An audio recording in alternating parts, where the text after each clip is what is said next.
Uh, good afternoon, good afternoon, good afternoon. Welcome to this edition of the Unlimited Truth. It's it's nice that the Xbox family's back together again. It's always a pleasure when I get everyone here. And before we talk about today's topics, as always, you got to do our introductions. So first and foremost, my big brother in the game, the guy who's as he say he's retired out here in these gaming streets.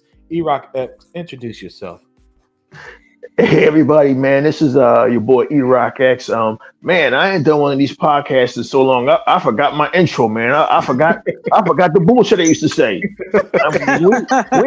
We ain't did one of these since Barack Obama was in office. But it's Man, that's a always great. long ass time. Yeah, man. God damn, it's always great to be here and talk about these topics, man, with my Xbox family. And hey, the fact that we're not here every day, every week means that we're away doing good things, important things, and we're gaming. We don't have time to do podcasts every week, but it's always great to get together with my Xbox family. Yep. Yep. Yep. And next up, the number one with the gun, Sega man. Introduce yourself. Let me What mute up, everybody? What up? What up, man? I'm so happy to be back with the first lady of Xbox, the first lady of chat, Dea 4568, the Dawn King of Xbox, E-Rock X. Always giving it to you raw. No holding back. And then the most powerful gamer, He-Bot. And then we got our brother with the Unlimited Truth that's always on fire. Unlimited Productions, man. He holding it down out here in these Xbox and the gaming streets, getting rid of toxicity, man. And it's gonna be great to get all together again and talk gaming, man, with the true Xbox family out here, bro. I thank you, brother Unlimited, for inviting me, man. Yeah, as always, man. It's a pleasure. It's always my pleasure. And last but not least, the Queen of Green, the First Lady of Chat, Daya 4568.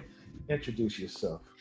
Well, you guys know me. I know I've been like absent for a little bit, but I never forget my second family, and that's who you guys are, as well as the chat. I love everybody there. And it's good to be back again. It's good to, be able to dip into Xbox news here and there because, we don't go too far without Xbox, let's face it, in Yeah. gaming. That's what we are. We're true gamers. So I'm glad to be back and glad to see you all doing well. Thank you for having me. Oh yeah, definitely. And first and foremost, we're going to start with the big news today. The Xbox handheld, the Xbox ROG Ally X, and just a standard ROG Ally price has been revealed. $600 for the Ally and $1,000 for the X. And I'm going to start with Sega Man. Sega Man, what are your thoughts on the handheld, man? Is this something that you have interest in? Does how much does this price sway you into getting it or not getting it? What are your thoughts on this? Well, brother Unlimited, I'm gonna try to keep this brief and short because I definitely want to hear everybody's, especially Dea and you guys' opinion on this. I think it's a great thing. I really think it's good that Xbox is getting into the handheld business. And I actually looked at both of those. They look fantastic.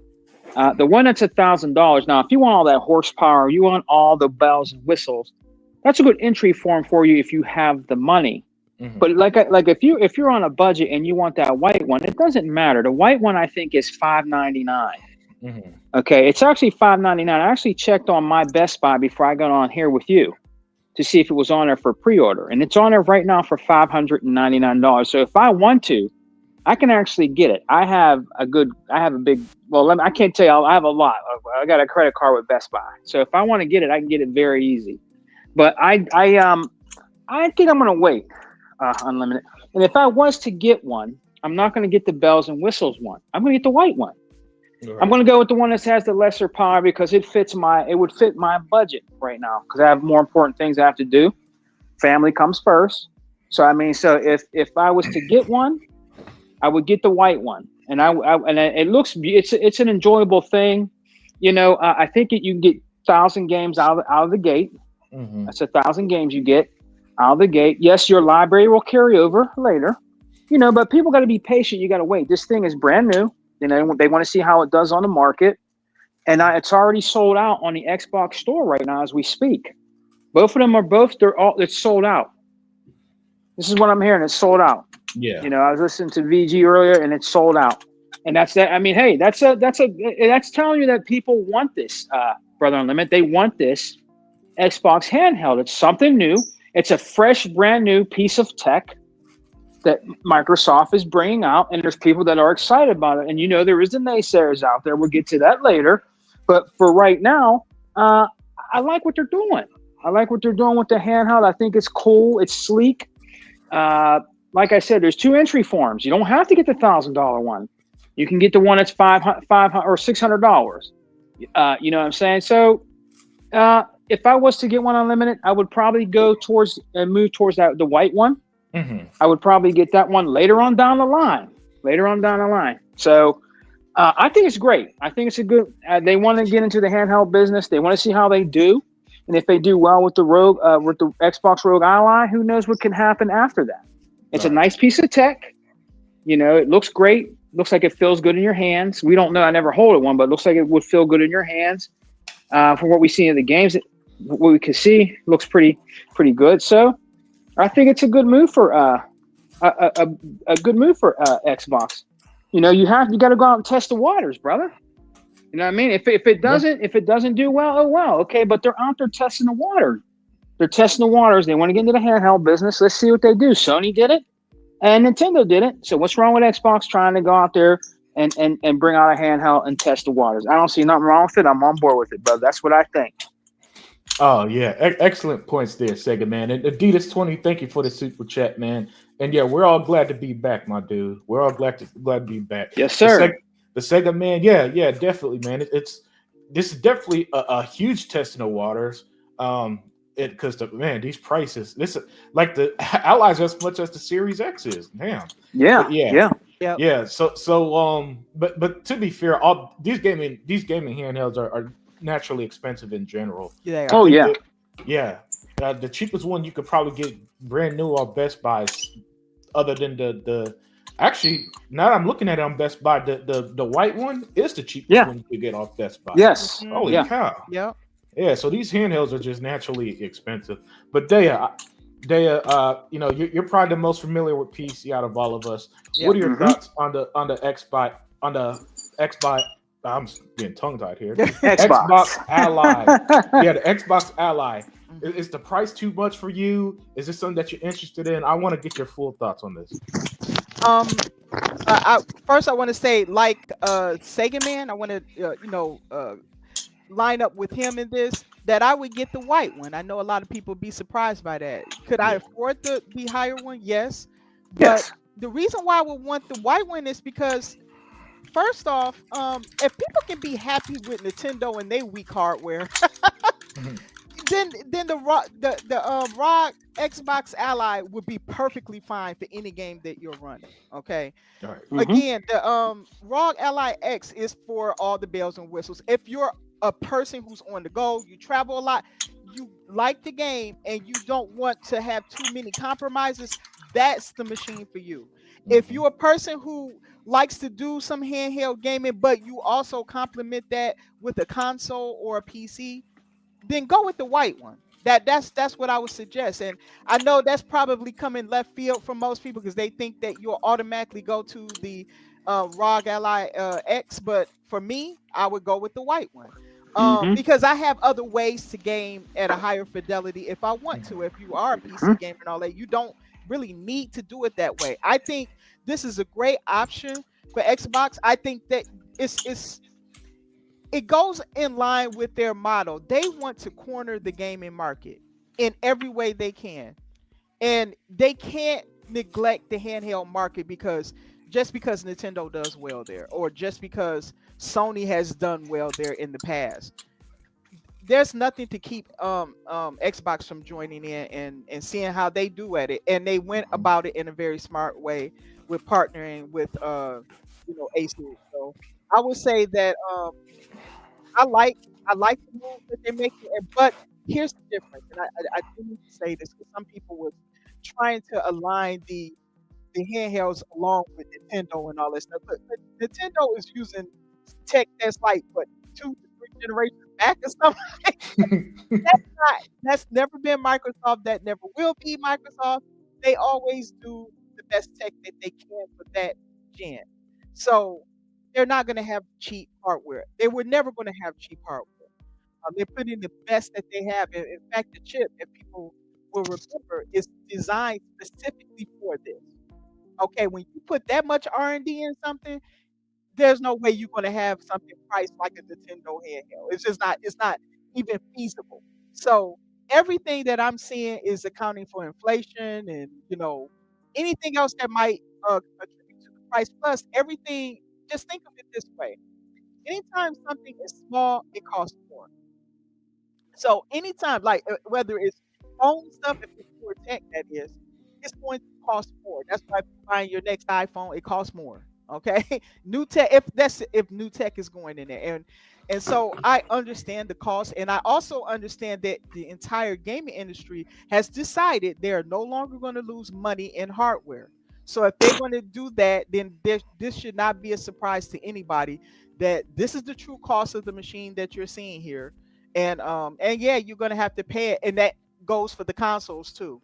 Microsoft is out of the game of subsidizing these things, and people need to make those decisions based on what is presented to them. And I would say if you're interested in the ROG series of handhelds from Xbox, go with the white. I think it will be more than suitable for all the gaming needs, and this is also according to Xboxes. I think they're really trying to make this good, just like they do their console. So I think that having a two SKU handheld pair, they're going to make sure that anything that can run on the Ally X is going to run on the plain Ally.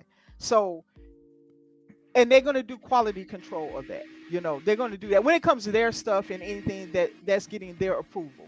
So I trust what Xbox is doing here. I do believe that people need to give them a little room to learn here and there because this is their first time at it. So don't get too upset if they get something wrong and they have to make some adjustments here and there. But I'm pretty happy and pleased with their approach so far. I know people are not happy with the pricing, but this is not something you have to have. This is not one of those things. This is like something that is added to your gaming, unless you are a person who travel a lot and therefore you want gaming on the go.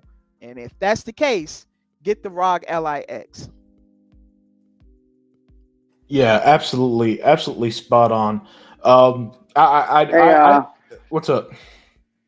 Unlimited. I wanted to say real quick. I agreed with what Dea said when she said she had other ways of gaming. That's me too, because I have a gaming laptop PC. Right. And AMD, Ryzen. I have a nice one, so that's why I would also go with the white one, because if I want to game on my laptop, it's a laptop gaming PC, and it's really good and it works very well. So that's another reason why I would also go with, like she said, I would also go with the white one, brother. That's all I wanted to say. Yeah, no. Both you and Day are on the team white one, which makes sense, and that's going to be the one that sell the most as well, just because it's $400 cheaper, which is not nothing to sneeze at either. That's a lot of money. But yeah, E-Rock, you there? Yep. All right, E-Rock. So today the price of the handheld finally came out. $600 for the lower tier, $1,000 for the higher tier. What are your thoughts on this? Will you ever go and get it? Was this something that you're even interested in? And the price point? I'd love to get your thoughts on this. Man, when I can you guys hear me? Yeah, loud and clear. When I saw y'all write the price down in the chat, I thought y'all was joking. I said, yeah, all right, motherfuckers. I thought y'all was joking. Honestly, I'm gonna keep it a buck. I think Xbox, they must have fell down the steps, hit their head on the rock, and hit their head on every step on the way down. When it comes to consumer electronics, we're in an age where TV manufacturers realized that they had to start getting their shit down. I don't care what you came out with, whether it's 4K, 8K, Ultra HD. They started realizing we got to get costs down. Um, Slowly prices have been going back up because of tariffs. I mean, you can't go into Best Buy and get a stove anymore for $500 like back in 2012 unless you look hard. But I mean, $1,000 for a handheld is a bit much. $600 for a handheld is a bit much. And I have always said, and I've maintained this since 2018 on the Dragon X podcast with the Welsh Gamer and Microboxer X. I said it then, I say it now. $500 is too much for a console. It was too much when Xbox announced it for the Xbox One in 2013. It was too much in 2020 for the Xbox Series X. Now, luckily, I had the money in 2020 to get the Xbox Series X. You know, I had a couple of dollars to play around with. Back in 2014, you know, I had to go out here and work a couple of jobs for my boss. You know, I had to do a wedge and then another job to get the Xbox One. Um, I have always said you have got to keep this hardware sub $400. Now, we don't want to get into all the tariffs and all of that shit. That we're not trying to get into all of that. We don't want to get into all of that. Well, prices is going up. You know, I have a saying. I follow business. I follow retail. I follow all forms of business across all platforms, gaming, entertainment. You have got to keep the point of entry where the consumer can get in it. And this is too much for a handheld. $1,000 is ridiculous. It was ridiculous for PlayStation to ask for $700 for the PlayStation 5 Pro. It's unfathomable and ridiculous that the cost of Xbox hardware, the Xbox Series S or X, have not dropped after 5 years. Like, what the fuck is going on? Like, I remember back in 2002. The only reason why I got an Xbox or OG Xbox was because the price had dropped after a year. The price had went down. What are we doing here? Like, the thing is, like, you want to. Now, I heard what Dia is saying about all the technology they put in there, and this chip and that chip, and a water cooled fan, and you know, the damn thing wipes the sweat off of your behind. Listen, that's Xboxes. That's y'all. They wanted that in there. The consumer should not have to eat the cost of that. And typically we never have. Well, if that was the case, then instead of charging $159 for Sega Genesis, fucking Sega should have just charged us what the hell it was worth. But what they paid for it, $300 or $350. I think this is a mistake. I think this Xbox ROG Ally is going to be a flop. Of course it's sold out. Of course it's sold out early. You know who bought those? Scalpers. Scalpers bought those. Scalpers and people looking to make they see an investment opportunity to get this thing and raise prices to $2,000, $3,000 and see what will happen. My question is to every American out there, aren't y'all the same people who November 5th, 2024 was complaining about the fucking the economy is bad. We can't eat. We can't feed our families. Hey, E-Rock. Yo. Hey, take over for a little while. I got to take care of something, please. No doubt. I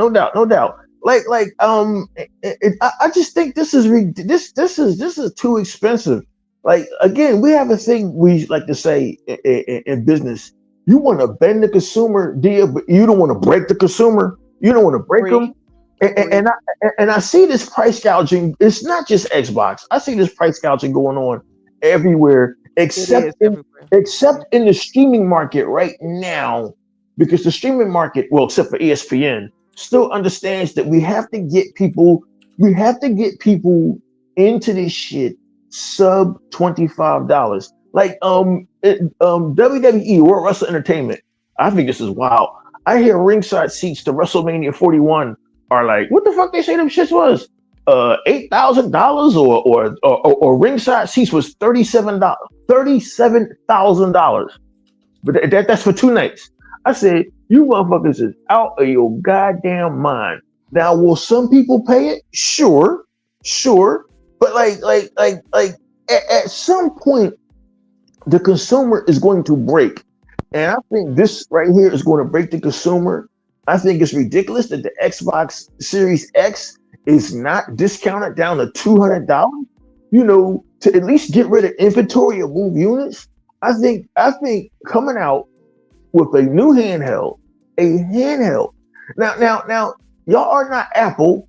Apple can ask $1,000 for the new iPhone because they've preconditioned their audience for almost 20 years now to think that the newest, latest iPhone it's a lifestyle accessory. That's what the iPhone is. It's a lifestyle accessory. Yeah, but the funny thing about that, E-Rock, is those same people that pay the $2,000, $3,000, $1,000 for a phone are the ones complaining about it. You see what I'm saying? I hear you. They're complaining about it, and they still going to get it. Where most of us then discovered that Motorola makes this a better phone for cheaper. We done moved on to other things. I think, and believe me, I have slowly come around with a lot of Xbox's decisions. I have slowly come around with a lot of Xbox's business decisions. They are a business that is in business to make money and to maximize profits. Hopefully, so far they've been making profits, guys, without bleeding the customers. But this is too much of an ask.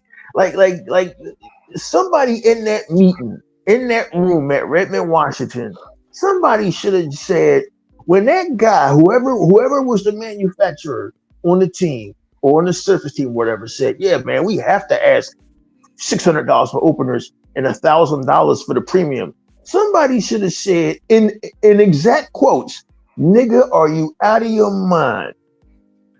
E-Rock, I can't believe you just used a racial epithet. Well, I didn't know any other way to say, are you crazy? Like people are struggling to get food.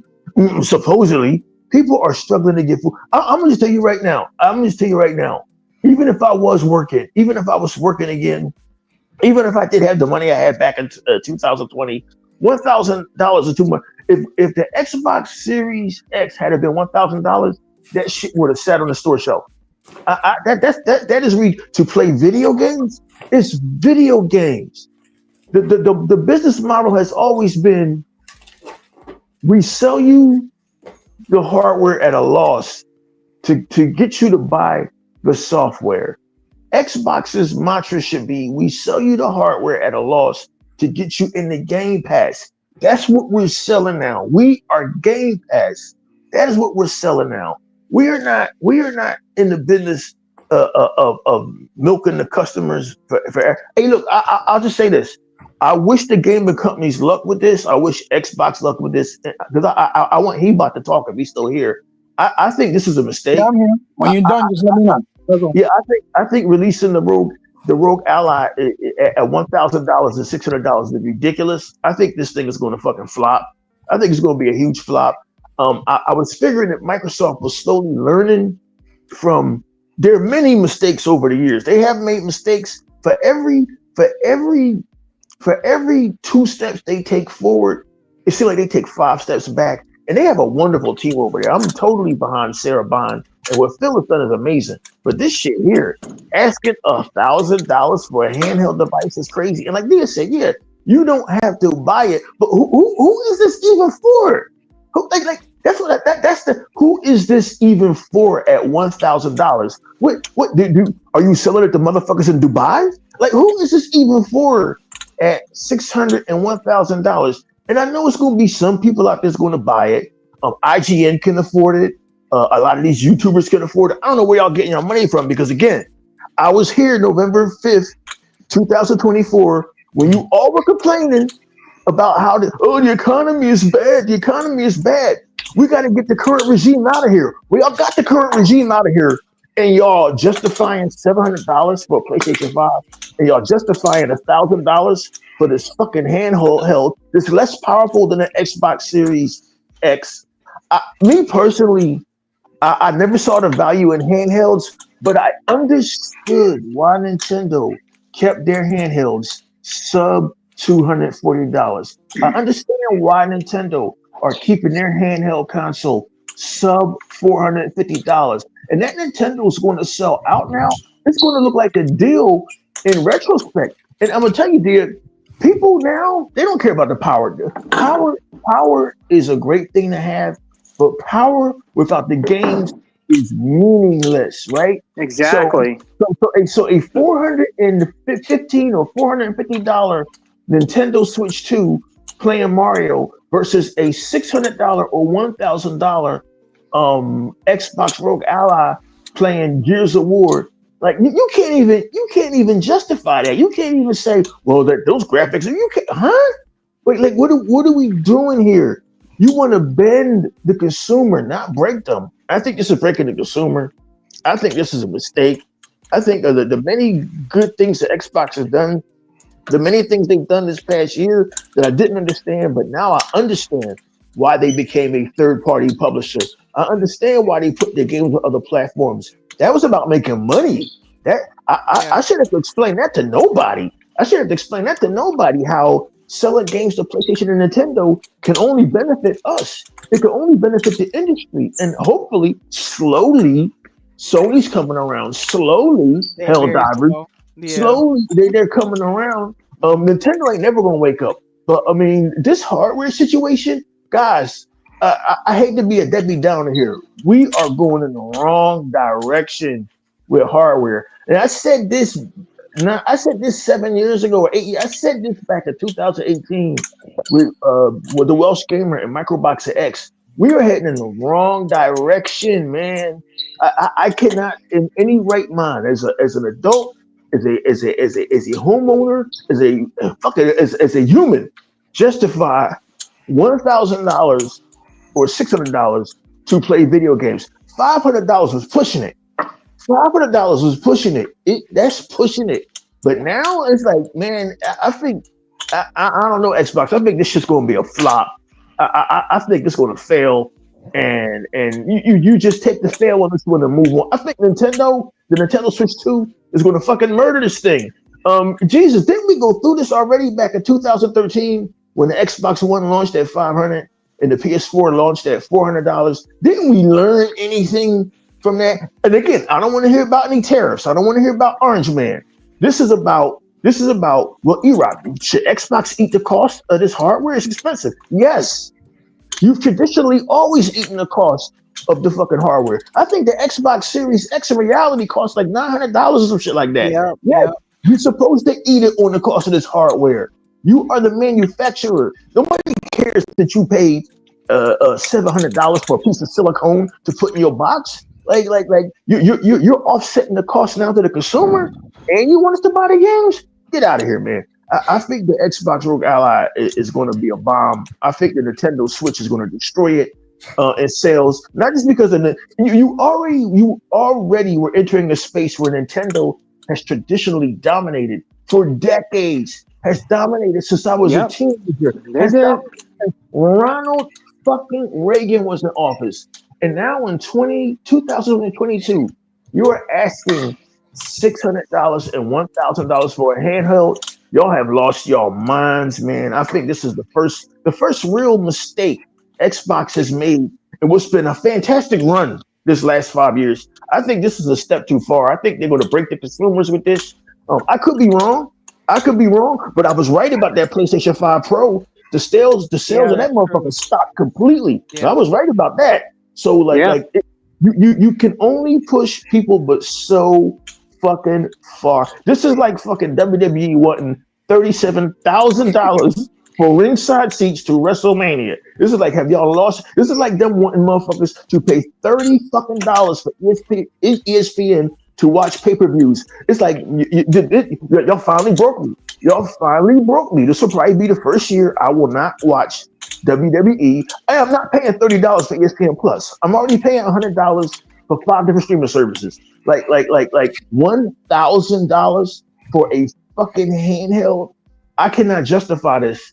This is the first real mistake Xbox and Microsoft have made and what's been an amazing 5-year run. That's my thoughts on it, guys. I know I hate to be so contrary, but I have to speak for the average consumer.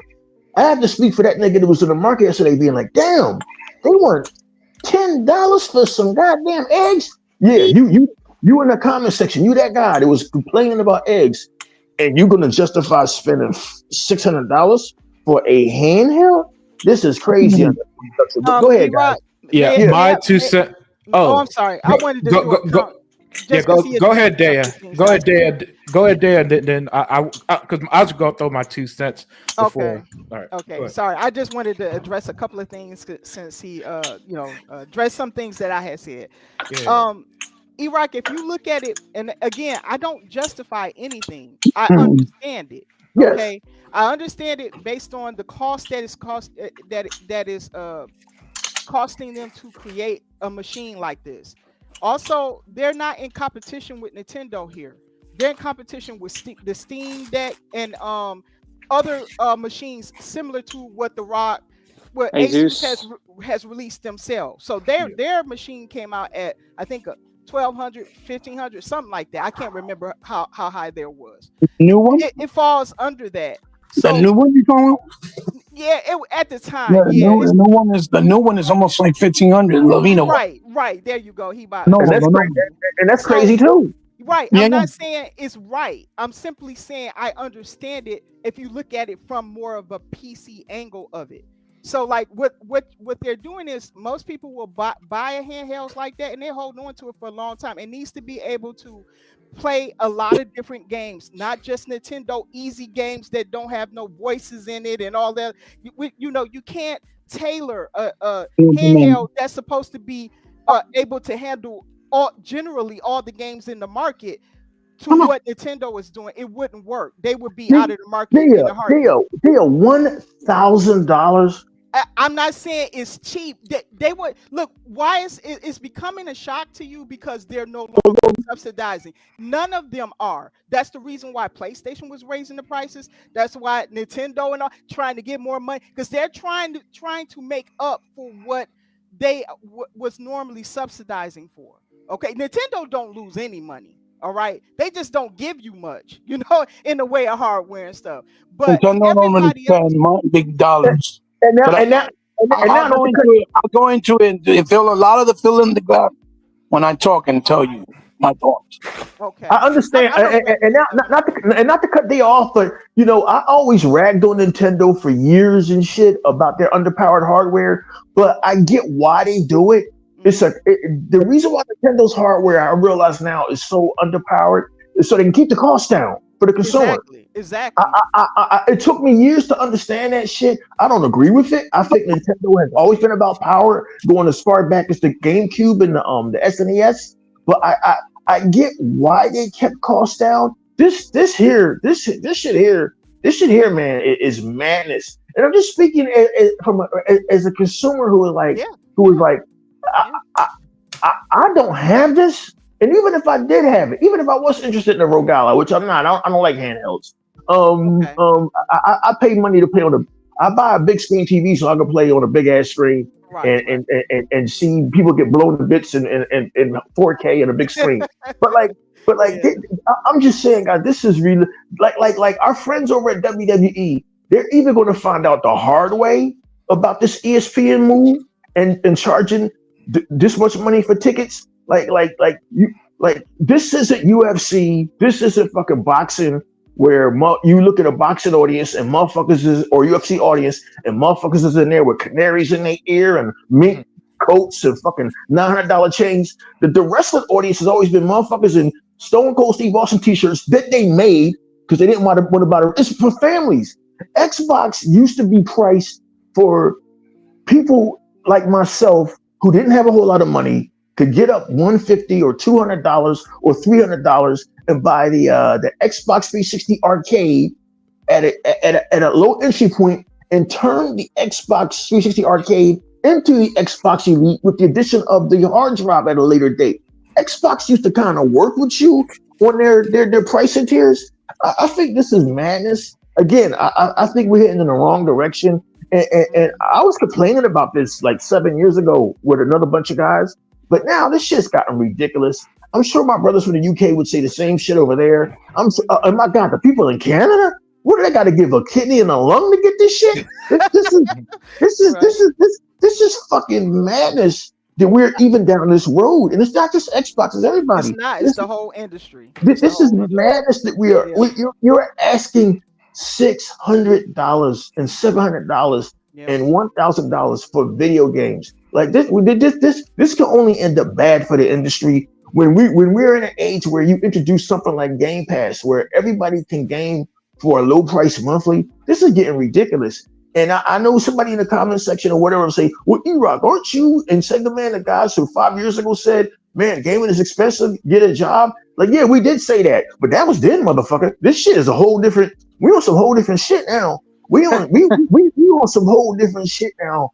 Xbox back in 2020, when Sega Man and I made that video, we're not asking $600 for a handheld, right?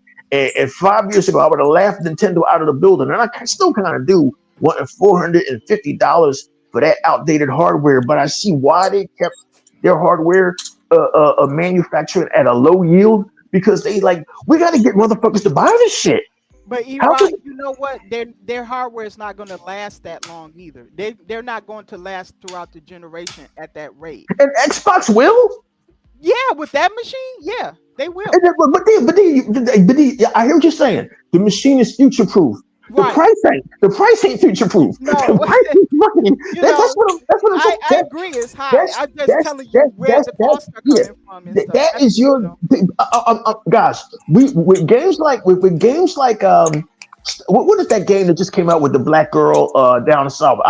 It's my game of the year. South of Midnight. Yeah. South of Midnight is showing us that you can have a great game and not be Unreal Engine 5.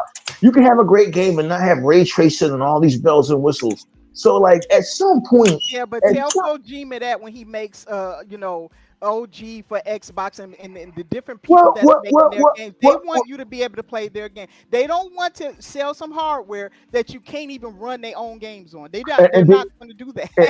And I hear what you're saying about Kojima and all these guys wanting all this hard power, they are the problem. They are the problem, because what's going to happen is you're going to find yourself sooner or later, 1982, in a situation with ET for Atari, and you're going to find yourself dumping all these discs in the desert somewhere because the market will not bear these prices. And I'm gonna land my plane on that. That's what's going to turn it. It's the market. I just want to end there and let unlimited speed.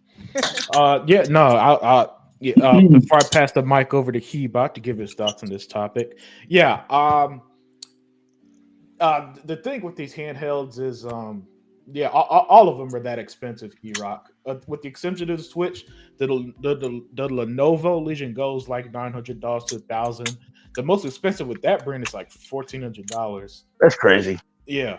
The original Asus ROG Ally's like $900. All them shit. The MSI Claw, I think it's called, is $900. So it's comparable to what the other non-Switch.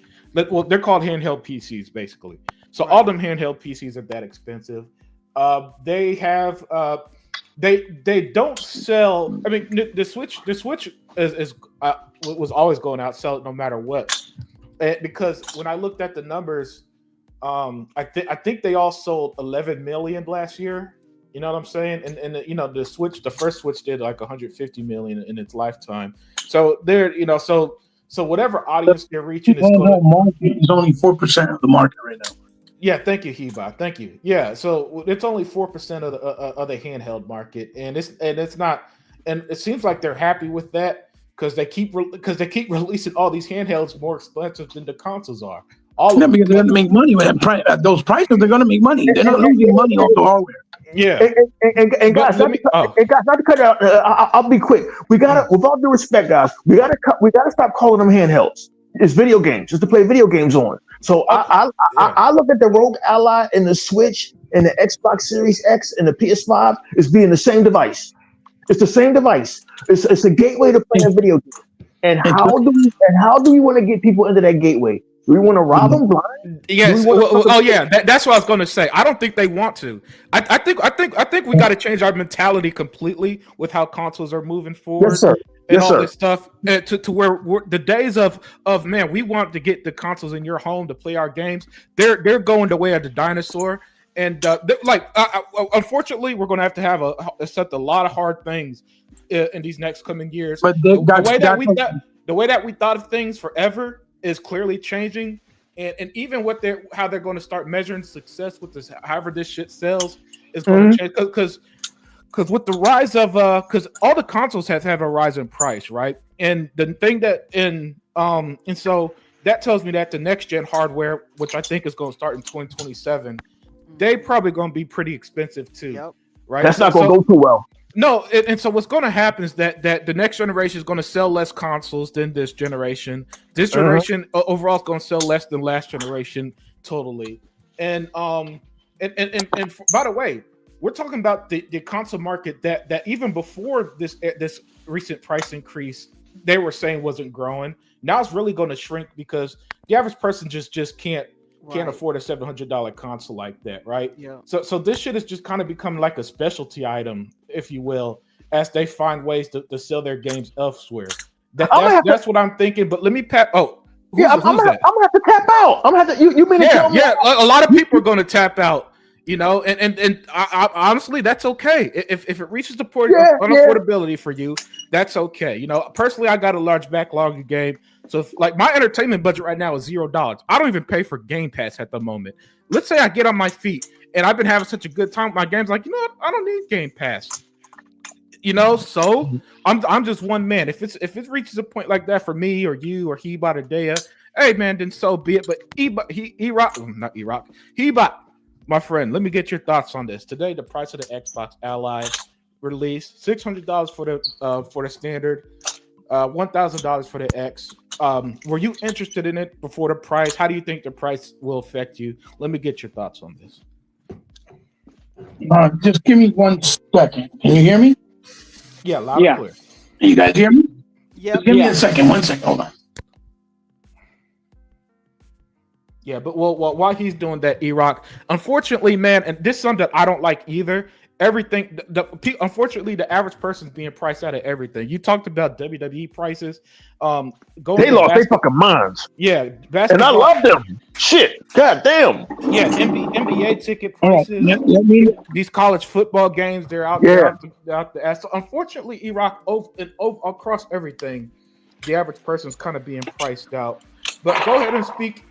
E-Rock, again, I got to step away. Just some family shit that I... Yeah. Can you guys hear me? Yeah, we can hear you. Hebot, go ahead. I want to hear your opinion on this ROG Ally cost, Hebot.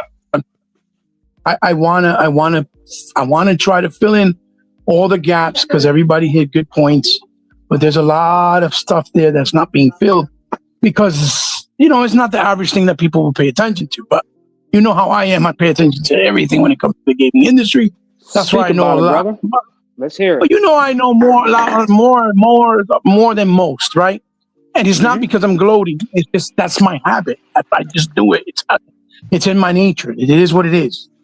Number one, the ROG Ally is absolutely in 100% definitely overpriced. I agree with E-Rock 100%. But the ROG Ally, with that same standpoint, is not aiming at the Nintendo kind of market. Right? People that play on Nintendo because it's majority kids. Even though people may not admit it, it is kids. It's not adult, right? But the ROG Ally is being priced accordingly if you compare it to other competitors in space already, right? That's what you're right. Mm-hmm. But we also have to come to consideration is that the other ones are already out. This is the newest entry, right? With new tech, new technology. The problem with technology, the problem with everything that's going on in general is the industry has gotten too expensive as a whole. Yep. Oh, yeah. Right? So this is the problem. And keep in mind, Microsoft has money, so they can take hits, yes. But in this case, okay, and I will touch the issue of the console going up in price also. In this case, it's not just Microsoft, it's Lenovo, Asus making the price with them because it's a partnership. Asus is the one that's putting in the work to create the hardware with the collaboration of Xbox trying to make it feel with their, guidance of how they wanted to feel. They wanted this particular units, right, to feel like you have an Xbox in your hand on the go. Right. Because all the other ones are very intrusive. They have a lot of nuisance, just like a PC. You got to put the drivers, do a bunch of shit, troubleshoot. It don't work, and it's a pain in the ass. By the time you fucking play, you've been doing 3 hours of troubleshooting, and you've only played for half an hour because it's 4 a.m, you're tired, you don't want to play no more. Okay? To put it into perspective, this is not that. This is, you're going to go in, you sign in, goes right in, and you play your games, just like your console. This is what differentiates, and you can play either streaming or natively by downloading it into the hard drive of the unit. See? So that brings cost up because they're putting all this high quality technology that's expensive already, but they got to compress it and make it micro small and fit it into this box, right? Because the machine don't even got an OLED, for Christ's sakes. It's not even an OLED screen. It's LCD, right? It's not even a QLED. And it only supports 1080p. Doesn't even do 4K. To put it into perspective, how expensive the actual hardware is inside of it, right? Because they want it with the idea that you could run any next-gen game, obviously at a lower cost, right? At some sacrifices, but on the go, right? So this is Lenovo and Microsoft having to do a pricing where they can split the earnings. It's not just Microsoft. Had Microsoft done it by themselves, like they said they were doing the handheld that they put into hold or postpone, if you guys remember, then it would have probably been much more cheaper, but less future-proof, if that makes sense, right? Right, exactly. Because the problem is, and I've always said it, that's why I said Nintendo will never leap forward because they play it conservatively, because conservatively for them works. Because little kids don't care about photorealistic graphics. Little kids don't care about ray tracing. Little kids don't care about, global illumination or anti-aliasing. They don't know what the fuck that shit means. So Nintendo knows. So since Nintendo knows, they're like, even though the word on the street is that the new Metroid, quote unquote, cost them $100 million to make, and I don't believe that, but if it did, wow, that's expensive, right? Yeah. And that just shows you where the market is, because Nintendo never spent any type of money like that on any games before. But the problem also is with the industry, with the hardware's going up, is a couple of things, right? And in some cases, it is Microsoft's fault with the consoles, because they can go and manufacture somewhere else and not necessarily in China. They don't do it because they want to pay the $2 an hour for the people working over there to manufacture it. They do that shit here, they got to pay $30 an hour. They don't want to do that. And he bought. We can't keep blaming Orange Man. Y'all got to find a way around him. Y'all can't keep blaming him, man. Like he bought you there, man. It's the Xbox, it's Microsoft's decision. It's not his. That's why he told him, why don't you manufacture here? But they don't want to do that because they want to cut corners and make money while they're still selling. Now, the consoles, the beauty and the magic of consoles, and this is touching on something what E-Rock did, has always been, it was a cheap entry point with quality games, and they made up for the games with the game sales, and they would make that up for the console, manufacturing. Remember the Dreamcast, T-Bot? Yeah, there's always been like that. That bitch was $199, and anybody could afford that. And that's why a console didn't buy it. Right. That's crazy. That's crazy. And the thing is that console, you're right too about that too. Whoever said that. The other thing is that the other problem is that the cost of games was way, way smaller back then.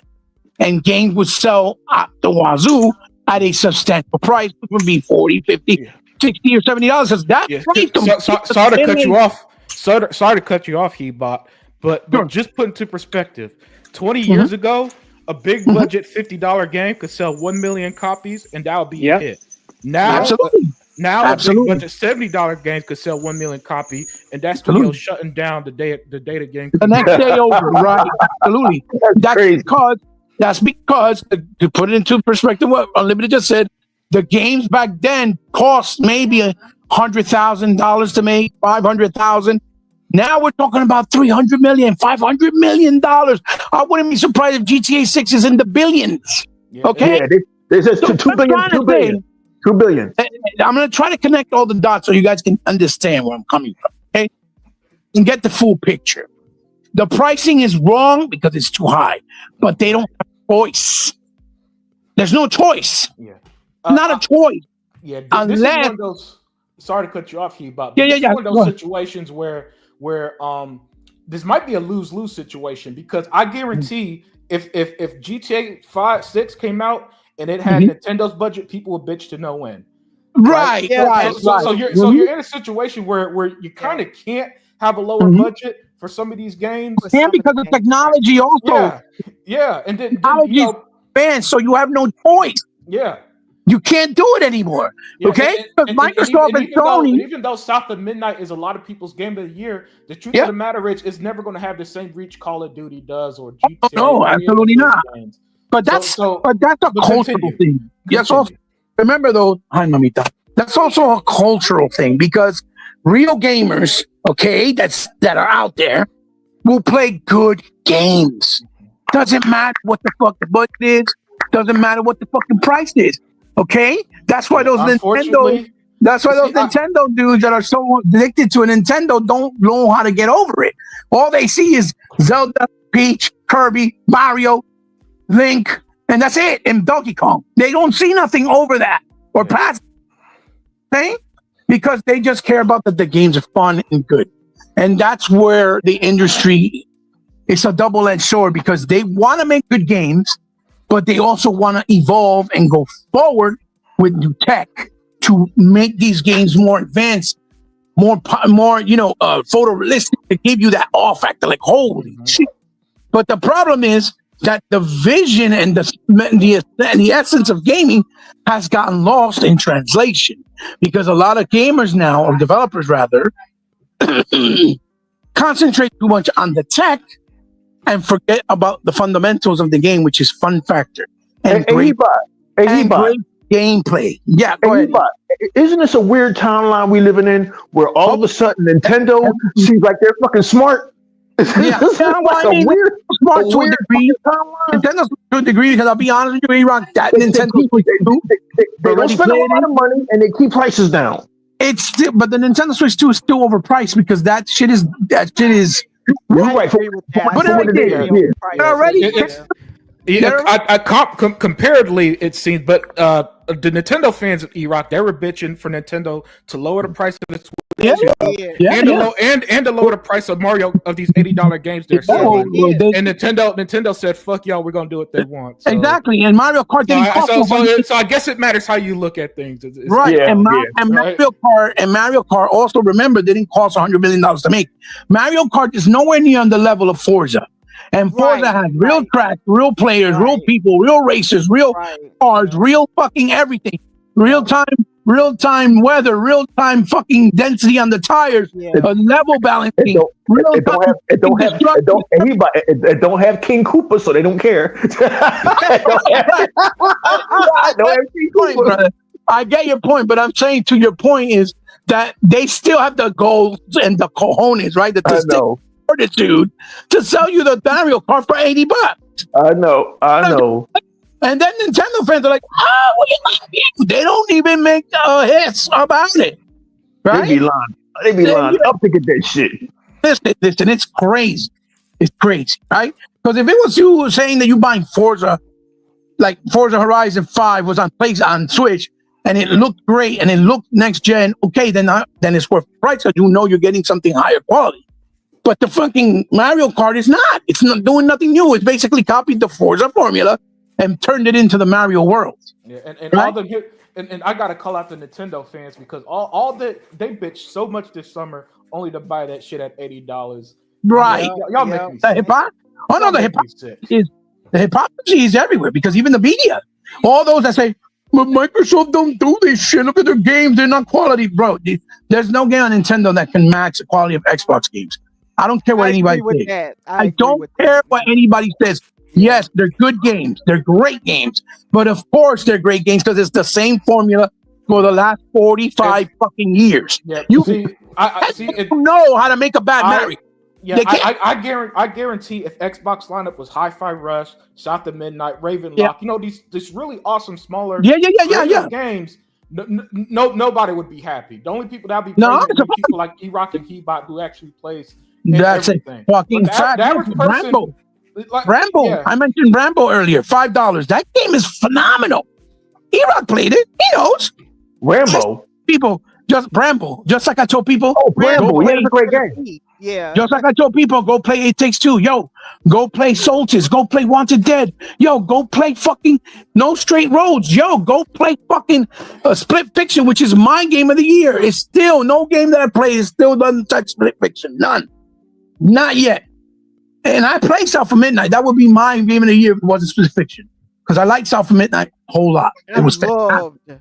It was fantastic. Midnight, okay. Fantastic. So far, that's my favorite Xbox game. Yeah. It was fantastic. Look, yeah. I even enjoyed the gunk. Much more simpler, much simpler, but it was a good game. And it was priced accordingly. Yeah, that's what people don't understand. It was like $25. Just like Record. Record was priced accordingly, and it was a fun game. Okay? Not all games have to cost $1 quadrillion for it to be a good game. And not every game has to use Unreal Engine 5. Like he about put me down with No Straight Roads. That's a great game that everybody slept on, including me. And they're making a sequel. Just to let you know. Yeah. They announced it on a DL during E3 this year. It's getting a sequel. You know what No Straight Roads remind me of? It reminded me of a Dreamcast game. And I love every minute of it. You don't always have to use Unreal Engine 5 and ray tracing. I'm not I'm just saying, man, we going down a crazy road. It was a combination. That game felt like Space Channel 5 meets Jet Set Radio meets Super Kinetic meets. That's what it felt like. It was incredible. Incredible. But anyway, if you hear Hebot recommend a game, it's usually worth it to check it out. He don't be on no bullshit. So far, I think I'm 9 out of 10 so far. I think. Most people that one that was a miss was that Troll and I. That game was awful, Hebot, and I don't know. Well, the thing is, here's the thing. I understand why you're saying that. It's rough around the edges, but it's a game that if you keep playing through the whole course, it actually becomes very interesting and fun because it has a lot of good ideas and it has a lot of good things that you've never seen before. And that's why I like to give credit at Merit on Game, not just in the fact that it was polished, not really well, because I understood that it was done by a small team with less money. But the heart of what they wanted to do is in the game. It's conveyed. You can see it. You know what I'm saying? No, this is the rare time when I say no. Because when I played it, not only did I find it terrible and how it played, I found the mechanics unplayable. Yeah. It's just the polish of the game. It needed better polish. I know what you're saying, but what I'm saying is the idea, the concept, right? Yeah. And what even if something those smaller games, I usually 100% with you on that. I see right. Yeah, but I don't care. I'm not someone who cares if a game don't run flawlessly. But the Troll I was like, I don't know what Hebot's on this. Right. No, well, I played the whole thing. I gave it a chance. I enjoyed it. Am I saying it's the greatest game? No, but it's still no. There's still enough there to give it a try and stick with it. And I think once you finish it, you'll probably be like, all right, it wasn't too bad. I'm gonna tell you right now, he was 100% right about this game called No Straight Roads. Yeah. And when I played it, I was like, how did I miss this? The reason why I missed it is because these gaming outlets do not hype up these smaller, great games. No, they don't. They like to hype up these Souls games and fucking Black Myth Wukong, which I'm mad now. My $50 back. I told y'all I was a Souls like. You did. I'm almost finished with Black Myth Wukong, Eva. Let me tell you something. Wow. Not to cut you off. I'm almost finished with Black Myth Wukong because I'm a Ninja Gaiden expert. That game is exactly what I said. Once you get the gimmicks, it's fucking easy. It's just a bunch of bullshit. It's tedious because of the design and structure of the game. It's designed to you to play every boss the exact same way, every single boss. It's fucking. All I'm doing right now, all I want to do is just shoot myself because I want to finish it and I invested time in it and I feel nothing. It's boring. The game looks beautiful. I respect people who could play games they don't like, because the minute I don't like a game he bought, Oh, I do that all the time. I'm done, man. I do that all the time. But see, here's the problem. Unlimited. Some people challenge me, say, "Oh, you can't beat it. You're not good enough." So that's enough. Okay. Once you do that, you barked on the wrong tree. You fucked with the wrong person. You can't do that. You do that to me, you're asking for war. Don't, especially when it comes to games. Don't do it, because you're gonna see if I can't fucking play. I may be an old man, but I bet you getting money, I'm gonna put that fucking ass on you on video games. Okay? Because I played them long enough. Okay? I'm not a run around the mill. I'm an expert in what I do, right? Anyway, not to sound like I'm gloating. Forgive me for that. Either way, that's why I'm playing it, because somebody challenged me. You can't beat it. Oh no? Watch me. And that's exactly what I'm doing. Although I regret it, because the game is boring. It's fucking boring. It's like, for me, it was like that ending. Beautiful game. Nice story, but oh my God. It starts out feeling like Azura's Wrath, which is a classic, until you get to that snake pass and that snake boss. That's why I tapped out. I said, look, I'm not going to sit here and try to beat a boss 50 times to continue. Like, I'm not. I agree. It has 180 bosses, E-Rock. God damn. 180. Yes, 180. I should listen to a little bit on that one. Well, so far, I think I beat maybe 100 bosses. So I'm halfway there. Either way, the point is, it's a waste of your time. It's nothing like a Ninja Gaiden. Ninja Gaiden is the greatest action game of all time. Yep. Alongside Ninja Blade, which is one From Software used to do good games, and Otage 1 and 2. Otage 1 and 2 is shit over any old Dark Souls game, in my opinion. Again, to get back on point so I can finish up, and I don't take too much longer. The ROG Ally X, yes, is expensive, but remember, it's a business problem. Business problem because it's something that they partnered up with somebody that they have to split the winnings, and they got to figure out what's the actual happy medium where we both going to make enough profits based on the sales. Will it sell a lot? I don't think so. I think the hype, because it's an Xbox product as well, maybe might make it sell maybe 2-3 million. Supposedly it's sold out everywhere, and they had 3 million or 2 million already ready, and they all sold out, supposedly, right? But that's also for the market of people, like Dea said earlier. People that travel a lot, absolutely. People like in Japan that they really like being on the go. They do a lot of transportation to their transit system, whatever, and their train system. Maybe for them, for that market, yes. But they already have a play anywhere option where you could just play it on your tablet, on your phone, or on another fucking, already existing handheld that you can play it. They're in a different shit over there, man. They literally will take $40 and go into this shit called a gaming cafe and spend their whole day. They'll spend their whole day in that shit rather than buy a $600 handheld. I'm telling you what they do. No, I know they do that. I know they do that. They into some different shit over there, dog. Yeah, I know they do that. But remember, it was like China. China didn't have a console for 15 years, so all they got adapted to was playing on PC. That's why when Black Myth Wukong came out, it sold so much. It was all China numbers. It sold like 20 million in China. Damn. Do you know what I'm saying? That's where it made the money. It wasn't on PlayStation. On PlayStation, it barely hit 1 million. You see what I'm saying? So that's why it did well.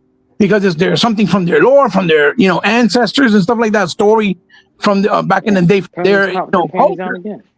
And it did well. But again, now it's the market. The market also forces them, because of the fact that games are just too expensive, technology is too expensive to make.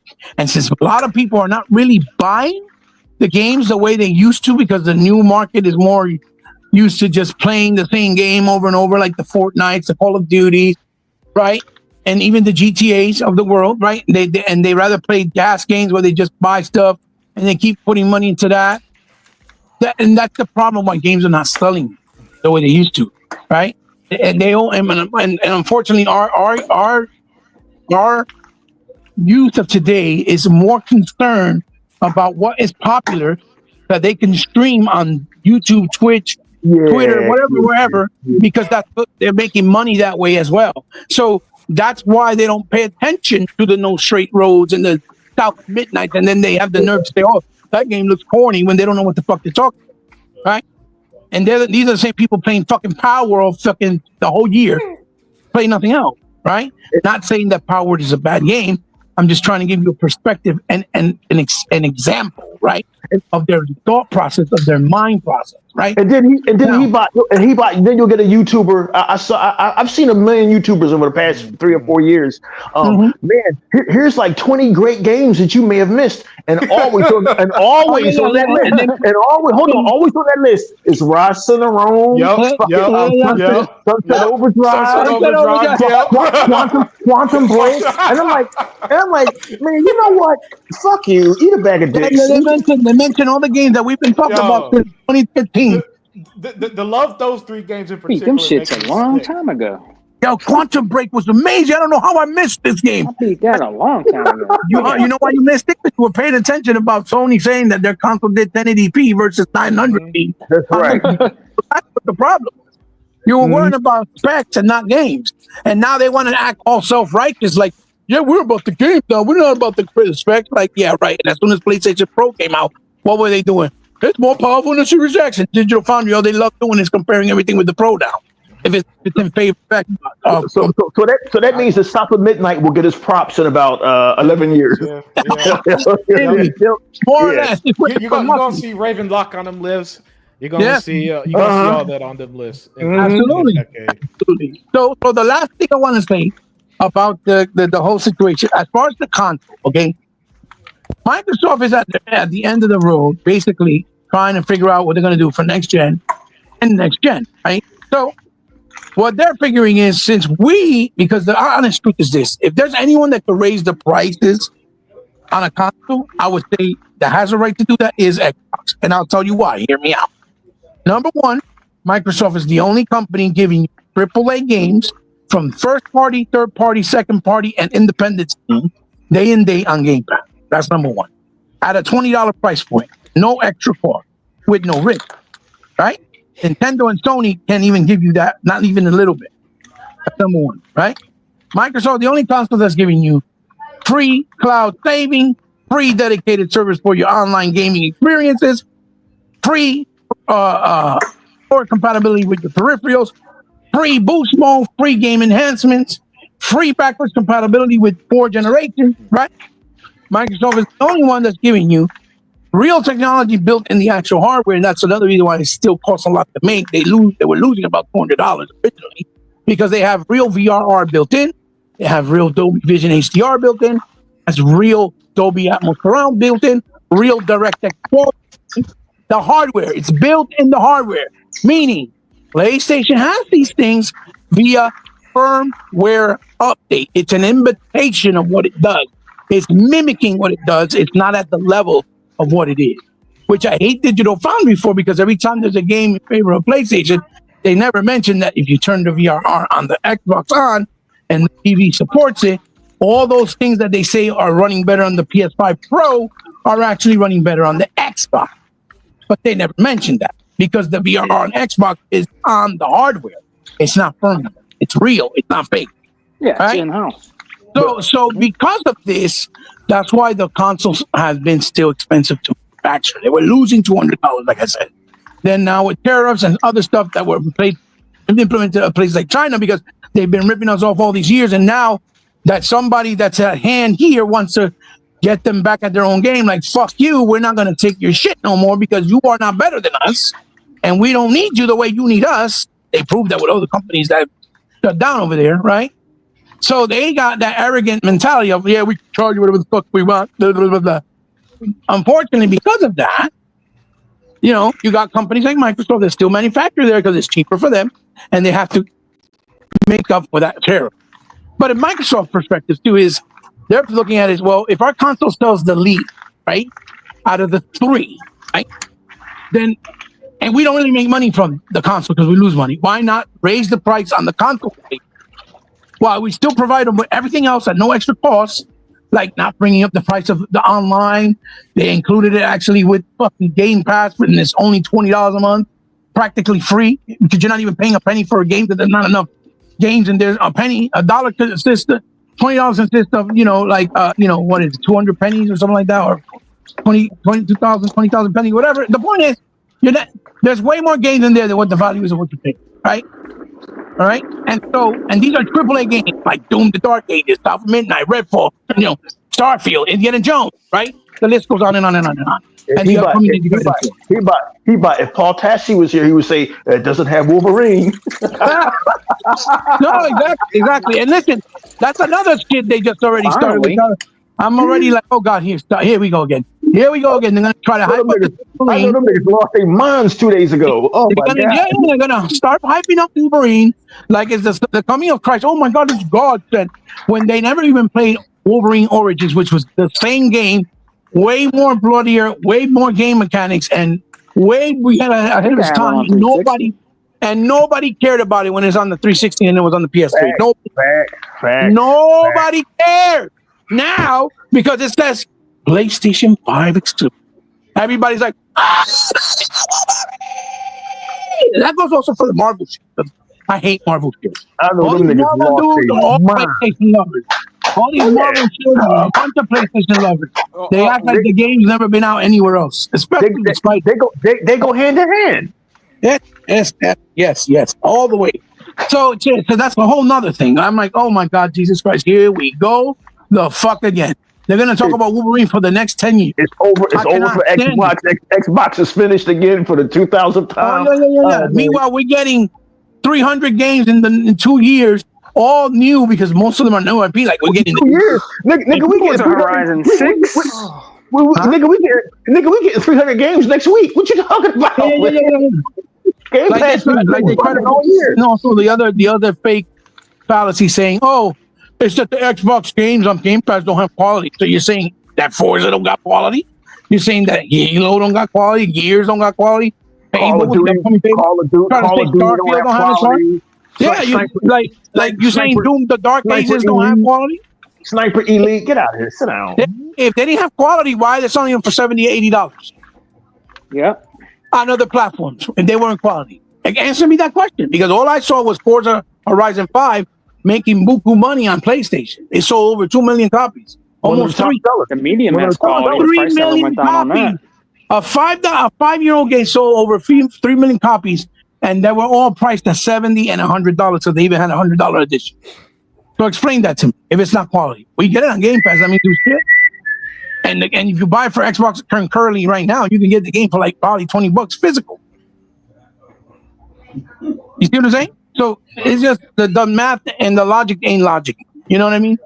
So anyway, so as far as the hardware with the console, that is their idea of what they're thinking. But they have to remember, they have to stay within a fine line because the next generation of consoles is coming. And if the consoles are way overpriced right from the hit, right from the start, because this tariff thing ain't gonna keep going because it's already been negotiated and things are changing, so we can't blame that, or like Iraq said, keep blaming the China or keep blaming the orange man, right? We gotta take some accountability, right?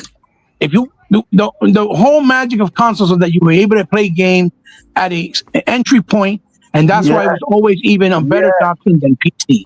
That's why people always stayed away PC that were on console, because the PC is effectively much more expensive, right?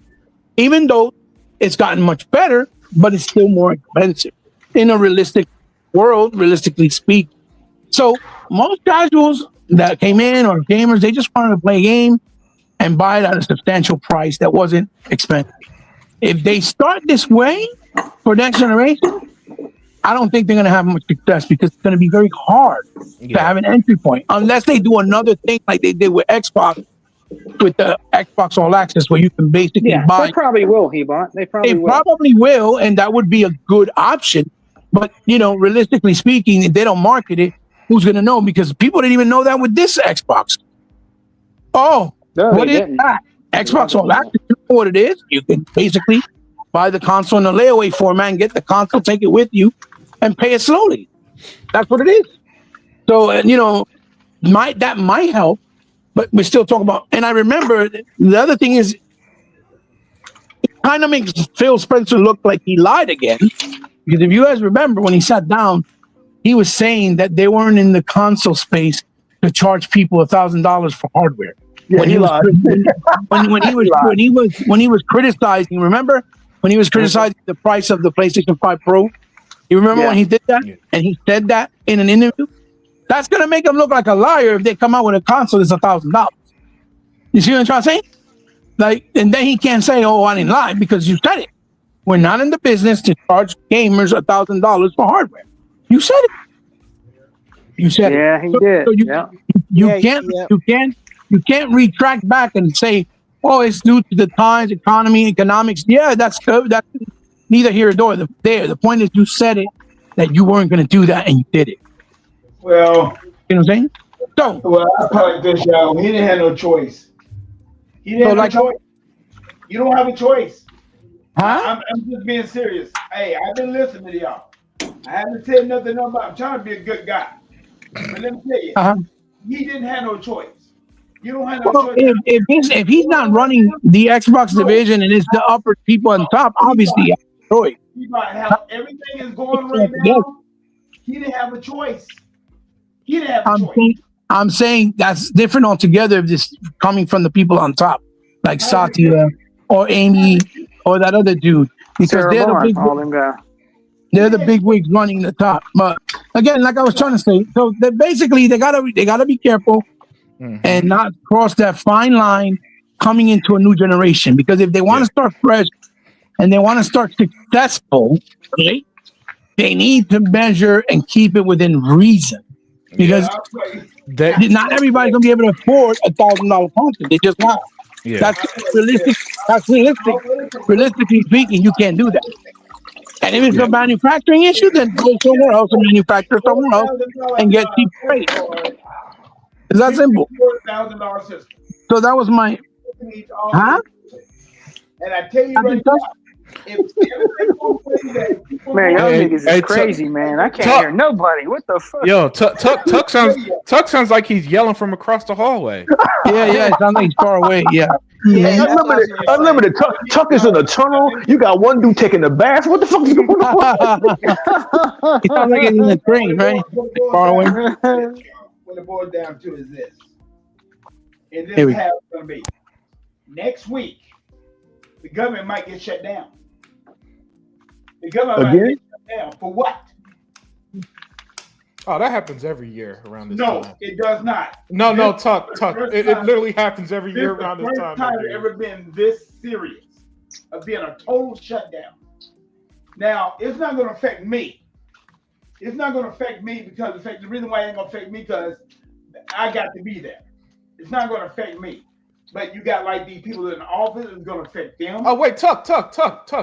This ain't political hour, my man. Yeah, man. Let's not talk about politics here, bro. Let's talk about games, man. I don't want to hear that. Hold on. Time out, everybody. I understand that a lot of politics is connected to this stuff.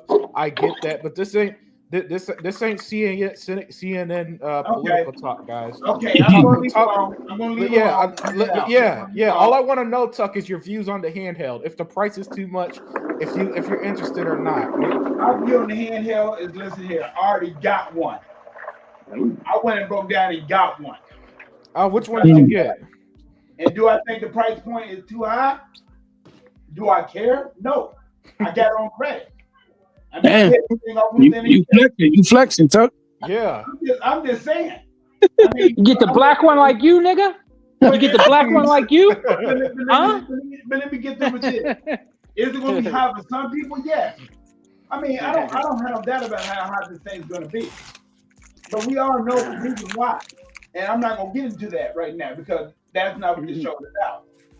This show is about it's a good price. I don't get no problem with it.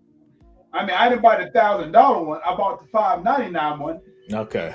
Now you bought the white girl one. Hey, Tuck, man. Hey, Tuck, I'm still waiting for my controller you promised me, motherfucker. Since you spent $1,000 in this shit. Where the fuck is my controller? I'm waiting for 5 years, nigga. You know what? You might wait another 5 years. I'm gonna remember that shit too, Tuck. Remember that. But truth about the whole matter, man.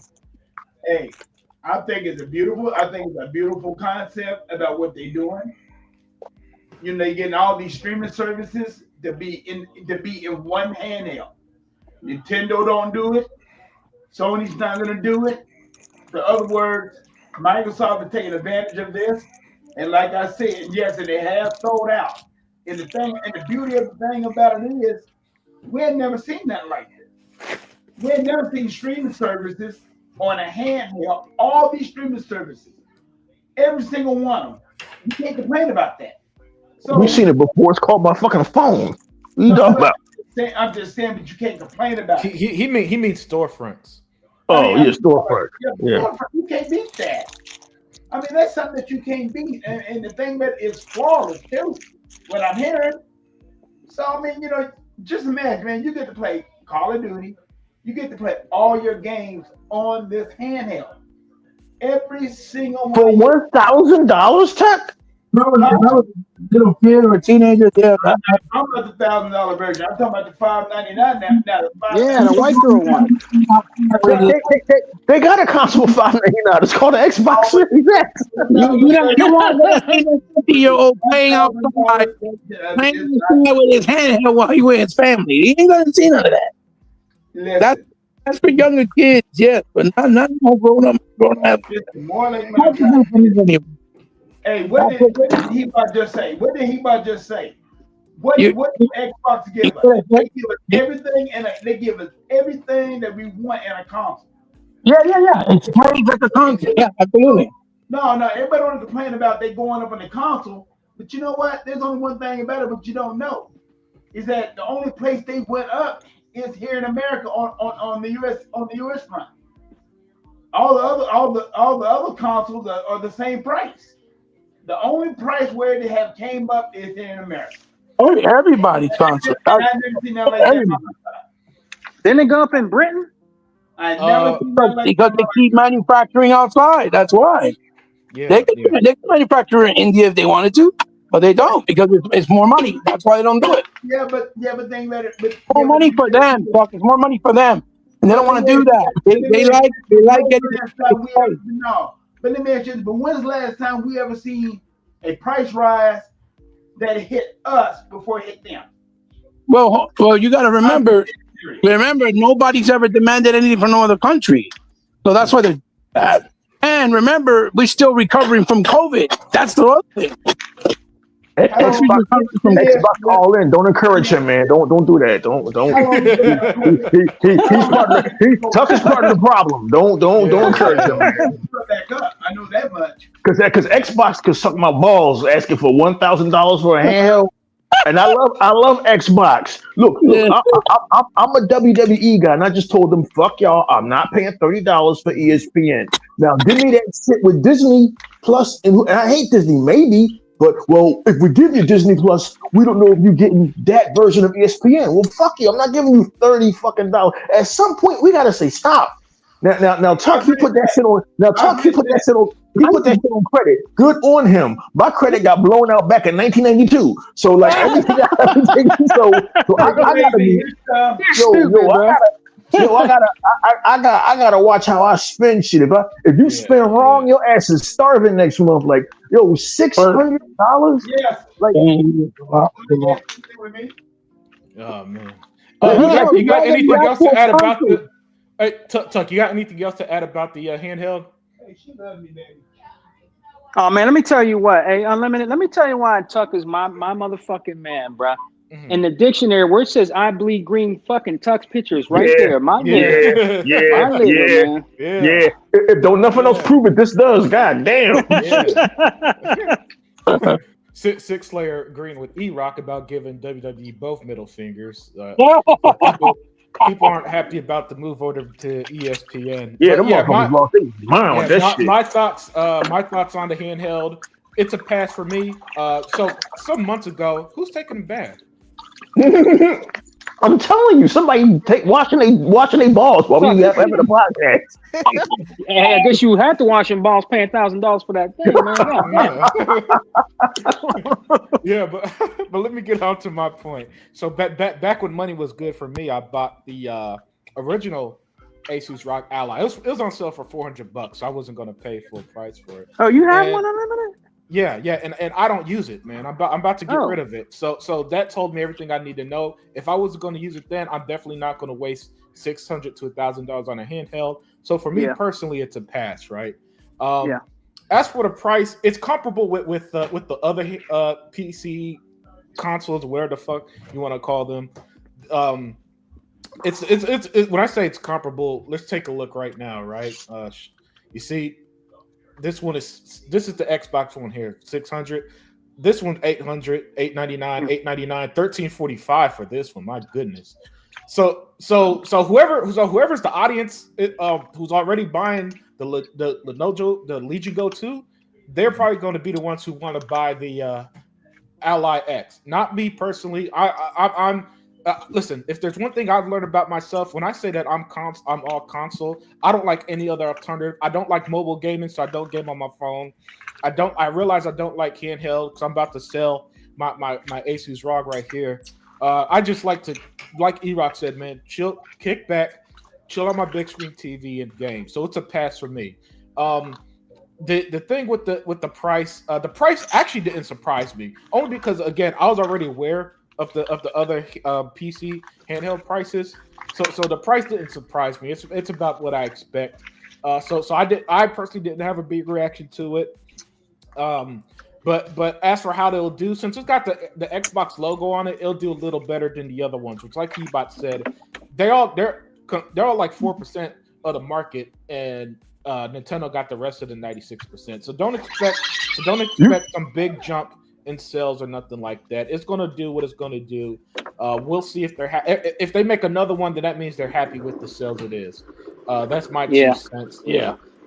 Is it cool? I mean, yeah. I mean, look, Xbox Play Anywhere is a neat feature for those who use it. People like Dea said she loved it before we went live, and for good reason, because she's a PC girl, she's a PC woman. You know what I'm saying? So I use my PC sometimes. I beat Avowed and I had to play it on my PC. I play on my PC sometimes too. Yeah.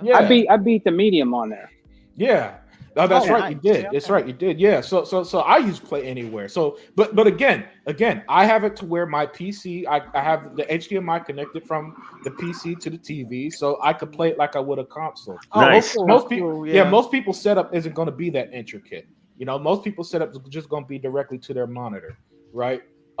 So my point is, it's going to do what it's going to do. It's not going to be big revolutionary thing. The only reason why it's hyped because it has the name Xbox in it. All right, and that Xbox branding is going to make it sell more than everything that's not Nintendo. All right, that I could pretty much, I think would be the case. But is it for me? No. It wouldn't have been for me if it was $200, right? Just because I don't like that way of gaming. I gave playing on my phone to try it, didn't like it. Gave playing on my tablet to try, didn't like it. Bought this Asus ROG Ally, which already does, with the PC and stuff, didn't like it. Yeah. So for me, it's just like, okay, let that just be as another option. It's fine. Expensive, but it's fine. You know what I'm saying? But as long as it's not the primary way to play Xbox games, then you just exist. Because I'm a big believer in choice, right? Yeah. I'm a big believer in choice, right? So if you want to play on a handheld, go for it. That this stuff don't mean I don't take gaming as serious as some other people personally, right? And so for me, enjoy this shit how you want. Tuck said, look, he dropped $600 on his Xbox handheld, and I hope he has the time of his life on it, and I mean that genuinely. Yo, no lie, Unlimited. I saw somebody on Facebook today. They posted up. They bought 2 of the fucking premium one of the $1,000. Oh wow! Yeah. I was like, People apparently swimming in money in 2025. Y'all could I want a fucking secret, bro. Y'all can go donate to me at this point, man. We're wrapped. Shit. I'm just messing with y'all. But yeah, that's my thought. My thoughts. Everybody's already said all the important stuff. So my 2 cents is that look, it's here. I'm glad it's finally here. It's not going to draw people who are probably interested just because it's too expensive, right? $600, like E-Rock said, way too expensive for the average consumer.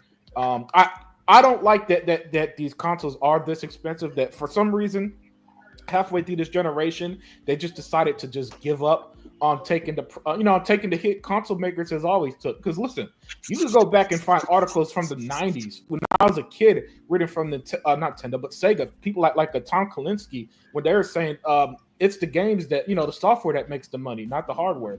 So Exactly. for our whole existence of gaming, that's been the business model. But everything is changing so much this generation.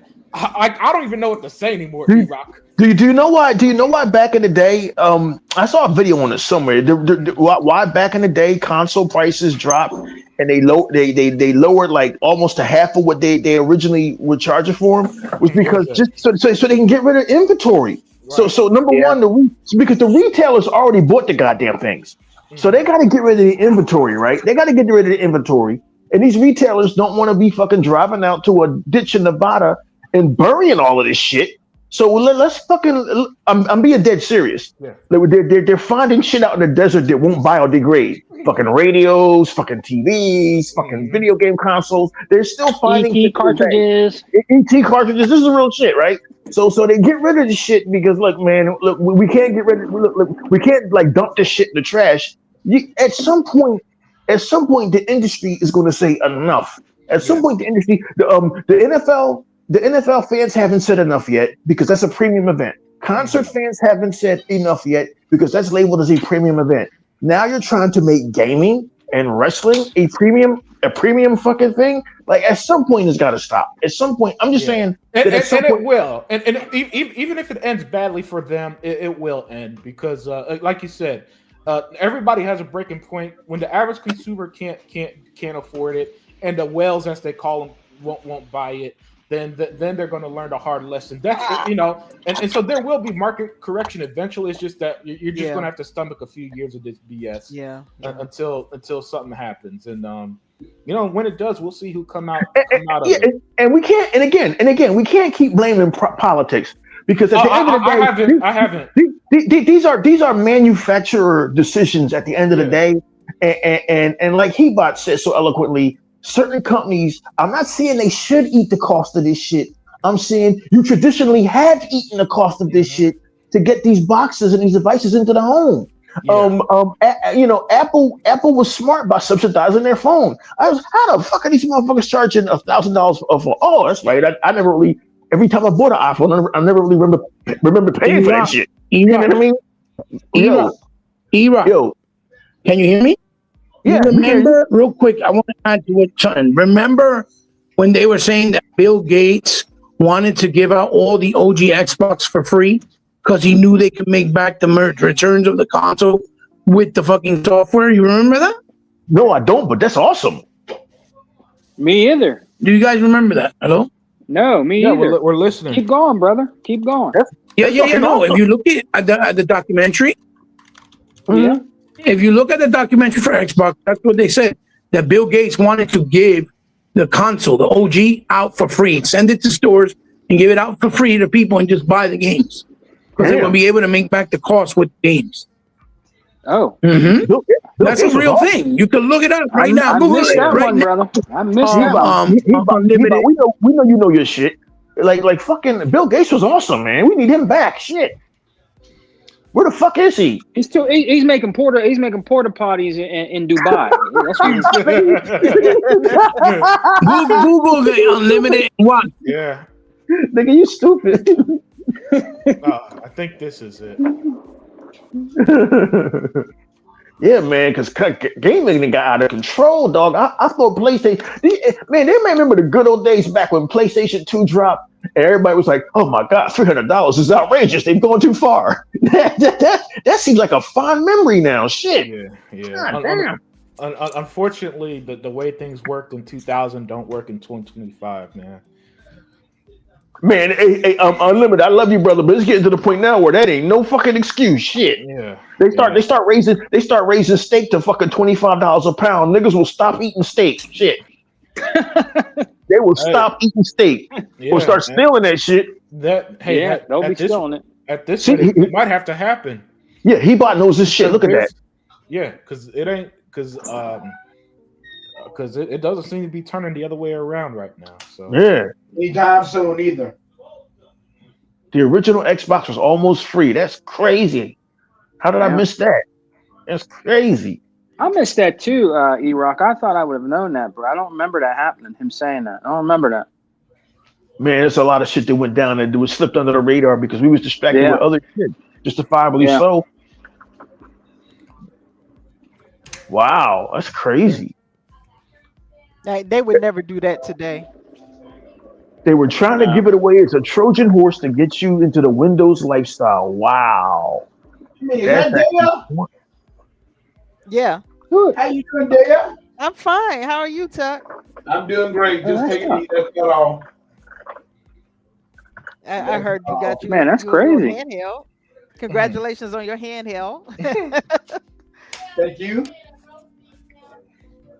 Man, Tuck's credit card bills is probably pumping. God damn. Y'all forgot Tuck got a raise a little while ago, so he ain't hurting. Nah, I'm gonna get everything paid for already. Nigga, where do you work? Fort Knox? He works at the VA, nigga. Damn. I didn't know the VA was paying like fucking $92 an hour to fucking white veterans shit. God damn, I need to go get shit. They hiring shit. Like, yo, y'all niggas is hiring? Tuck said y'all niggas was hiring. What's up? All right, yeah. He said you gotta have no experience or nothing. He said you ain't gotta be able to speak English. What's up? Y'all hiring? Let me up in here. That nigga buying $600. He bought no, I'm not Fort Knox. I just know how to save my money. Know how to my dad always told me, the things that you cannot afford, don't get it. And when I'm trying to say I can get this, all right, man. Everything's already caught up. But thing that either way, you were able to get it. That's how I feel. I do not believe look, I ain't mad at you, football games, basketball games, forget them. Bricktown down here in Oklahoma City, we helped build Bricktown. Why we ain't getting free parking? So I just had to leave it alone. I decided to just leave it alone. I have not watched a football game this year yet because of what's going on. I just haven't. And that's just me. I hear you, Chuck. I mean, man, when it comes down to money, my dad taught me how to manage money. He taught me, that's the number one thing that he taught me how to do is manage money. On my end, it's easy to manage money when you don't have it. Shit, the Philadelphia Eagles want like fucking arm and a kidney for a ticket. So I was like, I have to watch this shit on TV. Yeah. You are not lying about that shit. And that's what I would never fucking nosebleed going for like $200. They out of their fucking mind, dude. That's too high now, man. I mean, heck, when the Thunder win that championship, man, they was going.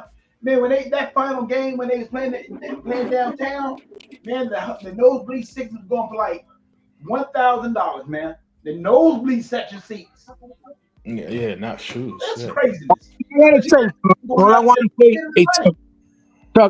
to say is God bless your dad always and forever, because I didn't have a dad.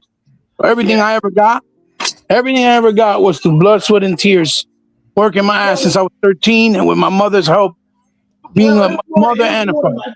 It was more than my dad. It was my dad, my mom, my uncles. I know, but I'm saying, you were blessed to have a dad. I don't even know what that feels. Yeah. You know what I mean?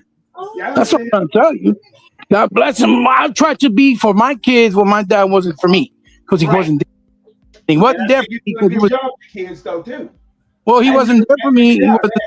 He wasn't there for me because he was too busy about getting pussy everywhere else. That's his problem. That was his problem. Well, damn, Papa was a Rolling Stone, nigga. Damn. Wherever he laid his hat was his home, second man. Hey, look, my dad saw the future. He saw this shit coming back in 1983. He was like, all right, here's your Atari 5200. He was like, yo, motherfucker, this is it, no more. So he knew. That was it. And dig this. I never had another console again until 1993. That is like 10 years. And when I caught the Sega Genesis, because Mortal Kombat had came out, and I asked the dude at the job we was working at, I said, yo, man, is that the graphics? He said, yeah. I was like, those are like real people. And I ran out and bought the Sega Genesis, and that bitch was $150 fucking dollars. I guess them days is gone, man. Damn. Yeah. Well, I mean, those days wasn't that doggone long ago. Hell, I was one of them bought the doggone 30L, and it was for $6.99. Well, see, Tuck, we've established you crazy, right? So the 3DO, god damn. Yeah, I still have a 3DO. Yeah, there's a reason why they went out of business. at Best Buy. And there's a reason why they failed, because nobody could afford that shit. Right. Yeah. Shit was $500-$600. The reason why they went down because of the fact that Neo Geo was 700, and I remember Yeah, 700. then the fucking cartridges were like 250, looking like Yep. VCR tape. This was crazy. They was trying to be Neo Geo, nigga. yeah, but thing about it is, I mean, when it comes down to it, I mean, yeah, they was hot. They was hot, I don't know what, but they also didn't have supporters either. So that didn't help either. So. Oh, PlayStation came out with PlayStation came out in late '94, early '95 with an affordable price point. Right. I remember copping that bitch in summer of '96. How much was that? I think that bitch was $155. And with the rest of the money I got Mortal Kombat Trilogy and Crash Bandicoot. Like, damn, it was affordable back then. E-Rock, you talking about PS1? What's that? Yeah. You're talking about E-Rock. Are you talking about PlayStation 1? Yeah, the PlayStation 1. I don't remember paying anywhere near $150 for that bitch. If I remember correctly, I think it was like where I lived, at least. It was different, because it might have been different, because there was different prices in different places. But in Jersey, the Genesis, when it first came out, was like $189. I remember that. Mm-hmm. And then the PS1 and Sega Saturn was $400 when it first came out. And that's another reason why I heard that they couldn't bring down the price, because they didn't have the capital that PlayStation. They didn't have the flexibility to lower the money and the price. So Saturn was $399, the PlayStation was $299, if I remember. Yeah. When it launched, but they had a rapid price drop, because I do not remember. I remember. This is the first generation without the permanent price drop. Because in 2023 during that holiday, you could get like the Xbox Series S for $250, the X for $350. Yeah. And then after that, it's like they just stopped doing any type of price decrease for some reason. Limited. There was one Black Friday, the Series S was $199 and $159, something like that. Yeah, wow. And it sold out immediately. E-Rock. It was wow. Yeah, because that was usually the trajectory, at least for the modern gaming. You bought in bad, he bought. I can't hear a word you're saying. Yeah. That was always the trajectory. I've never seen a generation like this where it's been 5 years and that console has not dropped. That's crazy. So it occurs to me that Xbox must not be concerned with console sales anymore. It can't be. How can you be when you know all the console makers have had a price increase this generation? Even the Switch 1 E-Rock went up after the Switch 2 came out. Wasn't that weird? I'm trying to say that something. was really weird.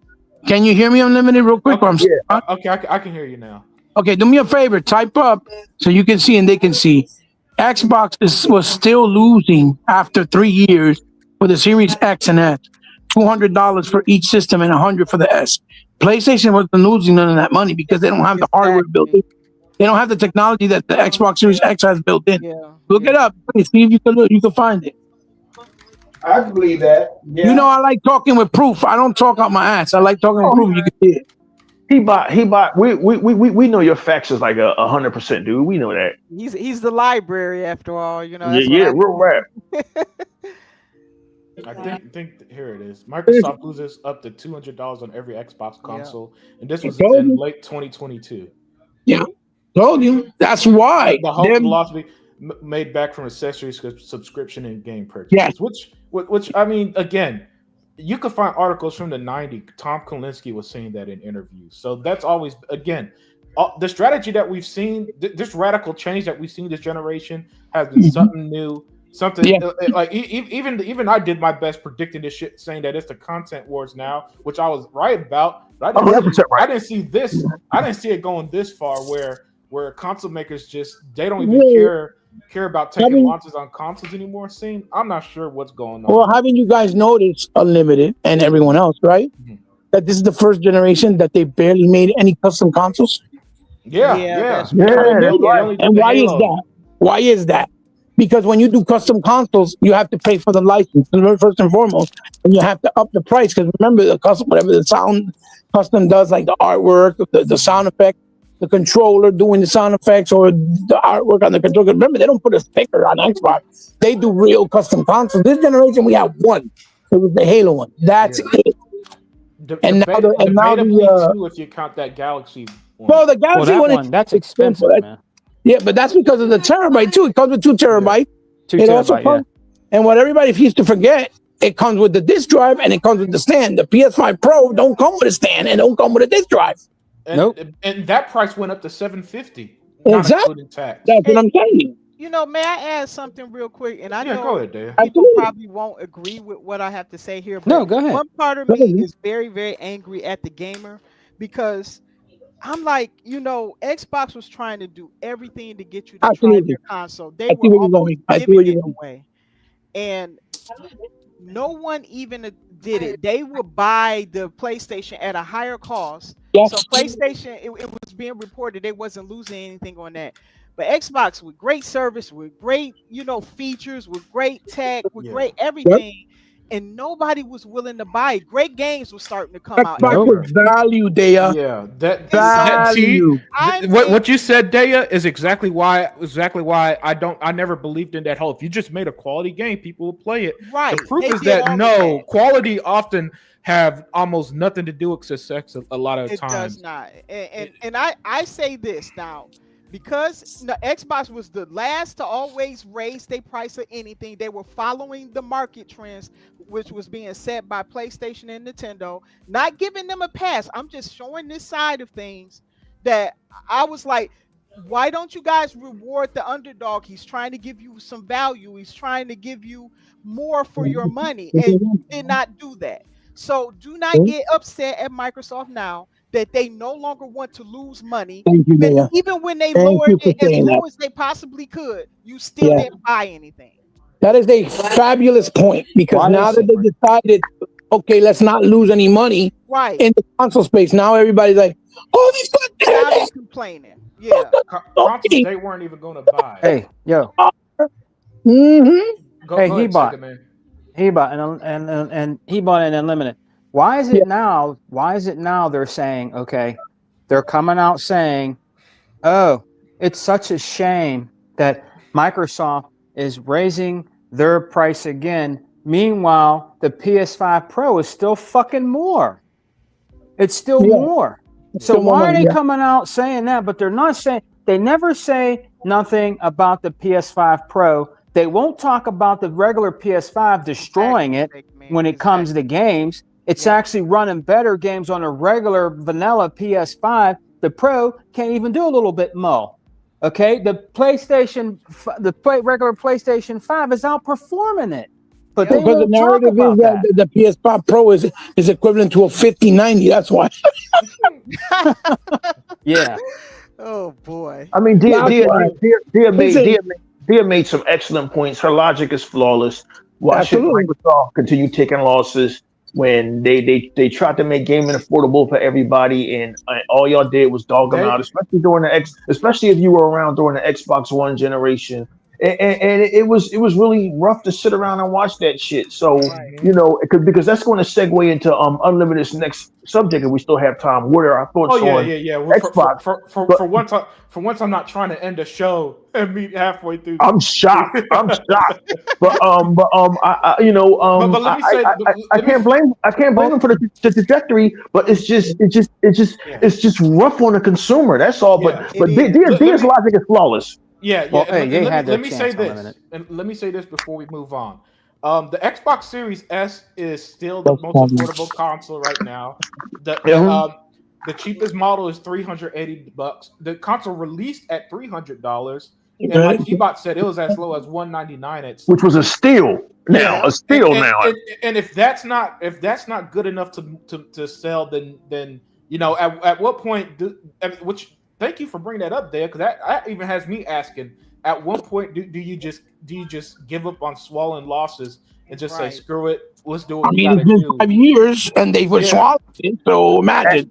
Yeah, At and what even after raising the prices, the Series S is still less expensive than the Switch 2. Right. What I yeah, Every version of the PlayStation and so on. So at that's what what I point heard. at what point do you give up after that? And it really was a rough generation, the Xbox One generation. We all had yeah, fun. All of us love in here knew how great that console was. But Yep. like Unlimited just said, and Dia unwittingly switched us into our Yeah. next subject.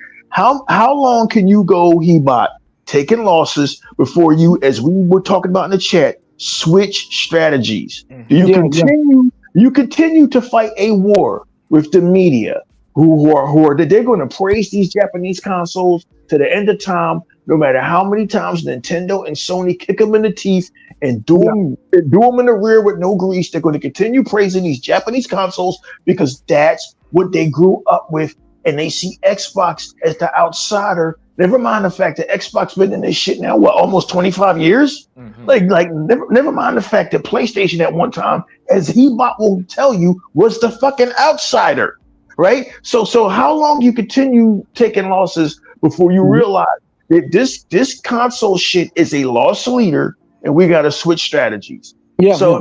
What it irks me is the most too, Yeah. Erock, real quick. What irks me the most is that people real quick go, oh, but Nintendo, they dropped the prices, right? Let's say, for example, or PlayStation. Yeah, because their hardware doesn't cost as much because it's not like future proof. It doesn't have real next gen tech built in it. That's why. That's the reason why. So they can adapt What? and bring the price down at some point. But Yeah, but here's the thing, Hebot. Neither Nintendo or Sony lowered prices, so I don't know where that narrative's I coming know. from. I'm just saying some people are trying to, like, people are trying to act like it wasn't PlayStation who started the generation with the raising of the price of games Right. for $70 to $80 right in the beginning of the generation. Right. Meanwhile, Xbox left their games at 60. They Nobody did. talks about that. Nobody says that. Exactly. They didn't do that. They didn't raise it until 3 years later.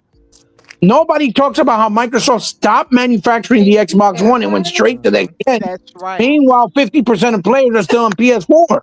Mhm. And that's why all their games, every single one, is cross-gen. Meanwhile, Microsoft got actual games that are not cross-gen, that are only on next gen. And Xbox. what was Xbox doing? They were investing. We could see their investments. Oh yeah. What was Nintendo doing? What was PlayStation? Where they had that one botched Bungie investment, but other than that, I mean, what was they doing? Oh, they're Right. wasting You're money. right there. They're wasting money. You're right They're there. wasting money. They're buying up everything. They're wasting money. Oh well, Xbox was the only one that is bringing, and we know what the games were: $50 and $40 games to the market. What did they say? Oh, those aren't quality games. Right, So, right. so apparently, a quality game has to be $70. Meanwhile, when It has to Astrobot came out for $40, it was a quality game all of a sudden. Well, they didn't, but they didn't buy Astrobot. They didn't. Yeah, they still didn't buy that thing. Yeah.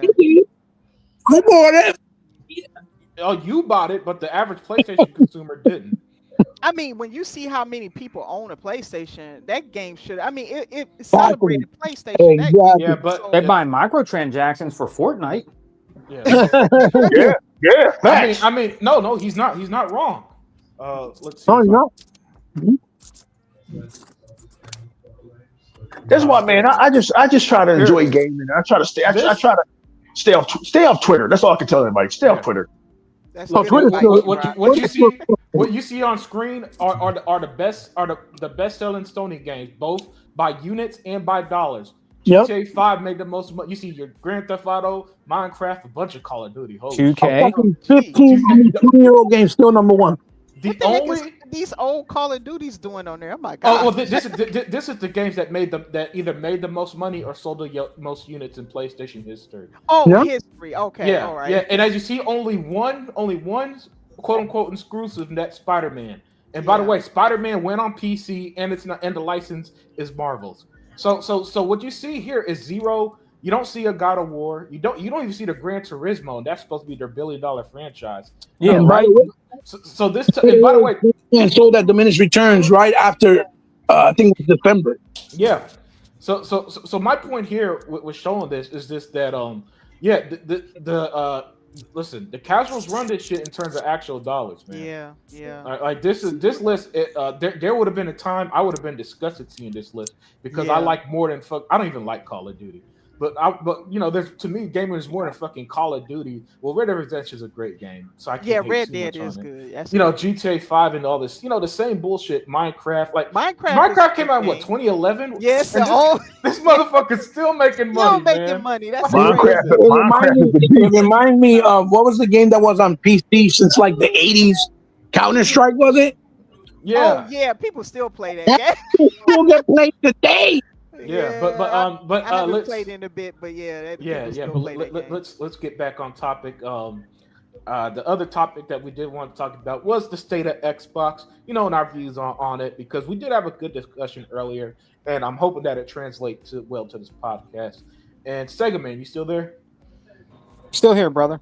Hey man, yeah. So I want to know, what is your thoughts on the state of Xbox currently in 2025? Your pros, your cons, the good and the bad, anything that you feel like. Well, brother Unlimited, I don't want to be too long-winded, which I'm not. I'm try to land my plane as fast as I can on this subject. We aren't on a time limit, so you can speak as long as you want. Okay, brother, I think I'm always. Let me put it this way: your boy say I'm always going to be Xbox, no matter what. I'm not saying that I agree with everything that Xbox does, what Microsoft does as a company as a whole with Xbox. But I'm just one of those dudes that I'm a diehard Xbox. I'm always going to be Xbox. Now I play on everything, but because I'm a gamer. I am a gamer, a true gamer. But I am an Xbox dude.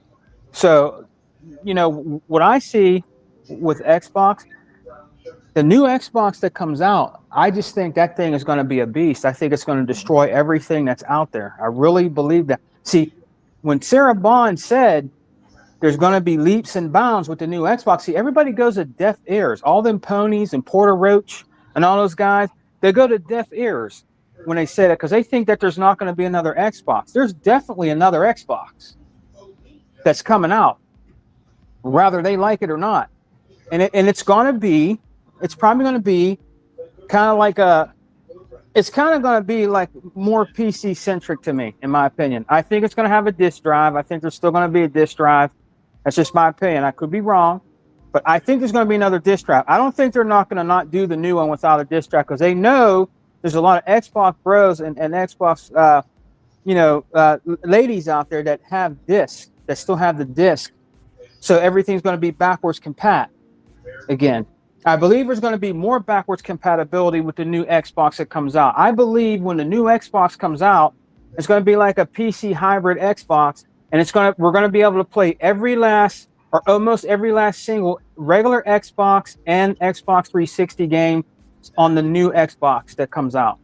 This is what I believe. This is my theory.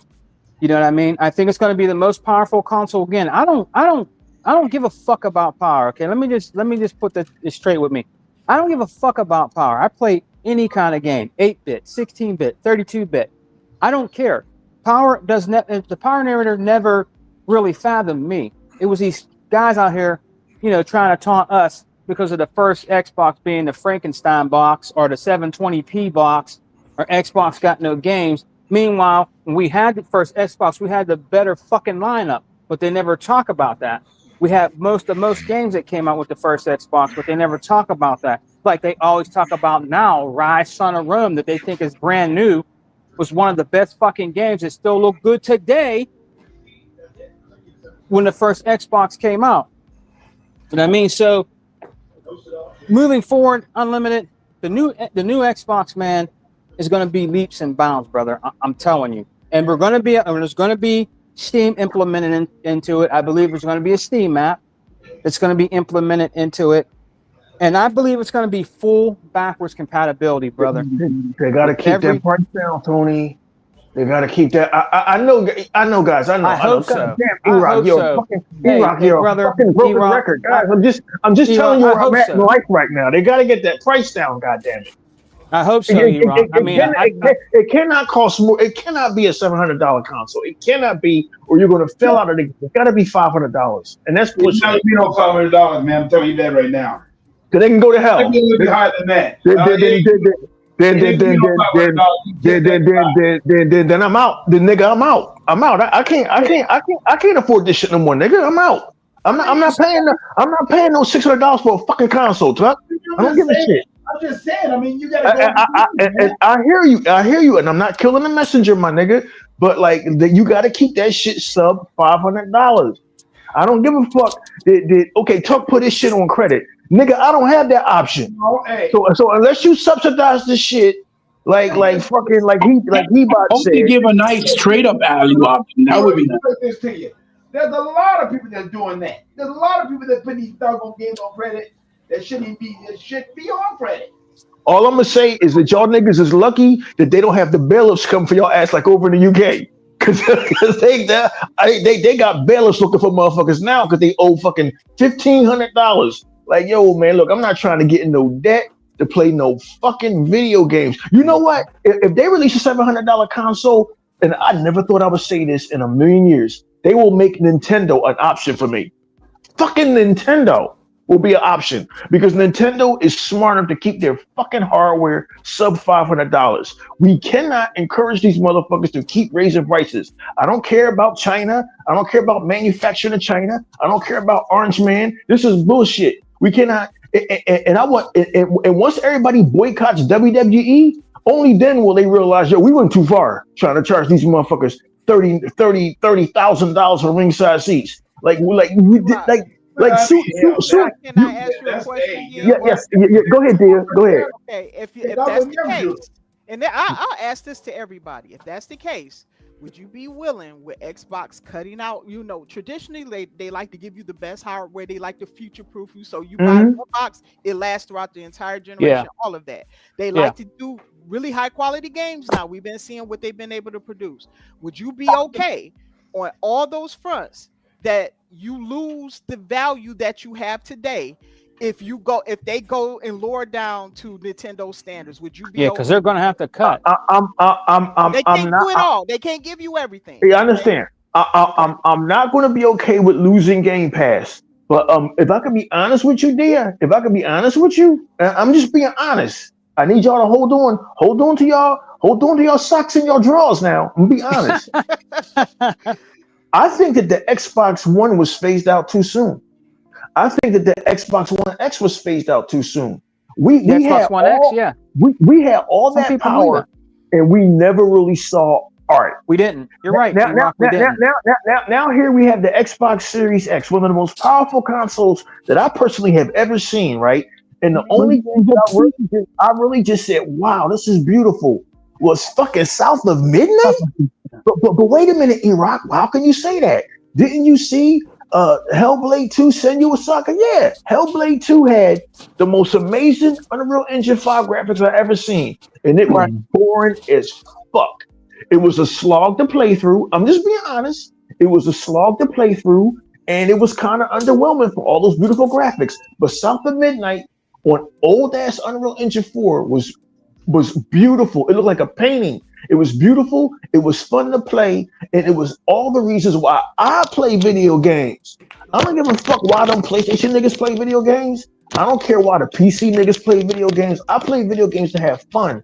And South of Midnight answered that fucking call. So it took these artists. It took these artists over at Compulsion Games to take an old engine and make art on this powerful hardware. You know, there's so much leg room on the Xbox Series X. So, like Sega Man was saying, the power is irrelevant without the art, without the games. And so far, Xbox ain't showed me shit except for South of Midnight. And I know you guys are like, E-Rock, what the fuck are you talking about? I know if Outer Zinc was here, he'd be like, what the fuck are you talking about? I'm telling you, for me personally, Xbox hasn't shown me shit all generation except for South of Midnight. Really? And I was Indiana Jones. Indiana Jones. Hold on. Indiana Jones was great, and I enjoyed it, but I didn't get the same feels like I got with South of Midnight. South of Midnight. Yeah, you're talking about the uniqueness of the game that felt. Thank you, Chris. Thank you. Heba, you get it. You get it. You get it. Like PlayStation, the PlayStation, they used a lot of tricks to get all they could out of that hardware. But man, we had Soul Blade, we had Parappa the Rapper. Like it was so many Dreamcast. Dreamcast did everything they could to wrench great. We had fucking God damn it, Jet Set Radio. We had Sega Rally. We had Space Channel 5.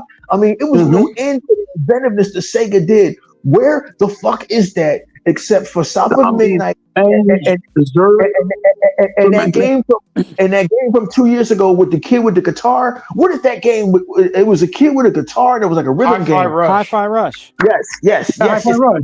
Unlimited production. I know you're still getting to know me as a gamer and as a friend, but I want to feel something when I play games. I don't give a fuck about the next Call of Duty having ray tracing. I don't give a fuck about that. I told you what a misfire fucking Forza Motorsports fucking 2023 was. Like we are still talking about how great that fucking Forza Horizon 4 was because it was beautiful and it was fun to play. I think with all of this ray tracing and all of this global illumination and all this power, we're missing the point. So because you are not giving us art like Donkey Kong Country, you are now going to ask $700 for a box?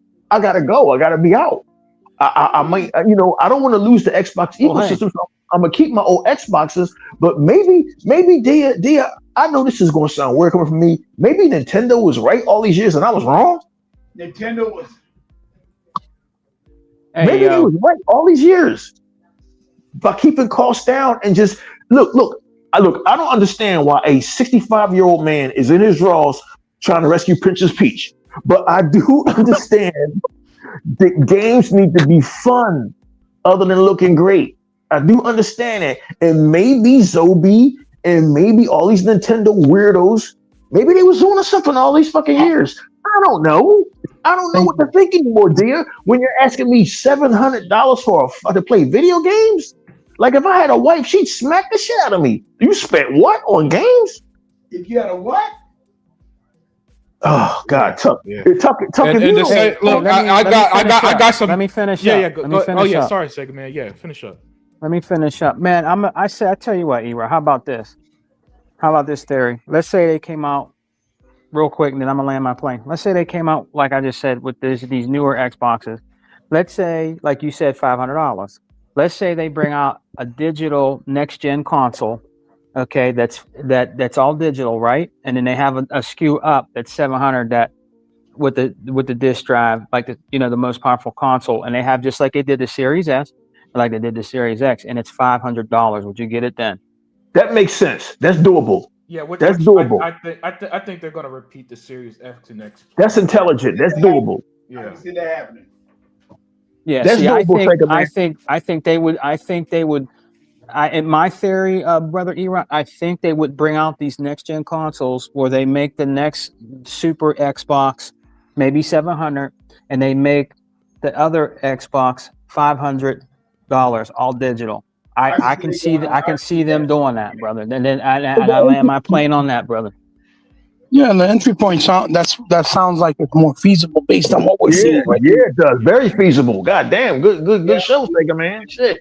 But the main thing is that the main thing I don't hear nobody complain. I mean, if they do that, nobody should not complain about a disk drive. Agreed. Everybody should not complain about a disk drive. They have to cut. Well, if you keep the cost down, fuck a goddamn disk drive. Shit. You keep the goddamn cost down. Shit. What the fuck? You could also give the option of buying selling it separate too, like where you can buy it if you want it. You can just have it separate. Mm-hmm. Yeah, I think that's the route it's gonna go. But I'll speak on it when it's my turn. You got anything else to add, Segment, before I move on? No, brother Unlimited. I think I know Xbox. I know Microsoft and Xbox has done some stumbling and fumbling and some of the things that they had to decide on. But at the end of the day, brother Unlimited, I think they're gonna do us good. I really do. I believe with these next consoles, they're not gonna do that. I think everybody's gonna be pleased with two different SKUs that are affordable. That's what I think. Right. All right, Daya, 4, 5, 6, 8. Let me get your thoughts on this. What are your thoughts on the state of Xbox in 2025? What are your pros, your cons? Anything that you feel. I will agree with everybody else. The cons is the pricing. However, I think that that's because of two reasons. One is because the market is shifting in that way, and I've said this before. Xbox is not going to take like pennies on the dollar for all that they're pumping into gaming. They're like almost practically keeping gaming up right now with all the things that they're doing, like through Game Facts. Pass, paying independent developers to just even finish their game so they can put it out there and they can still release anywhere they want, you know. So I can't in good faith expect them to keep taking losses when they lowered things to such a ridiculous degree before and nobody wanted their product. So I'm angry at the gamer because I'm like, if we all band together and reward the gaming companies when they do well, that is what's going to promote that behavior. But we didn't do that. No. People ran and got PlayStations, and they complained about Nintendo, but then forked out that money day one. So they're telling the Facts. gaming industry, we okay with this. And Xbox in their right mind, because they have to answer to Satya, they got to answer to the money person. They got to give them a reason why they're taking all these losses when they seeing what the other companies are doing, and they can no longer do it. They hit a wall. They took it as long as they could. The economy is not as great as it used to be, so it's all kind of reasons.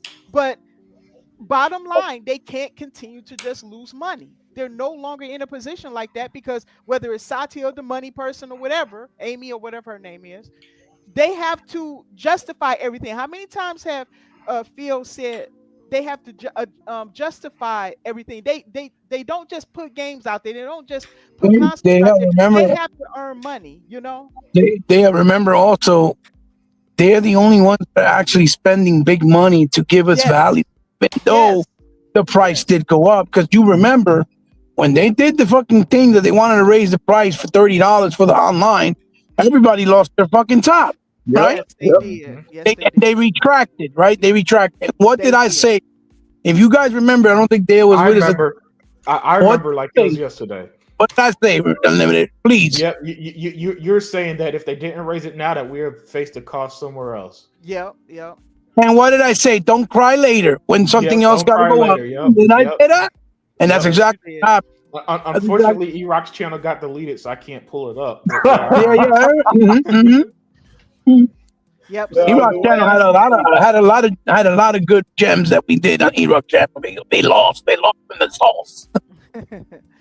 but that's excellent wisdom that you said there, because and that's where we at now. My frustration is not necessarily with Microsoft. Microsoft is a business. They got to earn money, people. They have to. They can't, Understood. they have to, they have to pay high salaries for the talent that they have. We know they pay good money for good talent to give us the best and to run the business the best way they can. They don't always make the best decisions because Xbox is the type of company that is the first to blaze through and try new stuff, and they just usually are like that, and they're the first to make the mistakes and iron things out. And not that they're perfect, they're not doing everything perfectly. I think they can do better with game preservation and stuff like that. I still believe that there's some ways they can do that, but I do understand here why they can no longer lose money the way they were. They just cannot do that anymore. And so if everybody else is asking for what their consoles are worth or what the games are worth, and the games I think will dictate themselves what they're worth. I think they've been doing well with that. If a game is not selling at 80, they bring it down to 70. If some games like South of Midnight come out, I think that game was like $40 when it came out or something. I can't remember. They're reasonably It was 40, priced. honey. It was 40. It was 40. 40. Okay, yes, what I thought. Okay, yeah. So they're being reasonable with their games. They're not as ridiculous, in my opinion, what And Nintendo. the media dear fails to see it. Exactly, and That's what sucks the most. All they'll see is fucking Wolverine. They don't see that fucking South of Midnight, this great game, was exactly. $40 Yes. and they'll never get credit for keeping gaming affordable. There you go. And that's I do believe that these are their games. These are not some third party games and all that. They are bringing games at a reasonable price. You said Hellblade 2, that was not a full price. $50. I think that was around 50. Yeah. for all the work and the tech and everything they put into that game. I know it was a slow, boring game, but you can still see That game probably cost $180 million. yes, That was that's an what I was expensive gonna. game. Yeah, it was an expensive game. Exactly. Which That's one? why Which game? we went to Hellblade 2. Hellblade 2. But the game was Oh not yeah, that full was price. definitely It was at at least $100 million. $50, I think. I live. So, Yeah, $50. yeah, okay, it was 50. Okay, yes, I'm going off of my memory with all these games. Yeah. No, So they yeah, it was didn't do a $50. physical of it. You're supposed to get a physical from Limited Run, and they still haven't announced it Okay. for Hellblade 2. Mm-hmm. Hellblade 2. Okay. So Now yeah, tell me, what are the numbers on PlayStation? Because it came out on PlayStation, nobody's talking nobody about. talked about that. Yeah, nobody talked about that. I don't know what they said about that because I haven't heard anything on PlayStation. Nothing. But No numbers. Nothing. They didn't buy that right. shit. Yeah, let's be. Yep. So yeah. So I don't want to sound like an apologist. I'm trying to be careful with this because I am a consumer, and I agree 100%. Yes. There's a limit to what I will pay. There's a limit to what Mhm. I'm willing to do. But I see the struggle that Xbox is in. I Yeah, saw you're and I trying to have not be forgotten. critical, but you're being critical, but you're trying to be fair at the same time with reality, with the reality of the situation as a whole. Right. It's not Because good you're a for critical thinker. everybody. You know what I'm saying? Yeah, because you're a It's critical not thinker. That's what you're good. doing. Right. And I'm being fair. And look, it's not. I don't think Xbox wants to do all of this. I think what they wanted to do was what they were doing at first. They tried to hold out at the lower prices. They tried to give you the value. I think that's genuinely what they wanted to do. But I think market pushes, like, not to name names like PlayStation, what Nintendo and all them did, kind of forced them in a position because they have to justify things to do some of the things that they're doing. I know everybody think they can just subsidize to high heaven, but I think those times are over. And so now we're facing a situation that's not so great for the consumer. And all I can say is that if we work together as consumers, which is what we did not do the first time, we did not reward that type of behavior the first time. Now we're dealing with this situation, is that we're going to have to tell them we're not willing to pay over this amount. But they're already gone back on their word. Nintendo, I was hoping with the anger that the fans was showing with that they would do it, and they did not. And They're stuck. They have no they choice. folded and they paid whatever They're Nintendo stuck. They're stuck because they chose to do the format of the fucking portable, which now they have to use those scan disc memory cards. Right. And in order for you to fit a game the size of, let's say, something like Battlefield, or let's say Call of Duty, that's like 100 gig plus, you got to put like 3 of those shits in a fucking card, in a game cartridge, right? And 3 of those shits to manufacture the game is going to be super duper expensive. But they're expensive because it's all micro. They're all micro tech. They're small, they're condensed, they're all, the technology is to microsize all that technology. So it's going to be way more expensive. So that's why they're opting to put the online. It's just a key card with the license, and then you download the rest of the game online or play it stream. That's why they did that. Nintendo dudes don't understand. Nintendo's decided to play a little bit with the big boys, and now they have to make that compromise. Exactly. That's the reason why. Yeah. You see what I'm saying? That's the reason why. I'm sorry. I just wanted to add that on what you said. Yeah, and that's good. You're bringing context to what I'm saying, and so I guess I'm on one side. I understand what they're doing, but I don't think it looks good for the consumer. Although I do believe Sega Man could be correct, because I think, although the console will cost more, I think Xbox is even showing that with the ROG Ally and the ROG Ally. Is that they'll have a lower entry point version, and then they'll have a higher end version for those people who still want that fidelity. They want to be able to play everything without worry, and they don't compromise anything. So I do believe those options that will still be there because of the ROG Ally, not but because of that, because that's new tech coming out, and they're still following that pattern. So I know this may sound controversial. What I would love to see is for the gaming market to crash and do a reset. And maybe start over. And I'm with you. iron out some things that need to be done because I think we can't continue to go in the direction we are.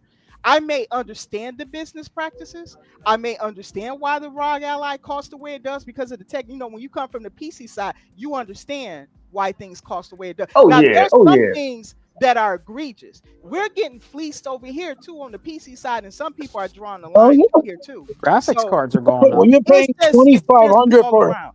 It's listen, crazy. when you're paying 2,500 for a graphic card It's at the highest crazy. fidelity, it's That's crazy. man. They done lost Mhm. their mind. So More than that. I understood everything E-Rock is saying because I'm facing Mhm. it on this side too, and I have to make some hard choices here. You know, I'm gonna have to make some real hard choices. Um, but I guess the whole market, I just think that it feels like to me it's time for a reset, and I know that that's probably the last option people will want to hear, but No, Mhm. no, I let's don't. go.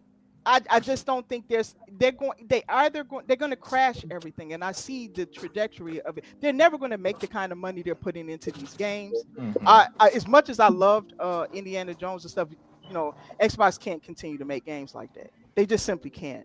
Mhm. They have to rediscover the smaller game. Look at the South of Midnight games and stuff, and do the I, Come games on I now. I I think the gamer needs to rediscover the smaller game because there's no shortage of smaller games. You go on the Xbox store right now or any storefront, I guarantee you'll find good games. Hell, Preach. even if you could look up No String Rose right now, that game's probably like $35 on the Xbox store. If I was very a good betting It man, price. was Yeah, right, right. right? $12 at one So point. a But part then- of it, a part of this day is the gamers gotta get out of their love fest That's a fair because point. of only X game matters. You know, Yeah, their mentality is if it's not AAA, it ain't worth it, and that's fucking wrong. I've been yeah, saying, yeah. you know. Yeah, well, yeah.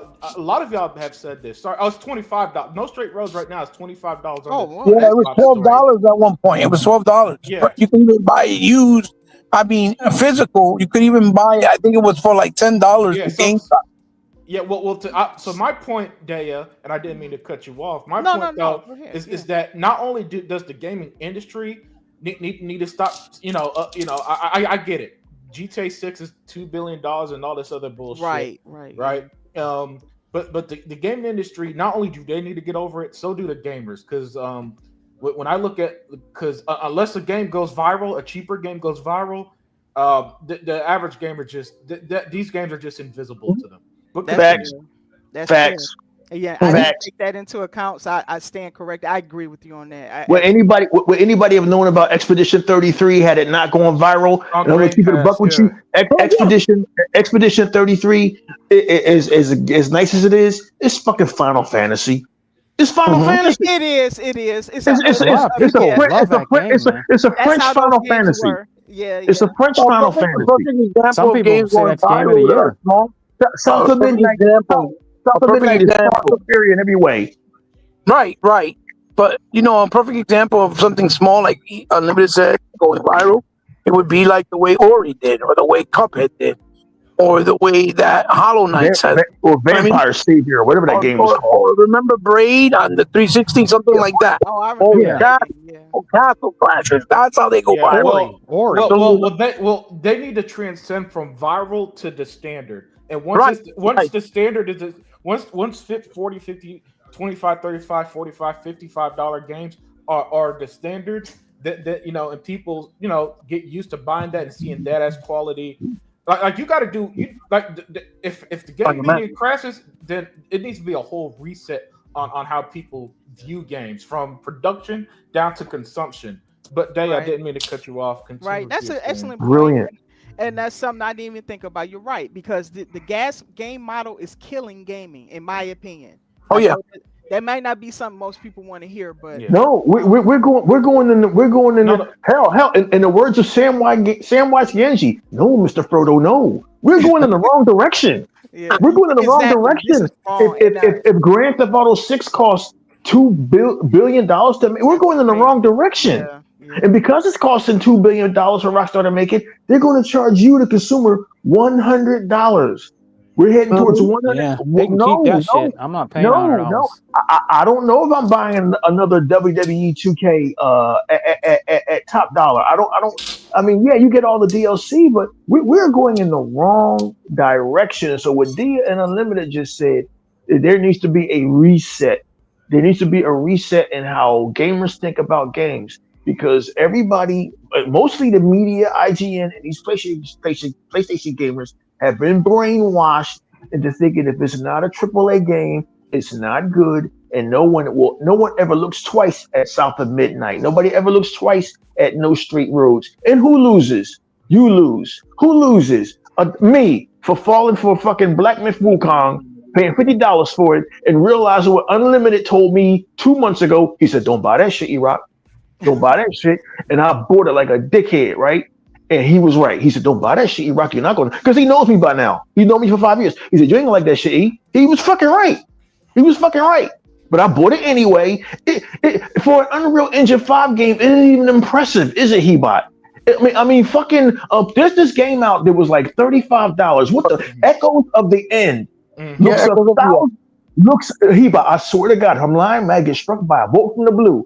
Echoes of the End looks 1,000 times better than Black Myth Wukong. It's playable and it's enjoyable. It's got a lot of puzzles in it. But for a first-time studio, this is an amazing effort. And it was $13 dollars. He bought it. It was $35.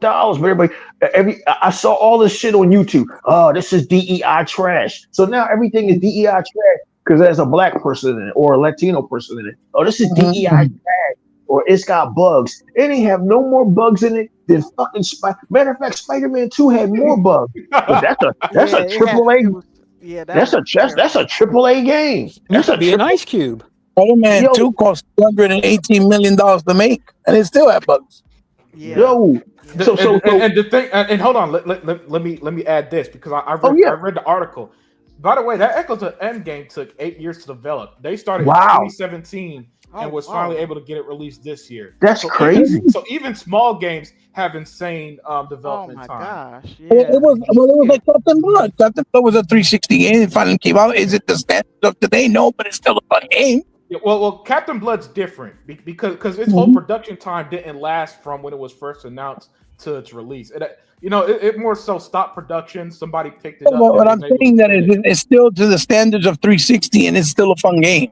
Oh yeah, and it was $25. That's what I mean. I appreciate it. I appreciated how old school it felt. Shit, hey guys, you don't appreciate me. I finished Captain Blood. Meanwhile, Falcon from Game Rank said it's not a good game. It's buggy and it has all the problems from the 360 generation, or no, the Xbox generation. Like motherfucker, like that game was fun, Captain Blood, and it was $20. Mm-hmm. Yeah, that's part of the problem right there. That's part of the problem right there. You got too many naysayers that don't play video games and never played a video game, but dog out a video game without giving it a damn try. Yeah, well, some cases they never even played them, to be honest. Yeah. Come on, you never gave the damn game a try, but you're going to criticize the damn game. Yeah, that's the problem. That's the biggest problem right there. Yeah, Tuck. That's because for a lot of them, this is their job, and it's like any job. Sometimes you wake up on a Monday morning, you're like, shit, I don't feel like going to work. That's how they treat games. Like, damn, I got to review this. I don't even like Xbox. What I got to review Forza today? Or exactly. Midnight that's today. True. Right? I'm just saying, why are you doing it? Don't get me wrong. If you don't like it, don't play it. That's my whole thing about it. Just don't down a game just to be, you play the game 5-10 minutes, then all of a sudden, it's a no good game. Hey, y'all people just that way now. They always gotta have a theory. Hey, Tuck, these motherfuckers are so outdated. I stopped watching Game Ranks anyway because it was either Game Ranks or somebody else that made a negative Xbox video, and Game Ranks was like, well, over at PlayStation, they have all these quality games like God of War and Spider-Man. And Tuck, I said, nigga, what year is this? Them fuckers came out in 2018. What fucking? So that tells me that the motherfuckers over at Game Ranks don't play games. Yeah, see, I got a boss. He brag about the PS5 and all that stuff. Holy shit, Tuck! You can't escape them PlayStation fans, man. Even the boss. This is what I told him. I said, well, let me ask you this: how many times you gonna play that damn game over and over and over? How many times can you play Spider-Man over and over and over again? Hell, there's not enough time to turn around. Other when you play it once and you should be done with it. But now, if you want to just go ahead and just be lame and I'll be a lame duck and just play the same damn video game, He said lame that's dog. your business. But you're gonna be a lame duck. I mean, I'm like, come on, y'all. I mean, you play God of War. How many times you gonna play God of War? Maybe twice at the most. God of swords. Hey, I'm not gonna play no game more than one time. I mean, it's like Hellblade 2. Even though that he got his new stuff, I'm not gonna play it because you know why? I had already finished it already.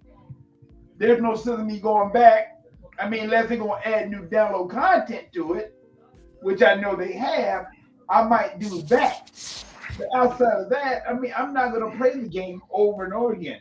I mean, the game the Sound of Midnight, I'm done with it. I'm not gonna play it again. I mean, the music is good. I like the soundtrack. I love the soundtrack and the music. I'll play that, but I don't have no interest in playing the game no more. Maybe twice. That's fair. But that's all I'm gonna do though. I'm not gonna sit here and play a game like Gears of War Reloaded. Hey, I'll play the multiplayer. I've already been through the game already. So ain't no for me playing that game no more. Halo. I mean, single player. I mean, that's the reason why I like Xbox so much. Multiplayer, single player, co-op. You cannot complain about that. Mm-hmm. Single player games get its motives. And like I always have said, I like single player games. But heck, I want to have all of the elements in a video game.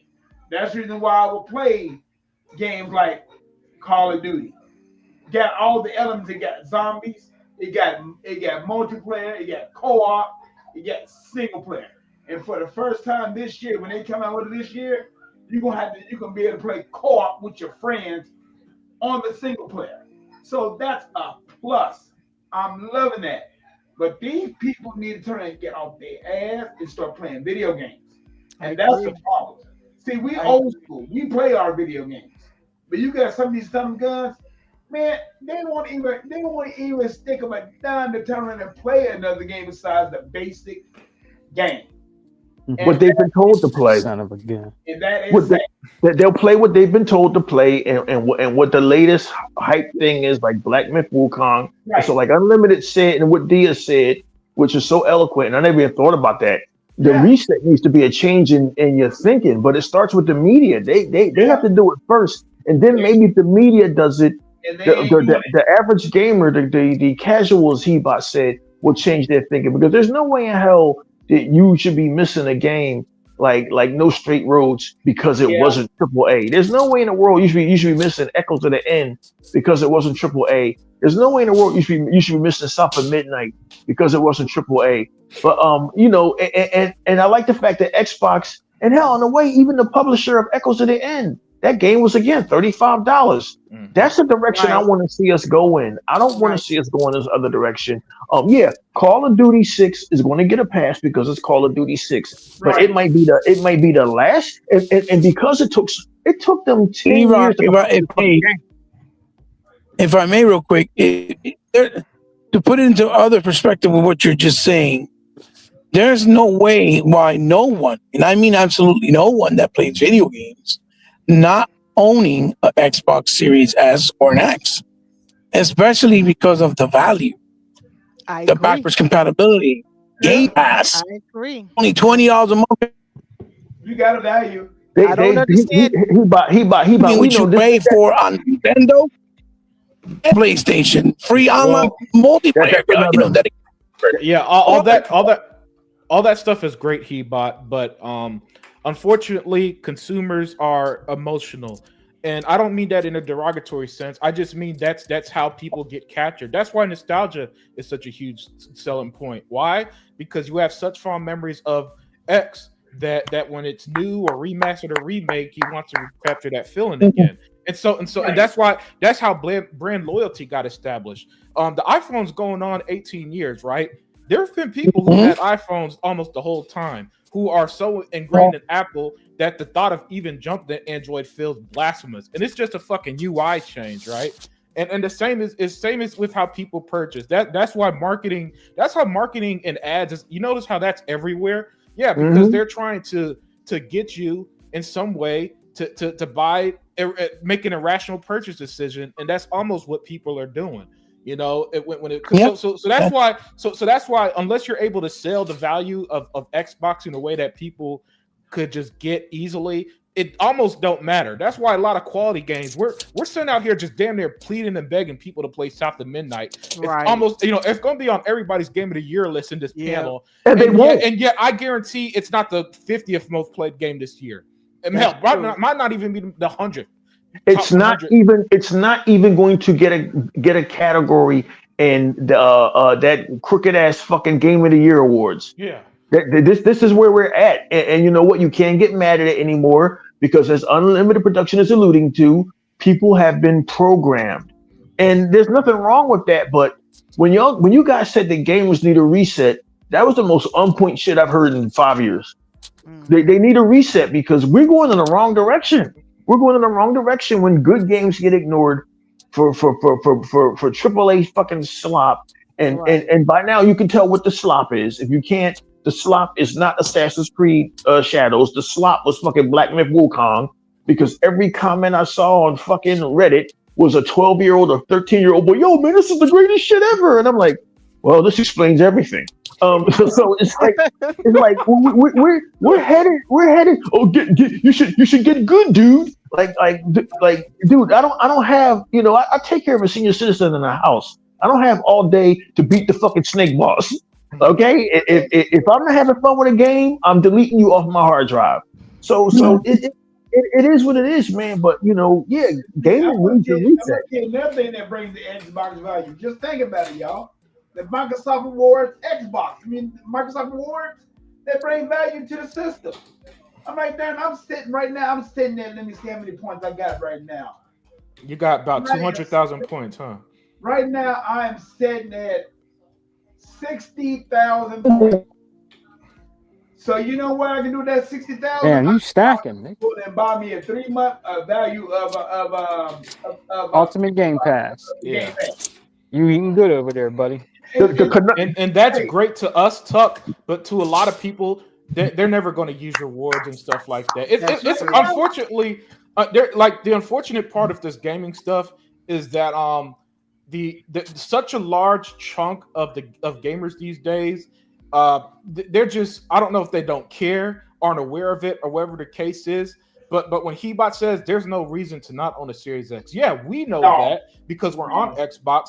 But go out there to some kids who are playing their favorite Mario Kart game or something and tell them that shit. Brilliant. You're like, who gives a shit, right? Rewards? What the fuck do I care about rewards? Game Brilliant. Pass? I got the games I want right here. I'm just gonna play Minecraft later. So the question now is, how do you reach them as well so that this reset, if you will, could happen? And that's the part that unfortunately might need a crash. It might need something extreme to happen in the gaming world for things to switch in that way. But that's my 2 cents. With that said, guys, we gotta get back to Daya. We've been cutting her off like 37 times, man. We gotta let this woman speak. All right, I'm gonna wrap it up. So I would say that those are the negatives that I see, but I don't see that as just being an Xbox negative. Mhm. I think that they're kind of forced to operate the way they are because I personally want to believe that what they were doing at first and what they still carry on in some ways, like with rewards and some of the things, the perks that they try to give their gamers, I think that's really what they want to do. But I just don't think that's the kind of market that they were operating in right now. So as far as the future, I think Xbox will continue to innovate. I think that they're going to learn that they may not be able to have everything they want. They will not be able to get everything they want at the prices that they want. And they're going to have to make some hard decisions. I don't know where they're going to make the adjustments. It could be in the games, it could be in the hardware. I do not know. But I do know that they can't have everything either. If we can't have it, neither can they. And so I really can't predict what they're going to do because everything is so new. Like take that handheld. Everybody says it's going to be a big flop. What happens past that? I don't know. I really don't know. Yeah. I think they want to be everywhere. I think they want to have access to everywhere so that they're not relying on another market. Yeah. I don't know how that turns out with them. It's just too much to me. It's too much unknown with how different the market is changing, and that we don't even know what it's going to settle into right now. I don't think they're there. So I don't know if you guys disagree with me. I don't think that that the market has sifted out everything that is going to sift out. I don't know if AI plays a bigger role and then you lose certain people. I don't know, so all I can say is that whatever happens, I think Xbox is positioned in the best place out of all of them. And I think Nintendo is placed well, but Nintendo can't grow. They just stagnant. And I don't know how well that does for them. Maybe it does well for them into infinity. I don't know, but Yeah. maybe it doesn't. I do know they're getting competition, and I will say that they got competition with Power World, which forced them to sue. And I think ultimately they're going to lose that case, and that's my opinion. I'm no lawyer, but I believe ultimately they're going to lose that case. But we'll see if I'm right or wrong about that one. But Well, I they think they got already lost threatened. that case, did they? I'm sorry. I think they already lost that case. No, I mean I haven't heard that they lost that case. Maybe I'm not up to date on that. I'll have to check again. That case Oh, has been yeah. dragging on forever. But they felt threatened by Power World. And I also will Well, say yeah. this, that Sonic what's that, Racers or something? That game is doing so well, and that's the area that Mario does well in. And I think they're getting competition. And I think that if they think they're going to just be able to sit in that spot forever and just cruise all the way through, that I don't think that's happening anymore. I think that they're finally getting the competition that's needed in that area, and we're going to see what happens to them ultimately. But as far as Xbox, and the reason why I brought them up is because I still believe that with the type of games that they make, the variety that they make, the hardware that they make, how they can exist. If one thing fails, they still exist in all these other areas. I think they're positioned in the best place. But what does that mean for the consumer? In the immediate, not so good. The cost of things are what they are across the board. You can go to PlayStation, you're going to get fleeced there. You can go to Nintendo, you're going to get fleeced there too, by the way. If you think that you're not going to pay a lot of money to be gaming in Nintendo's world, they never have sales on their games. They're comfortable with setting their games at the highest price, and they set the prices. So they're pretty bold about that. So if E-Rock does switch over there, these are things he's going to have to get used to, and he's getting a lot less value in the ecosystem than he would in I Xbox. was just talking bullshit, baby girl. You know. I ain't paying no $110 for no fucking Mario. I was just talking bullshit, Yeah. boo. But that's that's the reality. So Yeah, it's you not right. looking good anywhere, in my opinion. It's for the consumer, it's not looking great. So I just say this: I believe out of all of them, I believe Xbox will be the one to survive, adapt, and I think that they still will exist. Now I can't speak the same for PlayStation, and we don't know what's going to happen with Nintendo, but you best believe they're being threatened. And so if they're being threatened just by people making better games and all this stuff, something that they're unwilling to do, they don't like to put a whole lot of money in their stuff. We're just gonna have to see what choices, where things settle at the end of the day, and that's where I stand on it. I don't believe that it's anything I can definitively sit on and say, well, this is where Xbox is going to be or anything. I can't really say that, but I say right now, most of their decisions have been good. Some have been bad. But I think that they have to flesh everything out because it is a new market, and just as we're adjusting, they're adjusting too. Absolutely excellent points there, Dan. Dan, you know what? You know their biggest competition. You know what their biggest competition is gonna be? What's that? They're gonna have to deal with the Ally because that son of a gun's gonna be a beast. No. The only reason why I disagree, Tuck, is because the Steam Deck exists.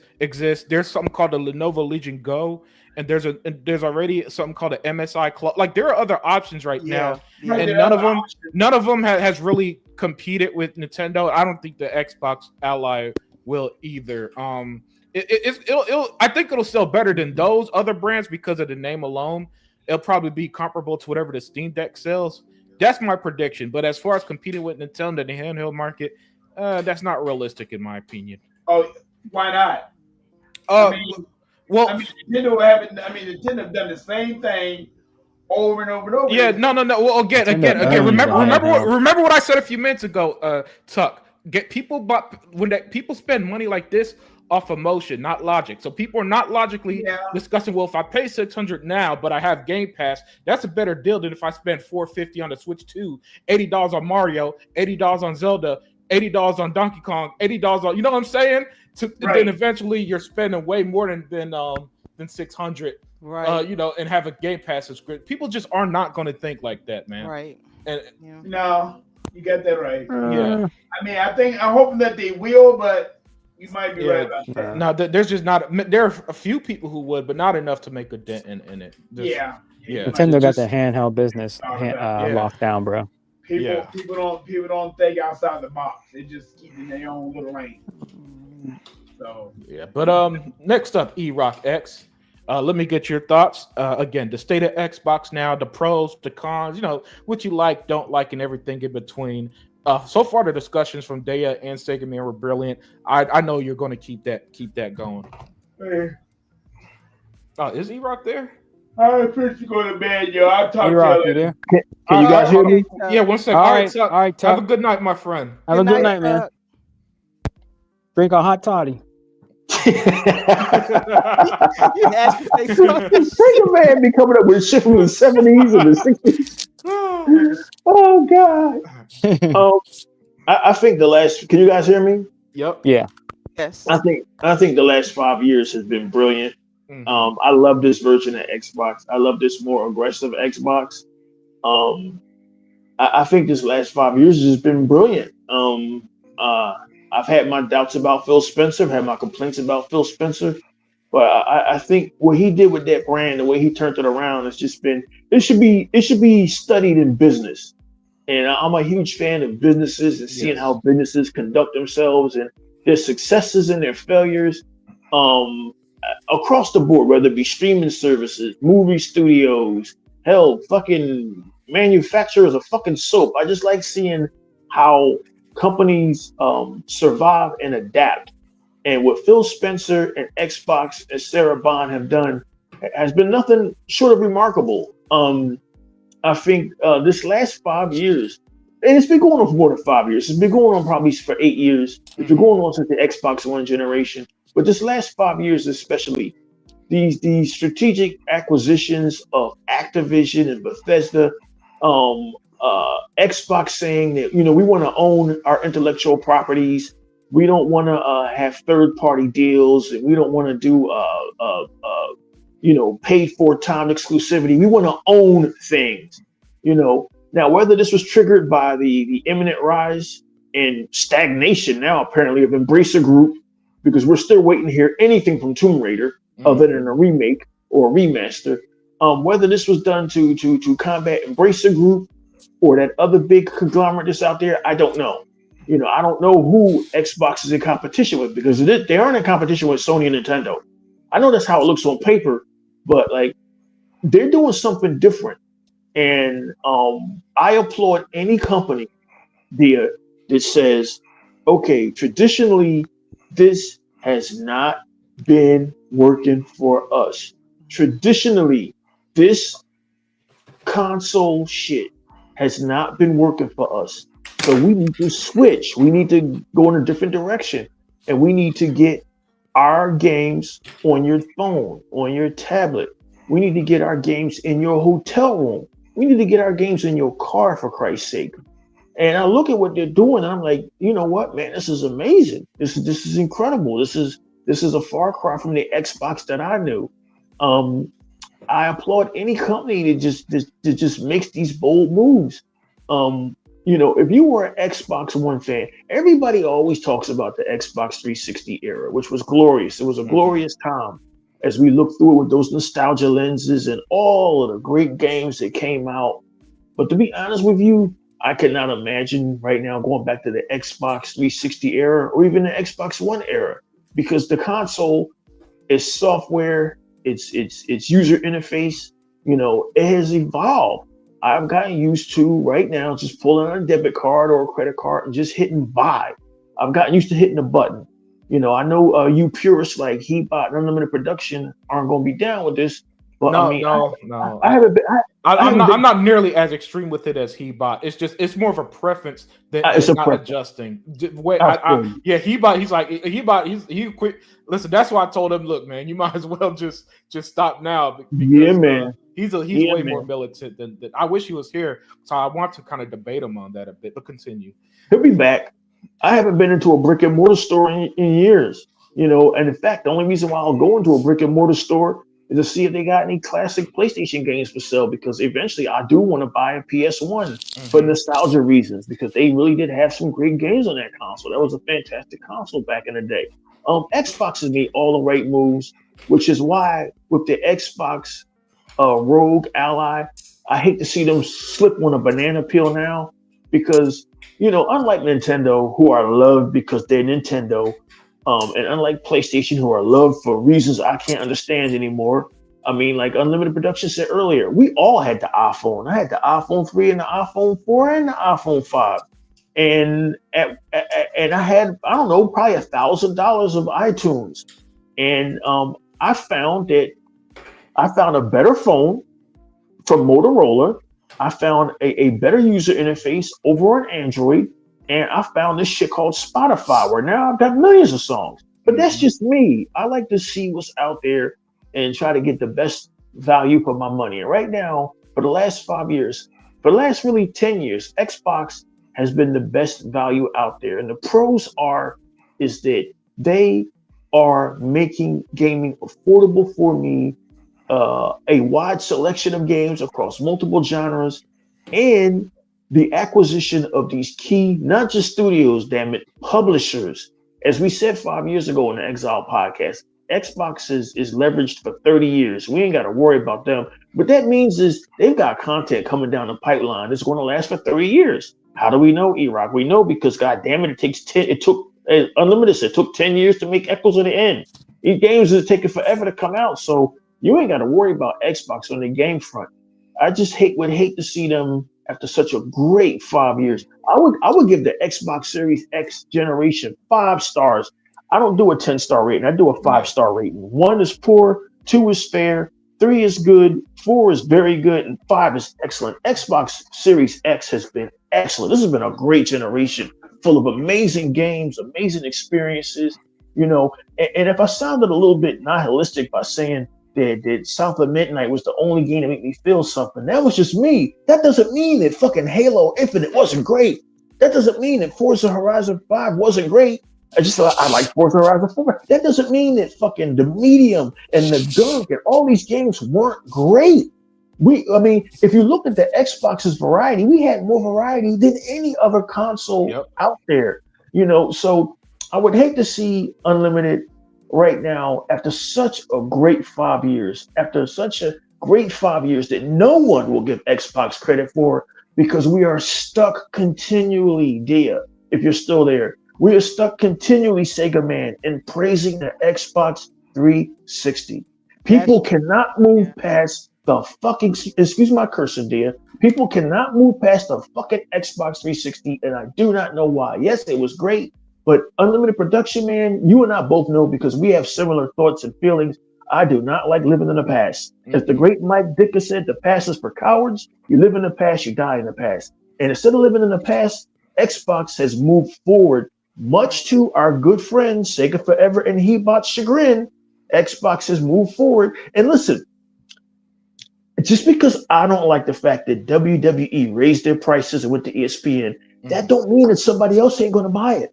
Just because I'm bitching about the Xbox ROG Ally and I'm bitching about Xbox possibly coming out with a $1,000 console, that don't mean that somebody else ain't going to buy it. It just means that gaming has gotten out of the reach of E-Rock. No one's going to care. No one's going to cry about it. Boo-hoo. You fucking move on. You 57, almost 57-year-old dude, and move on with your life.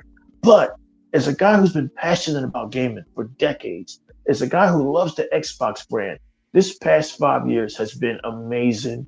I do not want to see Xbox slip on a banana peel. So the pros of this generation has been Game Pass becoming really as indispensable in my life as my gas, my water, my electric, my food, my religion, my savior. Yes, our Game Pass has been. I can't imagine life now without Game Pass. I know that sounds pathetic, but it is what it is. Game Pass has changed gaming for me forever. To me, it's a deal breaker. Why don't you buy a PlayStation? It doesn't have Game Pass. Why don't you buy Nintendo? It doesn't have Game Pass. And they're never going to have Game Pass. The Japanese are never going to acquiesce and give the Nintendo and PlayStation fans what they want. They want Game Pass, dear. That's why they hate it so bad. They want Game Pass. And as much as they talk about Game Pass being welfare pass and EBT pass and all that shit, right? If Nintendo announced tomorrow Unlimited, and you fucking know this, that all their games are going to be in a service for $20 a month, those motherfuckers will backflip. The Game Pass killer. Yes.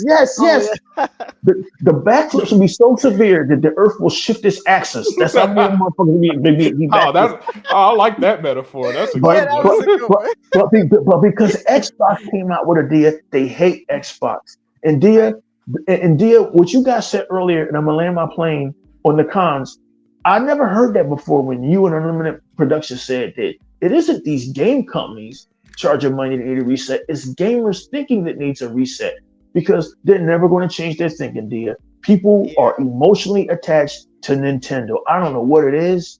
I knew once I had an SNES. I had an N64. That shit was so terrible. That was my last Nintendo console. Like fucking, a console is bad. Only 3 good games come out for it. But like they're emotionally attached to that fucking Nintendo. Yes. Hey, sorry to cut you off. But all summer, since I'm like you, I'm not on social media or nothing. So the only gaming stuff I see is usually on YouTube. And I swear, the amount, and these were the Nintendo guys who were making these videos, that RGT dude, and others. They're all summer. Nintendo lowered the price. I can't buy the Nintendo Switch 2. Mario Kart is too much at $80. You know what happened on July 2nd when that console came out? Yeah. Every single one of them did an unboxing. Every single one of them did the unboxing video of both the game and the console. Every single one. It's and Dia and Sega Man, you can't untrain 30, 20, and 40 years of training. You can't undo 30 and 40 years of what Unlimited Production so eloquently said, marketing. And so to expect Jabari Clark and King Thrash and MGB and all those PlayStation guys to suddenly discover that Xbox is this great value, like Hebot was saying, it's never going to happen. And that's okay. I used to be emotionally attached. I used to get mad. Why can't you guys see what a value Xbox is? Why can't you see how great? They're never going to. So fuck them. I don't need MGB or King Thrash to enjoy South of Midnight to validate how great that South of Midnight and Ravenlock was to me. I don't need that anymore. Maybe I needed to, the whole reason why the ROG X channel existed, and in a sense the Hebot's channel existed, and all of these Xbox guys, fucking Mr. 100, all of them, was to get the word out there that Xbox One wasn't as terrible as everybody was saying during 1080p, E3 2013. That whole generation, it was rough to be an Xbox gamer. It's rough knowing that your wife is one of the nicest, most beautiful people in the world when everybody's saying for 7 years that she's ugly. It's rough, knowing that you got this great fucking ecosystem and everybody's like, well, 1080p, E3 2013. And so from Sarah Bond and Phil Spencer to shift their business and say, okay, so since King Thrash, since the Nintendo guys, since Nintendo Dude, since Mizza T, and since Jay Barry ain't never going to buy a fucking Xbox. Dia, I swear to God, if Xbox was free, they still wouldn't buy it. We know this now. Just Tony, second man, don't we? We know this now. Definitely, 100%. If Xbox was free, we'll give you a free Xbox if you get a Game Pass. If they still won't fucking do it, right? Because they've been so trained that Xbox is bad, Xbox sucks, Xbox is destroying gaming, and all whatever bullshit that IGN and whatever bullshit that Falcon over at Game Ranks believes. Xbox is bad, or even fucking infographics. Infographics made a video that's so derogatory towards Xbox. They did. Oh my God. They should have been sued, but Phil Spencer, he ain't going down that road because freedom of speech. freedom, First Amendment, right? If I'm correct, freedom of speech, right? Mhm. So infographics of the Xbox video that was so derogative. This is what they think, dude. This is what they've been trained for years. That Xbox is bad. Xbox doesn't have quality games. Game Pass is not sustainable. All this fucking bullshit, right? So, but in reality, it's always Xbox this last 5 years that they make games affordable. Games are $50 and $40. Game Pass is the best value in gaming. And as far as Xbox and Microsoft as a company, they're bold enough, and they have to by law, federal law, to show the results of all their labor, which is their motherfucking quarterly financials, which is always in the billion, the fucking billions of dollars, right? And so like we have an end result. We know that the end result with them making billions of dollars is it trickles down to us in the Game Pass. And I couldn't be more happy with Xbox more than any time in my history of being an Xbox consumer. I just do not want to see them, and I'm gonna land my plane unlimited. I do not want to see them slip on a banana peel with pricing people out of the market, because they've been doing so damn good for 5 years. That's all I'm saying. They've been doing so damn, and of course everything changes. Everything changes. I don't want to get off topic, but there was a time, and there's still a time, where Netflix is the #1 streaming service on the planet. But a quick examination will tell you, actually a 5-minute examination will tell you that Prime Video has in every way surpassed Netflix. I can't believe it. Prime Video has more content. Across the board, they have more content than Netflix could ever imagine. And the only thing keeping Netflix, the company I've championed for years, afloat is fucking Wednesday and Stranger Things. Without them, I don't know what's going to happen to fucking Netflix. Like things change. And so when he bought and Sega Forever, when they say that, man, the Xbox identity is gone, and the Xbox ecosystem has changed, and this is not what gamers on the street want. And I'm like, well, who are these gamers on the street? And what was this ecosystem? Because if I remember correctly, when Xbox first launched, it was underground. Nobody was fucking with Xbox. It was underground. It was this underground thing that only a few of us knew about. Only a few of us knew that the games were better. Only a few of us knew that the RPGs were better, but the rest of the world wasn't having it. Then Xbox 360 dropped, and a few of us knew it was great. And then in came this influx of casuals, because Xbox 360 got popular. In came this influx of casuals. And then when the Xbox One launched, then PlayStation 4 dropped at a lower price, $100 lower. That's when all the casuals left and went to PlayStation, and it never came back. And I'm glad they're gone. I don't want them ever coming back, because they weren't true gamers. But it's like, Xbox has to change. Xbox has to change, guys. And if they have to change without me, that's understandable. All I want to say, man, is that Jesus Christ, man, what a fucking last 5 years. What a hell of a ride. Listen, if I die tomorrow, this last 20 years with Xbox has been the best gaming ever. And you can't replace that. It's more than brand loyalty. Is, man, you guys knocked it out of the park. Do not trip on a banana peel now with your pricing, dear. You can't, because people fucking hate Xbox for reasons I can't understand. I can't understand why you wouldn't go for the console that gives you the best value. But as we said earlier, people have been trained to think that Nintendo is good and PlayStation is good because that's what they grew up with. And at this day and date, there's no amount of videos from Hebot or no amount of videos from ROG X or Unlimited that's going to change these people's feelings and thinking. So why try? And so when Dia says that Xbox said, we gave you affordable gaming, we gave you gaming that was affordable at an easy entry point. Well, you didn't want that. So now we're going to raise our prices like everybody else did. Yep. There's nothing I can say. My hands are tied. Unlimited production. There's nothing I can say. Because you, me, Sega Man, we bought the consoles. We bought Game Pass. We bought the games. It's everybody else that didn't. So everybody else has got to suffer now, and I got to suffer with them, and that kind of pisses me off. But just like with WWE going to ESPN and raising their prices, there's nothing I can do about it. But I would give Xbox 5 stars. I would give them an A+. I don't see any cons. They did nothing wrong this generation. They did what I would have did as an adult gamer, did I hate seeing Sea of Thieves go to PlayStation? That's Did I hate seeing Horizon, Amber. Forza Horizon go to PlayStation? Yes. But when the numbers came back that Forza Horizon 5 was the best-selling game on That's crazy. a competitor's platform, I know. what Dia, I have no ammunition now. I have no Yeah. ammunition against Phil Spencer and Sarah Bond. There's nothing I can say. There's nothing I can do. But either go along with it or just admit that Xbox isn't fun anymore. And that's all, guys. I'm gonna close. I would give Xbox an A+. I've never unlimited production. Dude, we talked about this for 5 years. I've never seen anything like this. And unlimited production said it 5 years ago. I don't know how he saw this. He said the console wars is over. We're in the content wars. Give that man a fucking Nobel Peace Prize or a medal or something. Because this man who's younger than me saw this shit 5 years ago, guys. I give Xbox an A+. Absolutely, excellently put there, E-Rock. Yeah, man, that was spot on. I'm gonna finish up the show, give my thoughts after I let my brother Hebot speak.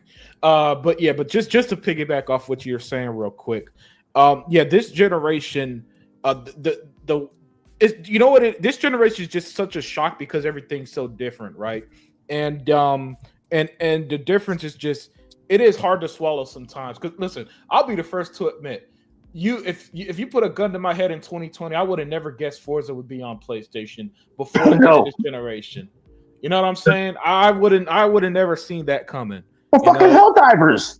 There's games on Xbox that have a PlayStation Studio logo. Yeah. What timeline is this? Yeah, I wouldn't. I couldn't. I probably wouldn't have been able to predict that. You know, the content wars thing though. The only reason why I got that right is because it was just something that I saw in general. Because that was at the very beginning of the streaming service stuff, and so all I was seeing was, all right, all these companies are loading up on content, and so what's about to happen is that what's going to matter less is hey, I sold 80 million consoles, and what's going to matter more is hey, we got 500 million players on Xbox, and that's why I was saying even back then. Now we're in the content wars, guys. It's all about how much games we got out there, how many people are using our product, so.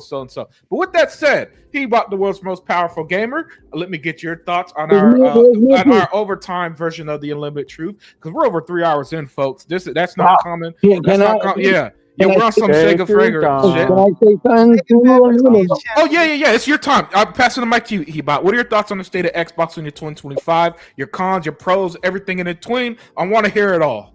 Yeah. I mean, obviously the pros. We'll start with the pros. Obviously, the pros are basically that they have been consistent as far as what they've been trying to bring to the ecosystem, which is value, trying to connect with different types of developers to establish relationships, to bring trying to bring more games, ideas, and unique, because you're seeing games like South of Midnight, like The Keeper, right, like The Gunk, The Medium, right in the beginning, games that are usually like they wouldn't emphasize, which we saw it also on the Xbox One with Recore and fucking Local Cycle. Yeah, Local Cycle. With Max Curse of the Brotherhood. Yeah. With Crimson, with Crimson Dragon. Yeah. Titanfall, you know what I mean? Yeah. The list goes on and on. Rise, Son of Rome, Quantum Break. We saw it. We started seeing this since 2023 and 13 rather until now, and I like that they kept that consistency, right?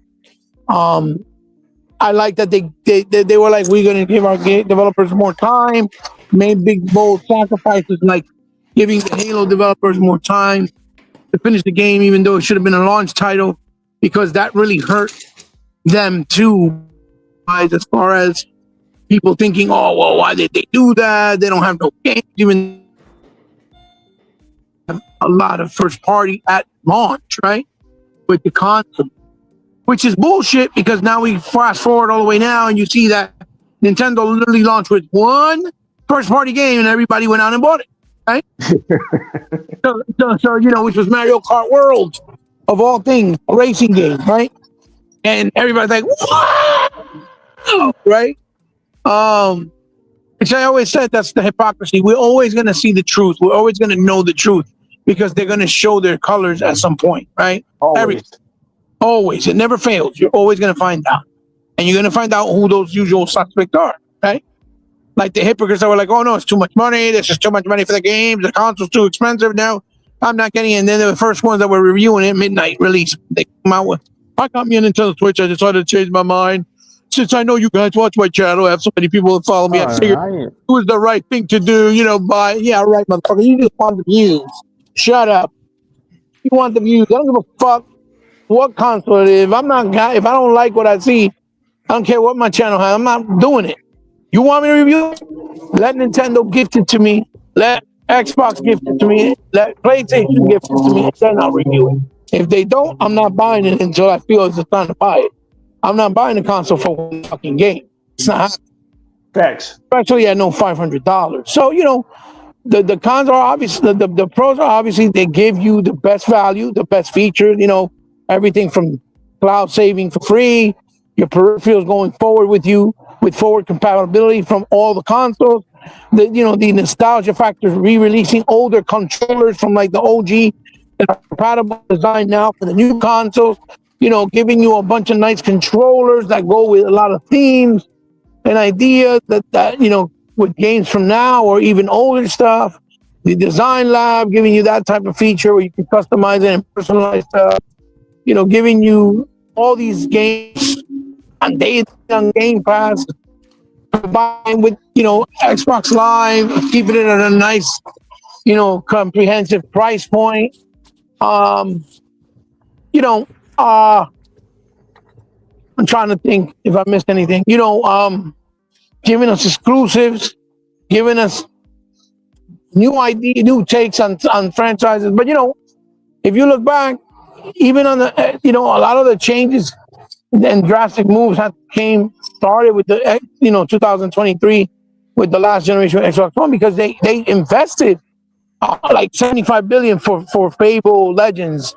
And even though it was looking spectacular and the game was actually nice, because people like me and E-Rock were able to play it on the beta, the fans were like, oh, it's not traditional Fable. We don't like it. No, it's garbage. Yuck, yuck, yuck, yuck, yuck. They didn't give it a chance, and they had to. They just threw away $75 million. And then. Huh? You sound like Battlestar Galactica. Hey. You botting out, He-Bot. You might have to, you botting out, bro. Martin, brother. Yeah, you might have to come back in. He must be driving. Can you hear me now? Better? Right. You might. Is that better? Like the movie Heartbeat. Yeah, you sounded better. Continue. Better? Okay, so and then they also had to remember they started facing other problems, like when they did the deal with Platinum, investing $100 million, and they had to scrap that with Scalebound because 5 years in, and what happened? The game wasn't fucking even done yet. They still had problems. It still wasn't finished. The same way they announced Everwild and announced Perfect Dark and all these other games that they had to end up like Contraband that were in development for almost 10 years when it comes to Everwild, and yet there was not one piece of gameplay that was able to be shown. Paying all these people while they're having martinis and partying on Twitter, right? So, they had to overcome a lot of obstacles. And I think the best part is how they've been able to execute it, right? How they've been able to approach it and adjust. Now, have it been all good as far as the way it looked from the outside looking in? Or from the outside looking in? No, maybe not. But again, we don't work for these companies. There's a lot of money involved. It's not just no longer, a company that's only dedicated. Damn, He-Bot connection is bad tonight. Yeah, hey, you botting again, He-Bot. He must be near some fucking adamantium or some shit, man. Yeah. His internet sitting there fucking up hard. Hey, while he's trying to get his stuff figured out, I just want to announce Phil Spencer has surpassed another head of gaming. This time, it's Nintendo's president and CEO Doug Bowser who's leaving. So shout out to Phil for even surviving Nintendo's president. Man, that's good. He just survived like 25 CEOs, man. Phil's the man, brother. Hey, you guys are terrible. You're terrible. Phil look like too much damn way. I'm concerned. I hope he's all right. It's that Ozempic, man. It's that Ozempic. That's why he's so damn good. Ozempic. Yeah. So check it out. So as far as the pros, like I said, I think that they would have been able to overcome a lot of obstacles in a timely manner and in a positive manner for the most part. Now, as far as the cons, I think definitely without a shadow of a doubt is the price adjustment. But I understand why, right? I think the price adjustment was drastic and seems radical because it was done more than once, pretty close to each other, right? But at the same time, is what we said earlier, then they were offering everything cheap.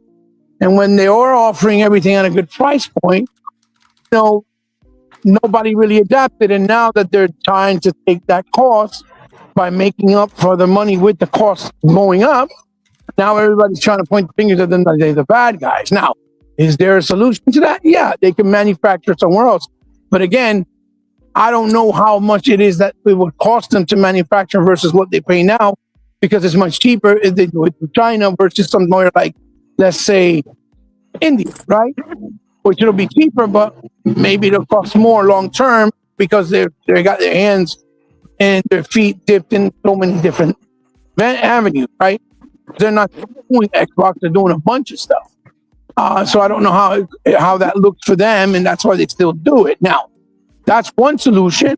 Another solution is maybe manufacture for here, but then we'll have to probably do a whole warehouse. That's going to cost money too. So I don't really know.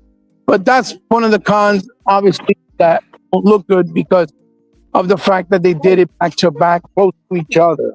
But if we've been there from day one, we know that wasn't the case because they were the only ones offering something like Xbox All Access, right? Which nobody else was. They also offer a good, substantial trade-in value. As a matter of fact, they were giving crazy trade-in value of fucking GameStop. I remember if you trade in your Xbox for a PS5 Pro, which was ridiculous. You got like $350 or some shit. It was retarded, right? Either way, that's neither here nor there. But just to give you an idea, my biggest problem with Xbox, and that's what I was trying to say with Sega Forever about the cultural loss, is Microsoft was positioning themselves in a place where they didn't need anyone. And they could have had the same success they're having now, if not more, by forcing people to come to them. Let me hear me out. Because they had the biggest companies and franchise in history that they acquired, right?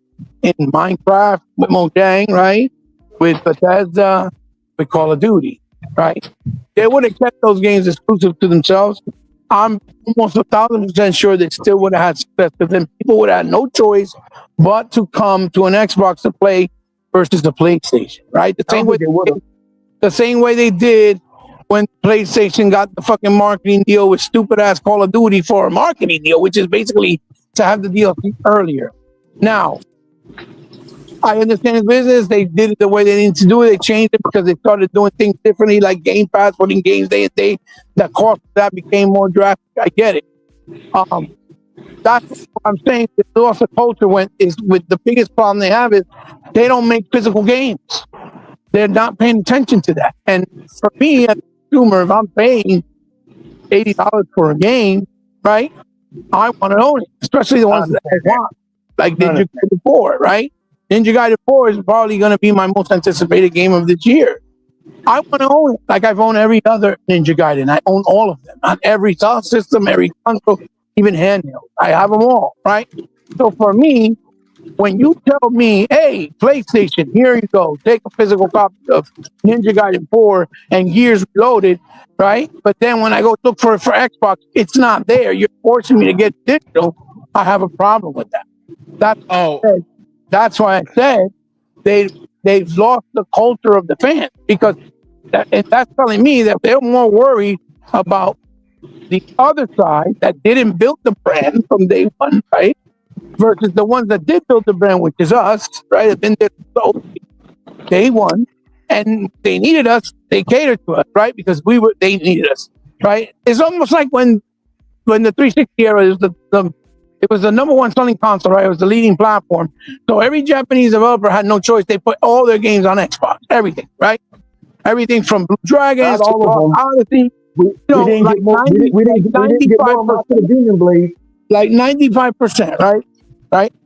And then as soon as that 360 in the Xbox One era started, that it was not doing as well, everybody turned coat real quick and without a blink of an eye, like the people who did Guilty Gear, for example, right?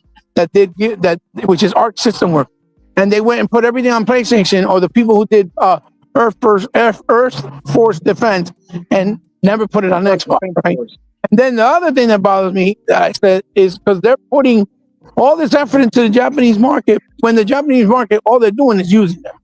The reason why you see, Hideo Kojima, because remember, he did say that American people don't understand the game because we're dense. Basically, we're stupid, so we don't understand the game. But the reason why he's sucking on your fucking games are weird, dude. That's why the fucking but the reason why he's sucking on Xbox now, and now he's singing a different tone, is because Microsoft is fitting the bill. They're paying for everything, right? Sony didn't pay for his game Death Stranding, or Death Stranding 2. Sony gave him the Decima engine, access to the Decima engine. That's what Sony gave them. Sony did not give them money to develop. In the case of OD, which is called Knock Knock now, that game is fully developed and funded by Xbox. And Kojima Productions is making the game with the engine they choose to use, which is a new proprietary one, or the one they use for Death Stranding. I'm not sure because he hasn't really, given that information. But somebody like Sega never cared, was putting all these games like Yakuza all these years on PlayStation. Then as soon as they gave them a check to put it on the Xbox Game Pass, we love Xbox, they're the best.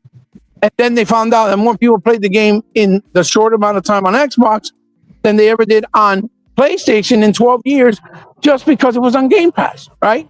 It had like a revelation. And then you still see Phil trying to win that market. The Japanese market is overrated at this point. Yes, they still make good games. But what they need to do is concentrate on the markets and developers that want to do more for Xbox. Yeah, Genuinely. In defense on Phil, people did spend all the Xbox One generation saying they needed more Japanese games, and he gave them to them. And he gave them to them. So I don't envy people sometimes in that position because it seems lose with them. But continue. Yeah, absolutely. But we had Japanese games. We just didn't have all the ones that you see. Hey, look, people were asking for Yakuza on Xbox, and he gave it to them despite PlayStation fans saying. I remember like yesterday, they would never put Yakuza on Xbox. Absolutely. But my point is had they not paid for it on Game Pass, Sega would have never done it. But the fans were asking for it. That's the only reason why they paid for it. So what do you want them to do? Negotiate something that probably wouldn't have happened? I feel that they try too hard to cater to the continent or country that don't really care about Xbox. Well, okay, yeah. Well, and by the way, when I'm disagreeing with you, it's not out of any type of no, absolutely not. But my thing is that okay. So people ask for the Japanese games. They got it to us. I just can't get mad at them if they maybe they did go a little overboard, but maybe that's what they had to do to get it on Xbox. You know what I'm trying to say? I'll give you a perfect example, so you could maybe see what I'm trying to say. For example, right? Korean market, right? Uh-huh. A lot of Korean developers have been trying to work with Xbox without getting paid up front, and they were willing to put things on Xbox before the Japanese market.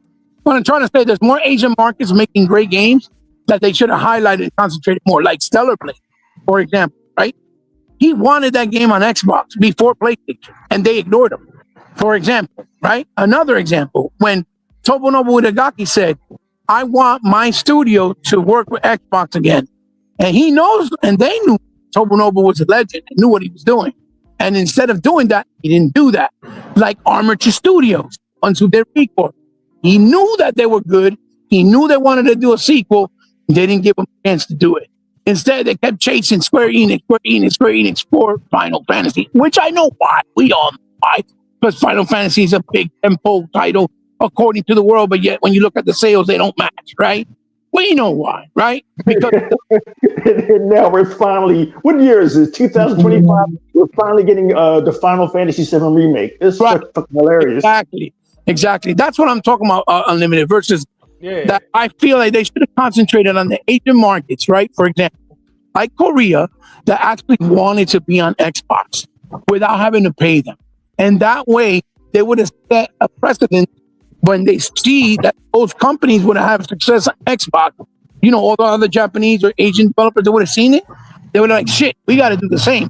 And they would have still felt the same way that it is now, or that it's going now. They would have been eventually brought their games over because those games would have had success because they weren't paid, they weren't forced. It was genuine. It was actual, real interest in the Xbox fan base. You get what I'm trying to say? I don't know if I'm making sense. That's what I'm talking about. No. I get what you said, and to be, and you know, again, just throwing it out there, they have worked with Korean developers like Pearl Abyss, because that one game was on Xbox for a while first. I forgot. Black Desert, I think. Yeah, and Crimson Desert finally dropping next year. Yeah, so again, while they did, I agree with you there. While it wasn't 100% home run, it's not like they didn't have, you know, reach out or work with Korean developers. But I get what you're saying. Continue. Well, no, what I was trying to say, look, like Power World, they put it on Xbox first, so they wanted it there. Mm-hmm. Like the people that did that other game. What was the game that was from the Korean people? PUBG, right? Was it PUBG? PUBG, right? Korean? Yeah, they're Korean. Wow. Yeah, they're Korean. They're PUBG. PUBG was first on PC, remember? Yes. Okay. Yes, you're right. Then it came to Xbox. Right, and they were like, "Yo, we want to put it on Xbox." Yeah. And look how PUBG did so well. And then they put it on PlayStation. They literally helped them do the version for the Xbox, paid for it, and then they helped import it to PlayStation. It was like what they did with Capcom just recently. What did they do with Capcom? But Capcom has never failed Xbox. They put everything that they've made on Xbox. See what I'm saying? You're right. Capcom's the only one that's been loyal to Xbox from all those old school Japanese dudes and developers. Because Path of Exile, what happened? Microsoft helped them develop the game and paid for it, and they put it on Game Pass, and it went everywhere else. But it was Microsoft that funded the game. Phil said it himself last year, or this year, I think it was at GDC, over there in Cologne, in Germany. You see what I'm saying? It was them. So again, that's why I say oh my God. That's what I said. That when you see something like that, right? That these developers actually gave a fuck about the Xbox fan base and community, and they were willing to do that, then they should have prioritized them first versus the stupid Square Enix. Yeah, I could only imagine how many times Phil had to go to Japan, whatever, to these meetings just to convince them. You get what I'm trying to say? To finally bring it over, and it didn't. It also helped that shit didn't sell on the PlayStation, even though they had the exclusive deals for 5 years already, or 10, or going on 8, and then still didn't sell well. You know what I mean? So I mean, they learned the hard way as well. So, and now you see that they're like, oh no, we want to put everything on Xbox. You know what I mean? But my biggest con is they need to definitely figure out how to do a happy medium with the physical market, because they could do it as a pay as an order model. They could do it through a limited run or a special edition company. They have options where the people that want it can buy it and have it, not just force you. Oh yeah, you're just going to get it digitally and that's it. Because I do not feel comfortable buying a license. I just don't, because as we've seen with the music industry, as we've seen with the movie industry, that E-Rock is to make his own testimony on it. When they decide to pull the license, bro, whether you pay 40, 30, or $100, they'll take it away and can't do nothing, because that has to do with a legal factor, right? And also because Phil always said, and they've always been the proponent of that messaging. We want to give you options. If they can give you options in every other mode map and medium within the gaming industry and culture, then why not give us the option still for physical medium? I do not agree you being able to do a physical copy for PlayStation when 90% of their players buy, right? 90% of the players buy digitally versus the same 90 that buy on Xbox. I do not agree with them giving them a copy of Gears of War Reloaded when the game's on the disc and of Ninja Gaiden 4. Meanwhile, us, the Xbox fans that want to get it, we can't because they're not giving us one. You see what I'm saying? Okay, I see Hibot's beef. I see his beef. I get it. That shit rubs me the wrong way, E-Rock. It rubs me the wrong way. I apologize, bro. I see why you're pissed. I understand. No. I mean, that's what really kind of tipped me overboard. That pissed me off. See, this is why it's good to have conversations, not just only through text. Get full context. Absolutely. I always said that texting is horrible. When you text somebody, they're gonna think that you cursing them out or you being nasty, and you're not even being nasty because you can't form sounds of expression when you're talking through a text. That's the problem. But again, yeah, that's my problem with them. But other than that, I'm not going to change. Xbox is my platform of choice. It will continue to be because the value is just unprecedented. It cannot be matched. And I know they're going to keep giving us that value. But I will have to change how I buy, Xbox products. Because if they're not going to give me a physical, then I'm just going to play it via game. Therefore, I'm no longer an Xbox fan. I'm an Xbox consumer, but not the fan in the traditional sense with the culture of gaming and the brand that they used to have when we were on the OG Xbox and even on the Xbox One and 360 era. You know what I mean? Yeah. It just doesn't feel the same because I feel slated. I bought 4 Xbox Series X day one and 1 Xbox Series S day one for everyone in my household.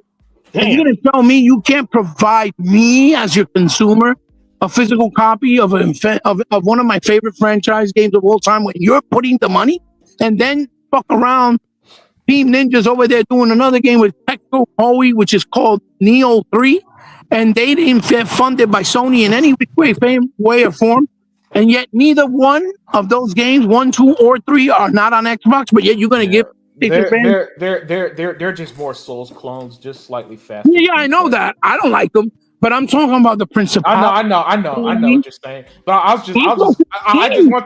just want to let people know what they're getting into. And the Souls like game. Yeah. But it's another one of them fucking. That's my number one con. Yeah. But Xbox is paying for these fucking games, paying for them, and it's allowing it to be everywhere. Even working with Platinum Games after the debacle of Scalebound. Right? Which people still say was Xbox fault when Platinum Games themselves already came out and said it was their fault and not Xbox's, right? But that's why I was surprised they worked with Platinum Games. Because Platinum Games took like 2 years to finally admit it was their fault, even though everybody under the sun, you guys were saying it at the time. But you see how quick Tecmo Koei and even Team Ninja say, "Oh hell yeah, we'll work," because they're paying for everything. Yeah. They're paying for every little bit. And then they're saying, all right, can we put on PlayStation? Yeah, sure, no problem. But yet, Sony's not paying one dime for that other game, which is like I said, the Neo 3. And you see that they're not putting it on Xbox. That's what rubs me the wrong way. Like Microsoft, sometimes I feel with certain circumstances or instances, right? They should be like, you know what? No, that's not how it works, buddy. You want to play this? We're funding it, we're paying for it, and it belongs to these other 2, fuck boys over here. So we're gonna make you pay for it. You're gonna have to play it on an Xbox. That's how I see it. In that circumstance, in that instant. You know what I mean? I'm not saying everything because some things when it makes sense, it makes sense. Okay, like Forza made sense for them, and Sea of Thieves, and it did okay fairly well. But E-Rock, one thing I wanted to say, your argument could have been like, people say, "Oh, how are you gonna have an argument?" Look, if Forza did well, Forza did well, but Hi-Fi Rush, Pentiment, and what was the other game? Grounded did horrible. Yeah. It did horrible. It didn't sell. And neither is Gears of War Reloaded. It's not selling. It neither has Hellblade 2. So with that same argument, anybody want to throw it in your face, you can tell them, listen, Okay, Forza sold well because it's a good game, but that doesn't mean everything's going to do well because everything else, look, on that went to PlayStation, failed. Microsoft can't sit there and lie and say, oh yeah, Hopefully made us money because it didn't.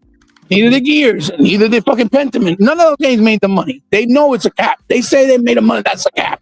But those games didn't sell. So far, the only one that did fairly well was only Sea of Thieves, and that plateaued, and fucking Forza Horizon, and that plateaued. That's it. Now, Indiana Jones did well as well. I don't even know. I don't know. Did they say numbers? Hold on. I let me look them up, please. Because I'm confident I saw numbers. Okay. I believe you. That's what I'm saying. But continue. You can't predict. Oh no, I'm pretty much. You can't predict box office because I would have swore that Gears of War would have did big business over there. That's all they've been talking about for the last 20 years. Is Gears of War. Gears of War. We should have Gears of War. Right. You don't remember E-Rock that there was like a version. Remember that they did supposedly that was leaked out years ago that it was for PS3. And somebody had it. Yeah. You could look it up online. Somebody had a version of it running on PS3, which tells me they were trying to do it even back then. That's incredible. And they never did. That's incredible. Yeah. So you know what is crazy too, E-Rock, real quick, and guys, they had to repurpose Gears of War Reloaded, right? You know how they did that game for PS5? You guys even know? No.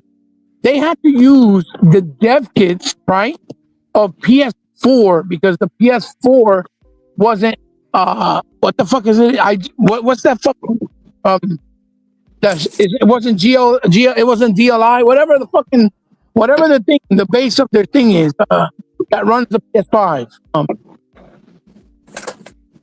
It's not Vulkan, it's the other one. OpenGL. Okay. PS5 runs on OpenGL. You know how Microsoft's Xbox Series runs on Windows. Yeah. PS5 runs on OpenGL.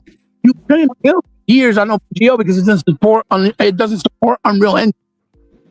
So they had to use a dev kit, an old dev kit of PS4 when they were thinking about using the open format for Epic with Windows. Before they made the PS4, when they were testing it out, they were trying to figure out what open source they were going to use, which ultimately they used Vulkan, right? So they used an old dev kit of PS4 that was running on Windows when they were trying to think if they were going to use the Windows, operating system versus the Vulkan.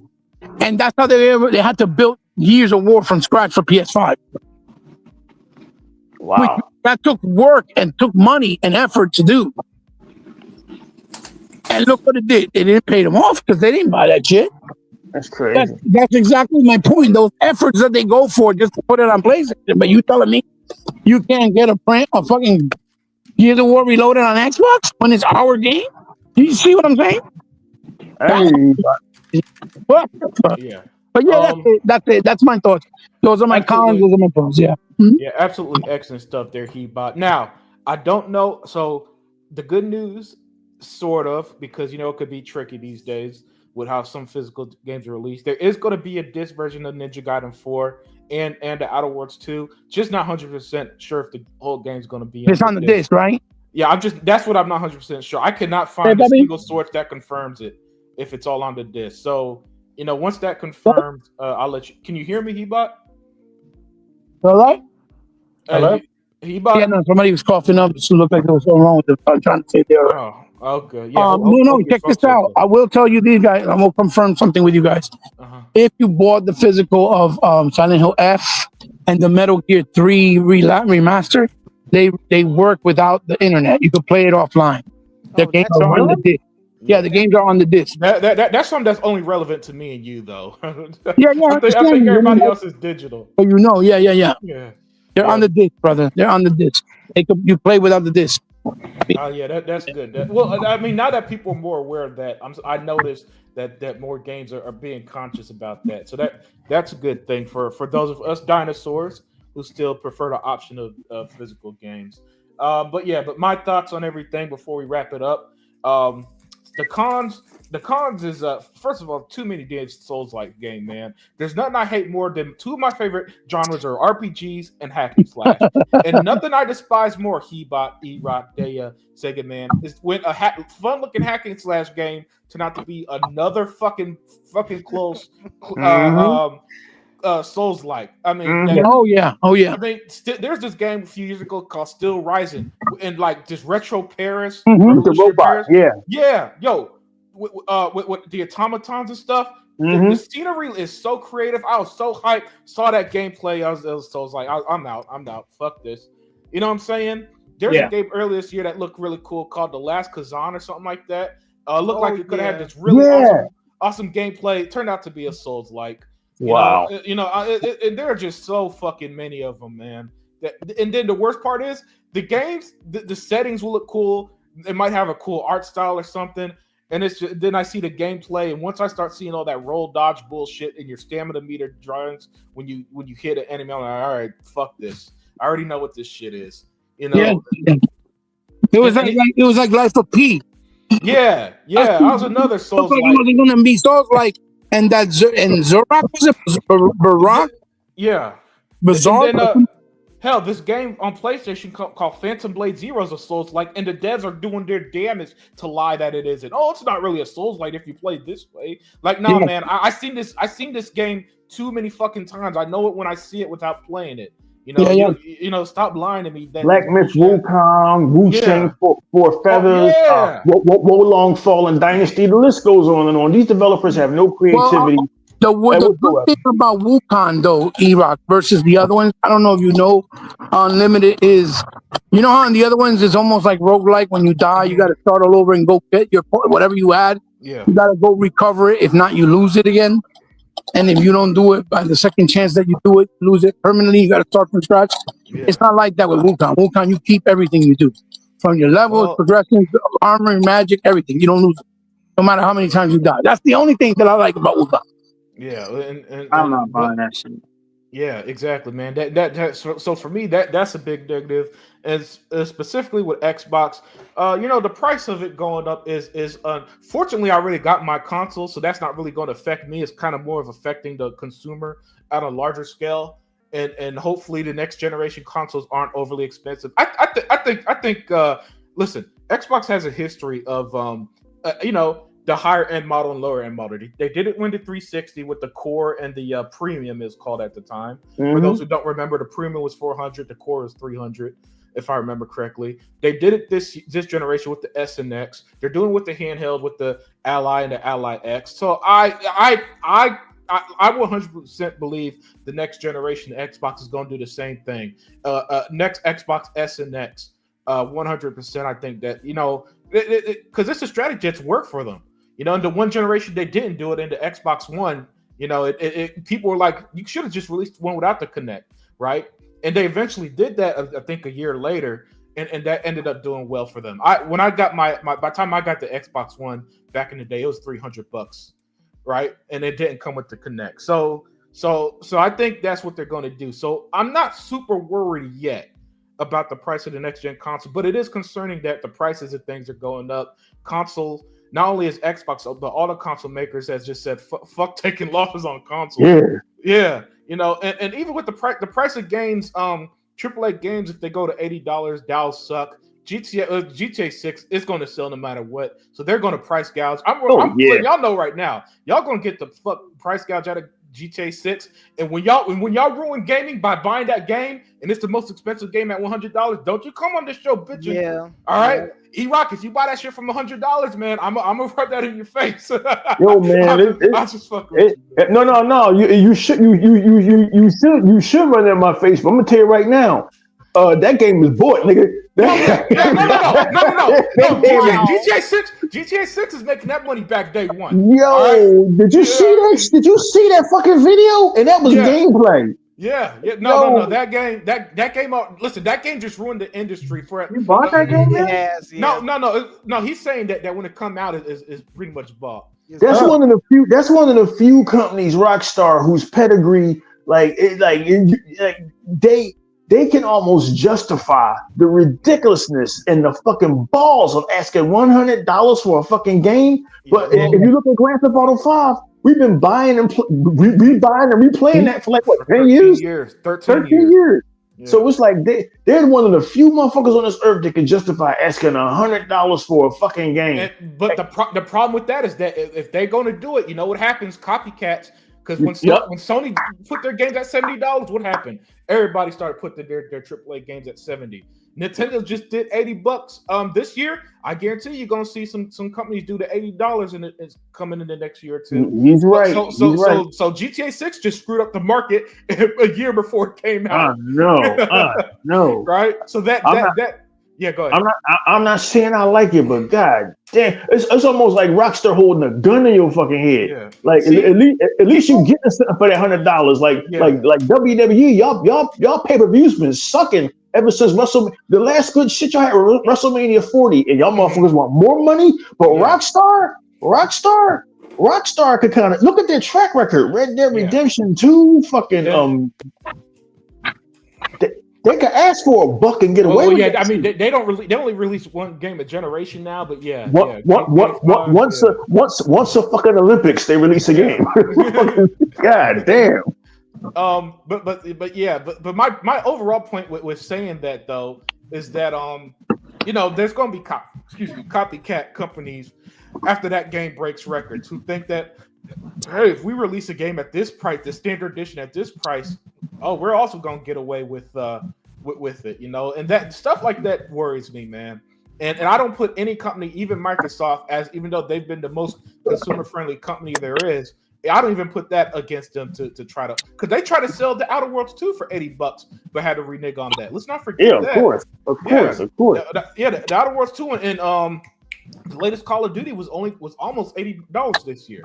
But fortunately, it came. I don't know if it was. I don't remember there being backlash that changed it. I think that was the rare case internally. They're like, guys, what are we doing here? And somebody actually listened to common sense. So they went back to 70 with that one, right? There has been 3 different presidents since the last fucking Grand Theft Auto. That's fucking crazy. So this shit better be hype. Shit. Yeah. Listen. It's too. A part of me feels like it kind of can't. It can't reach the hype. But I know it's. But still, it's going to do its numbers. But I wouldn't be surprised if you see a lot of, man, this game was a little disappointing because the level of hype is just too hard to reach. I think, man, because I've never seen anything like this in any form of entertainment. Maybe when the Star Wars started making movies in '99. From because when's the Star Wars Episode 6? Sometime in the 80s, right? Star Wars Episode 6 was 1983, but I lived through all of them, so the hype surrounding the first Star Wars in '77 was inescapable. Just like the hype around Batman in '89. Yeah. This game is it's either going to change gaming for the better or for the worse. That's the crazy thing about it. Yeah, I don't see how they'll change for the better because no company could really put the resources. Like if games became $2 billion, you might as well just close shop now because ain't no company other than Rockstar and Microsoft could afford doing shit like that. You could forget about it. Yeah, so that's why I can't see it changing the landscape. Can I do a PSA real quick? Yeah, what was that? A PSA? Can I do a PSA real quick? Yeah, go ahead. We are officially the Sega Forever Marathon podcast. Oh yeah, yeah, I know. No, that nigga will start like Saturday. That nigga starts Sunday morning and ends Thursday night. I remember he did a 10-hour podcast one time. Yeah, I ain't trying to do, but this is what happened when I don't keep y'all on time constraints. We go nearly 4 fucking hours. But let me get my thoughts. It was good to hang out, though. It was good to hang out. Yeah, it's been a long time. Always. It's been a while, so why not? You know what I mean? Yeah, that's why I wasn't hounding y'all to wrap it up today for once. But let me get back to my points, man. That's the stuff that I'm concerned about. As far as Microsoft, at first, I didn't like the way that they did the games on other platforms because he literally said on stream or in an interview, it's not going to be, Starfield, Indiana Jones. And then literally 6 months later it was. Yeah, he lied. I'm like, dude, just say that. You know what I'm saying? I could live with you saying, yeah, we're making a pivot, and that's what we're going to do for now. I'll be upset for a day because I get over shit fast. I'm not going to lie. So I would have been upset for like a day. Then be like, hey, man, they running a business. They got to do. Xbox is still great. Right? So I didn't like that, man. I didn't like the way they communicated that at first. But now that we're here in the middle of it, honestly, it's not. And this is just me. I'm not speaking for Hebot, E-Rock, Dea, Sega Man, or nobody in the chat. it's not. It ended up not being like the worst thing. I mean, because listen, I could if I'm playing Gears, I'm really not thinking, man, this shit's on PlayStation. How can I enjoy this anymore?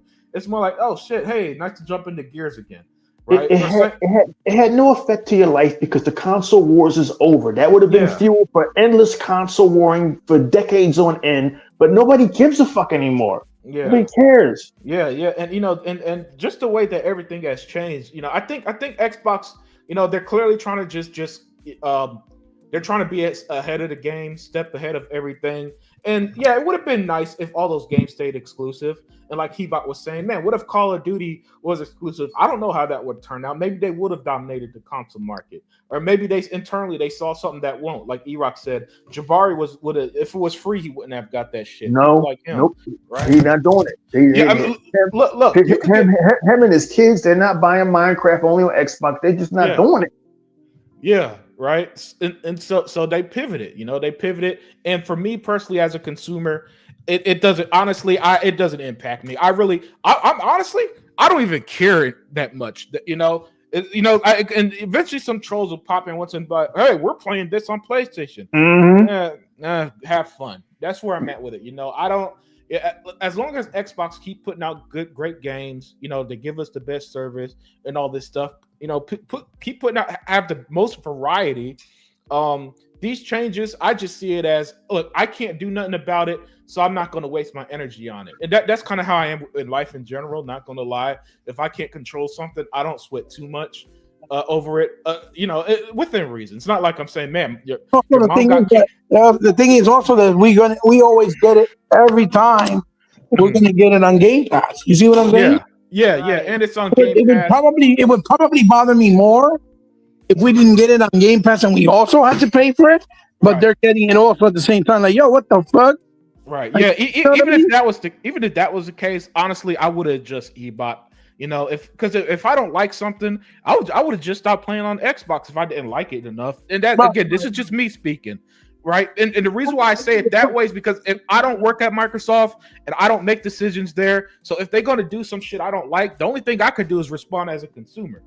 You know what I'm saying? I'm not going to email them. Oh, make these games exclusive. Why are you killing that? I'm not going to do that goofy shit. And sound like what's his name did back in 2018. Crap gamer. Yeah, I'm not going to do that shit. My only complaint about this Brave New World is PlayStation, please, PlayStation, don't send us any more of your games, because goddamn, that's gonna happen. Fucking Helldivers, fucking what's this other shit that I paid $20 for with the guy that walk around with the big box? Death Stranding, yeah. Oh, listen, I got conned on that game too, and I paid $20 for it. And listen, and I knew that game would suck. And you know what? That's why I hate that former exclusive shit. The only reason why I bought it because it was a former exclusive. Yes, and it was $20. That's it. If it was never an exclusive, I wouldn't have touched that shit because I knew it was going to suck. But for some reason, I said, okay, it's $20. What's the word? It can't be that bad. Sounds like it's cheap enough, so let me try it. I never played it. Dave. And then I play that boring shit. And every time I bitch about that game, people in the chat, well, not today. Usually they'll be like, no, you got to play it for 20 hours before it gets good.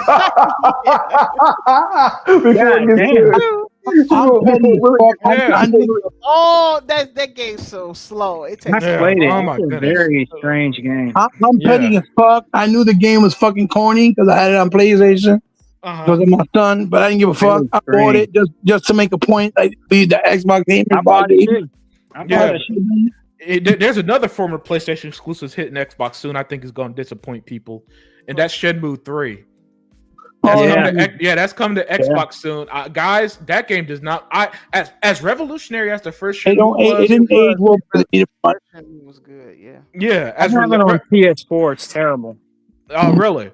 Yeah. That's gonna just. Yeah, that was going to. I haven't played it, E-Rock, but sometimes you could just tell that. Oh no, that's not going to be. That's not going to be what it. You know what I'm saying? What he needed to do with Phil years ago. Let Xbox help him and fund it because Phil said it years ago. Yeah. I still have that article. He didn't want to do it because of his fucking ego and being Japanese, being nationalistic. He went with PlayStation after they embarrassed him on fucking stage about a fucking Kickstarter. And that game came out. So it feels just like a Dreamcast game, but even kind of lackluster because you have the mechanics of now but it doesn't feel like it belongs in there. You know what I mean? Yeah. In order to do that game right, correctly, he needed millions of dollars. Right. Like millions.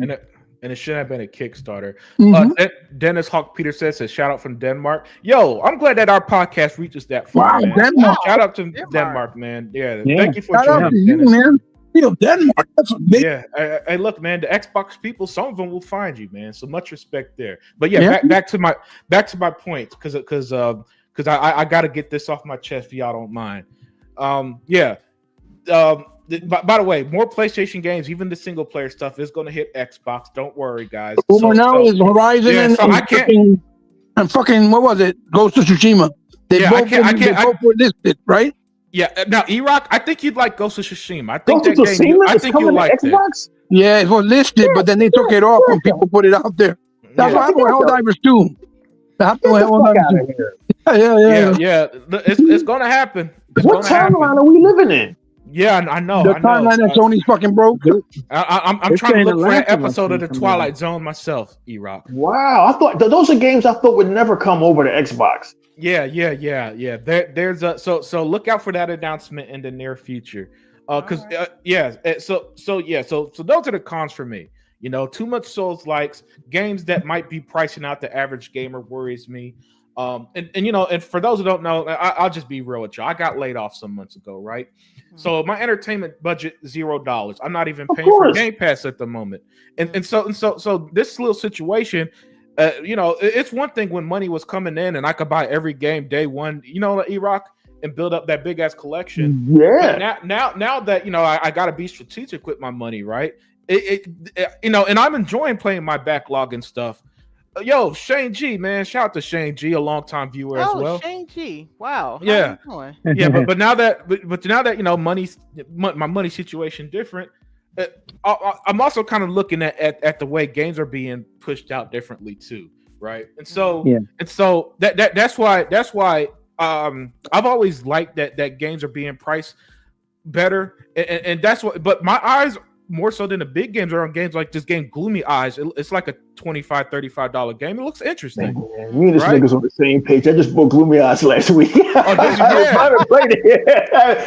It looks like a fucking Tim Burton fucking. It looks like fucking what's that, Corpse Bride? I can't wait to play. Yeah, that and it reminds me of another game I love this generation, Lost in Random, which Lost in Random. Which I think E-Rock was the one who put me on that game. Right, and that's another game that was like $25 when it came out. Yeah, right? Man, I'm loving these games being fucking affordable. Yeah, and that's why earlier, when we talked about gamers need a mind reset, because I think games like Gloomy Eyes, Ravenlock, South of Midnight, Lost in Random, these smaller games that are no more than $40.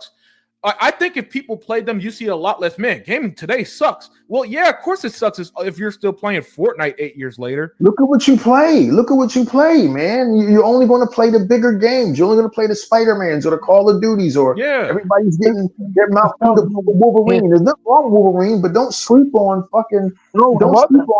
Echoes of the End. Don't sleep on something different. Yeah, exactly. And so that's why I consider myself the positive gamer, because I look at things from all sides, man. And to me, we're in a time where gaming's affordable, surprisingly affordable. Especially you got $20 a month, man. Like you literally can't beat 20. Show me any other game, any other place where you could get access for over 500 games, right, for $20 a month, right? I just bought Eartheon old school stuff. Shoot 'em up for $20 fucking.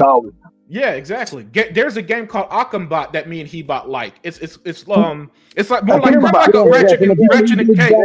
Yeah, it's like a Ratchet and Clank. Pumpkin Jack. Yeah.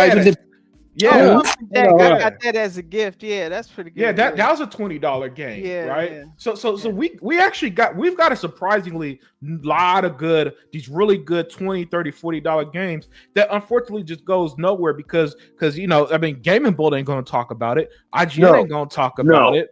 And like IGN got 20 million YouTube subscribers. If they came out and started hyping up something like Gloomy Eyes, I guarantee you get a decent sales bump with it, because they could reach audiences that I could never do. right? And yet they wasted talking about fucking Wolverine, a game that was first shown in 2021 or 2020 and ain't coming out till next year anyway, right? But since it's the one Sony game they got, because Sony just releases one first party game a year, Yes, right? And then has some third party shit nobody buys.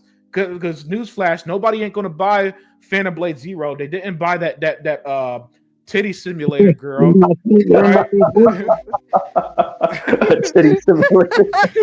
they didn't buy her Stellar game. Blade. Yeah, Stellar Blade. They didn't buy. Look, they did like when that game said they didn't even say $1 million. They said nearly $1 million, and PlayStation fans were celebrating. I'm like, how is Sony gonna say you sold 80 million copies and you guys bragging about less than $1 million? Get out. Wait, did you say titty simulator? Yeah. Oh no. Stellar Blade. Yeah, no. I'm sorry, D. I didn't mean to be so crazy. Well, that's what it is. And motherfuckers was hyping that shit up. See, what we're talking about. That's a quality game. That's the kind of game we like without any DEI or diversity. They just released Lost Souls Aside. Is anybody talking about it? That game mega flopped on there. Nobody bought it. No. And I knew they were going about it. No. I knew they were going about it.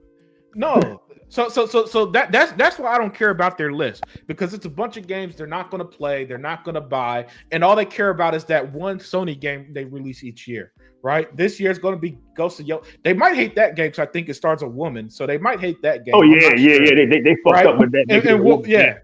And Wolverine next year. Well, that game is dead on arrival because the developers that were transgender, they made fun of the killing of the Darty Kirk and shit on Blue Sky, and people were not happy. So I doubt it. The game's gonna do well. Well, there you go. There you again. I think that's the one big game. 2 million dislikes. It had like 2 million dislikes versus 16. Yeah. Oh, whoa. Yeah, they messed up. It was so bad. The fact that he called Stellar Blade a titty simulator is 100% accurate. They went that was great.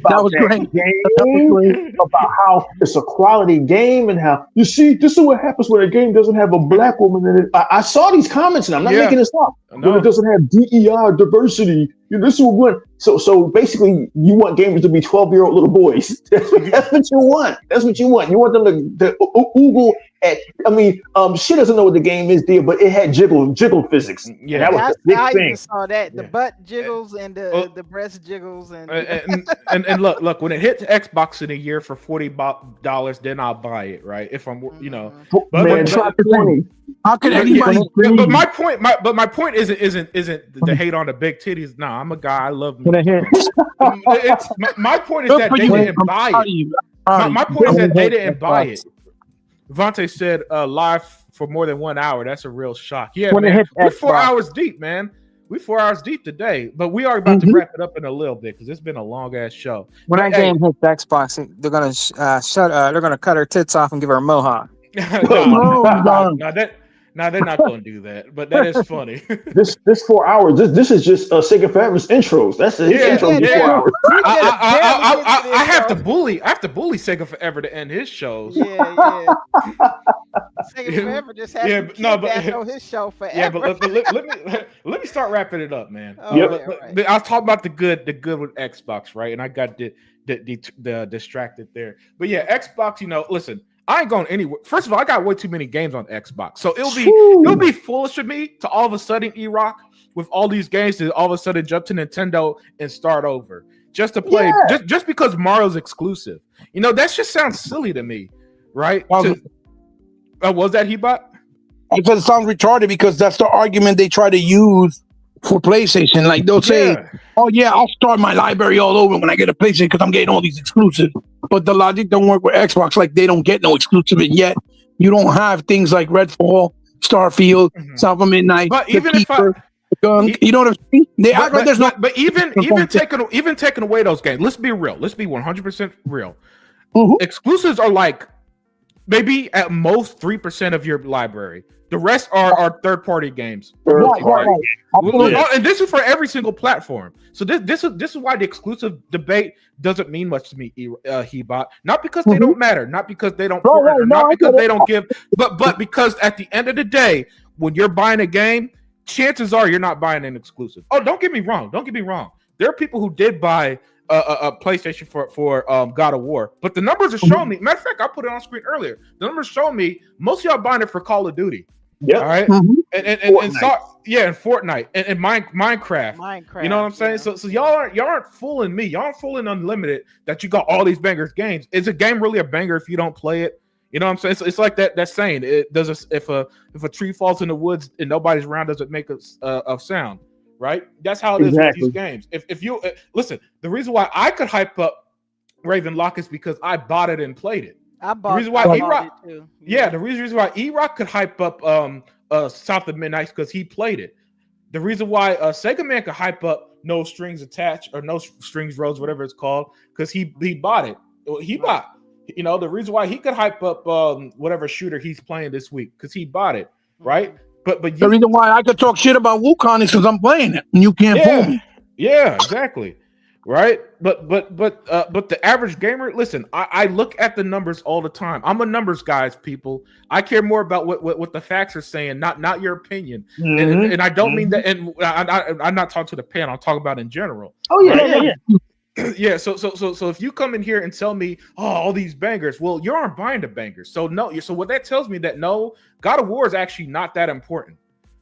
Because if it did, then it would sell more than Call of Duty, the game that literally sells the best every year, except for the year Hogwarts Legacy came out. And the last time that got dethroned before that was GTA 5, right? So those are the only two games that could stop you from buying Call of Duty. You see what I'm trying to say here? And then meanwhile on Xbox, you saw the article that just came out like 2 days ago with the data. And it said that Xbox gamers play more than people on PlayStation and even Steam. And even Steam. Yeah. Okay. And that's true. I think I put that in the group chat for y'all to read. We always have. And, Xbox gamers do play more games. Yeah, Xbox is hardcore gamers. Yeah. That's where they all congregate. Right, and that's a gift and a curse. On one hand, we're playing more games, we're subscribed to Game Pass, we're buying more games. It turned out Sarah Bond wasn't lying when she said 4 years ago that Game Pass subs buy and play more games. Yeah, she funny did. How the person who works at Microsoft isn't a liar, but I'm supposed to believe Crater Face Dreamcast guy that Game Pass isn't sustainable. No, you're supposed to believe Nate the Hate. Yeah, he knows what he's talking about.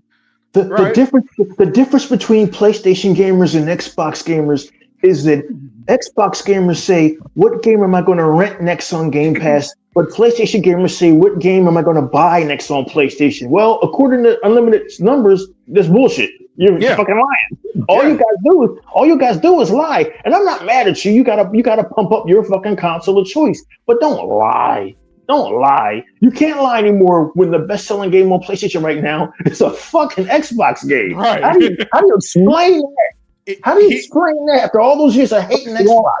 E-Rock, at one point this year, 5 Xbox games was in their top 10. You showed us the numbers. That's crazy. That was fucking crazy. Yeah. I couldn't believe it. Yeah. And listen, I didn't like the multi-plat strategy at first. I was surprised as hell that they shifted so hard mid-generation. But like I said, man, for me, and this is just me personally, I know Hebot feels differently, and I respect everyone's opinion. For me, it ended up not being that big of a deal. At the end of the day, I'm still enjoying these games. Yeah. I still love Xbox, and just because now that PlayStation gets to play Gears of War. Oh well, so what? It's they're going to do what they got to do. You know what I'm saying? This would have been devastating in 2017, 2016, 2018. Apparently, in 2025, nobody gave a shit. Yeah, nobody cared. And hell, in a way, it ended up being a victory because I mean, look at what Xbox is doing. Even though Tokyo Game Show this year wasn't that good, a lot of games were still day one on Game Pass. That's true. They're all of them are play anywhere. It was good for the old nostalgia RPG guys because they're bringing a bunch of games that were never on Xbox. Like Romance Saga 2 and 3. Yeah, it was never on Xbox. So in that sense, yeah, that's good. It's a win for us because we get the option to play it finally on a console of choice. But as far as Xbox heavy, no, it was light on Xbox heavy. I'm not on Twitter anymore on social media, but Twitter must be a weird place. Like, how do you You have to find shit now to console war about. No, it's Yeah, still yeah. I'm sure Dreamcast guys doing fine with it, but you have to find shit now that there is no console war. What the fuck? No, what you see mostly on Twitter now is the PlayStation dudes damage control and trying to say that Sony's not going to put games on Xbox like Xbox does, so they value their games more. Oh, Look how that meltdown! That meltdown's Look going to be wonderful when they turn After out. In Helldivers 2, there's no I way wish- on this green earth that they're not going to put those games on Xbox. Yo, Well, damn. that's why Damn. Helldivers 2 is scaring them, because the numbers of Helldivers 2 were better than So even high. PlayStation. Mhm. It's so high on Xbox. There's no way they're walking away from that. Yeah, no. Listen, Daya, I have no clue how anyone could listen to a Dreamcast guy saying that shit right now on his own podcast. Oh, Sony respect their games too much to put it on Xbox. What are you going to say in a year when that ends up being wrong? Like how you're wrong. You're wrong about Xbox being dead. Well, I mean, he's wrong about that every other day, right? Yeah. You're wrong about Game Pass not being sustainable. You're wrong about Japanese games never hitting Xbox. How many times do you have to be wrong before their audience is like, maybe this guy's full of shit. It's just a strange time we're living in, man. It's why I tuned out, and I do like Unlimited does. I just enjoy my games, man, because that's a weird. If you fought this console war for the last 13 years, like fucking crap gamer, you must be in a weird psychological place right now. Yo, oh my goodness. Was your whole identity was a console war, and now it doesn't exist anymore. There's literally a Helldivers commercial, and no, I have no interest in Helldivers, but that commercial is interesting to see. The commercial is a PlayStation commercial telling you, Unlimited Production, I swear to God, that Helldivers is on Xbox. Yeah, it's the weirdest thing I've ever seen. How must Twitter must be a weird place now when you got nothing else to argue about, Hebot? Listen, all I know is that Sega have some balls and nerves doing that commercial they just did. That's all I know. One? They did a commercial just like the old school Genesis one, where they're mocking Mario Kart, but instead of mocking Mario Kart in the sense that saying that Sonic Crossroads is a better game, they used the slogan of, why would you get stuck playing a game that you could only play in one place when you can play our game everywhere in multi-platform? Hey, listen, if we could get back to and the rest of that, it says, welcome to the next level. I'm sorry, Unlimited. It says, welcome to the next level. And then the guy pulls up the mask and goes, like back in the day. Fire. That's for the new Sonic Racing. That's for the new Sonic Racing, right? Yeah. Look for it. That game is doing so good on PC. Shots fired. Wow. That's funny. I want to buy it. Up, I like that. Right now. Let's see if I can find it. I said I like that. That's what's up, man. And what they did that was clever. I cannot find that particular ad, man. Oh, what they did that was clever is that they blurred out the image of Mario Kart, but you know it's Mario. You know, that's shots fired. Before we go, tell Sega if ever we talk to him, if he ever does his podcast, we have to talk about Superman. That's going to be an entire fucking podcast. Yeah. We got to talk about Superman. I don't want to talk about it. Did y'all see the movie? Oh yeah, God, I saw because it came with HBO Max. I have a lot of I have a lot of thoughts and feelings. None of them are good. But I'm a hardcore Superman fan. That's my favorite superhero of all time, and that's not Superman. I don't care what anybody says about that. I fucking hated the movie. I saw a lot of people praising the hell out of it. Those are it must be the same way when Sony games get praised. Then the best thing of Superman was Mr. Terrific. After that, Dan just said. So, Dan, you seen the movie? Who, me? Where's Dan? Yeah, you saw the movie. No, I did not. I knew I wasn't gonna like. No, don't do it to yourself. You're gonna be mad. Don't do it. Oh, I mean, I clap because, man, this podcast is about to end. Just tell Sega man, because we haven't done one of his Sega Forever, right? Yeah, Sega Forever, yeah. We haven't done one in a while. This thing's going to need an entire podcast unto itself. Just unbox what the fuck You're not James Gunn did with this Oh fucking my like, gosh. especially in comparison, which we've been said, in comparison Man of to Steel, Man of Steel is a masterpiece. I don't give a fuck what anybody. I agree with that. which is a Oh my fucking, God. which now in hindsight, as Hebot just said, is a fucking masterpiece. Yeah. It is. I thought it was a masterpiece even back in 2013. When I used to Absolutely. debate people, Iron Man 3 came out around the same time, and boy, when I say I used you guys think I'm an Xbox fanboy. Shit, me and DC, the way I used to do the DC and Marvel things, man. Man of Steel versus Iron Man 3. Oh, that was you cannot promise us the Mandarin who who was in the cartoons in the 90s. It's only a few of you who remember the Iron Man cartoon from the 90s. Mm-hmm. You cannot promise us the Mandarin and not give us the fucking Mandarin. Oh, he was just an actor. Like, get the fuck with I digress. Yeah. Iron Man 1, 2, or 3 don't stand a candle next to Man of Steel. It's good, but there's no. I disagreed in Iron Man 3 being good. I think that movie was terrible. I hated that movie.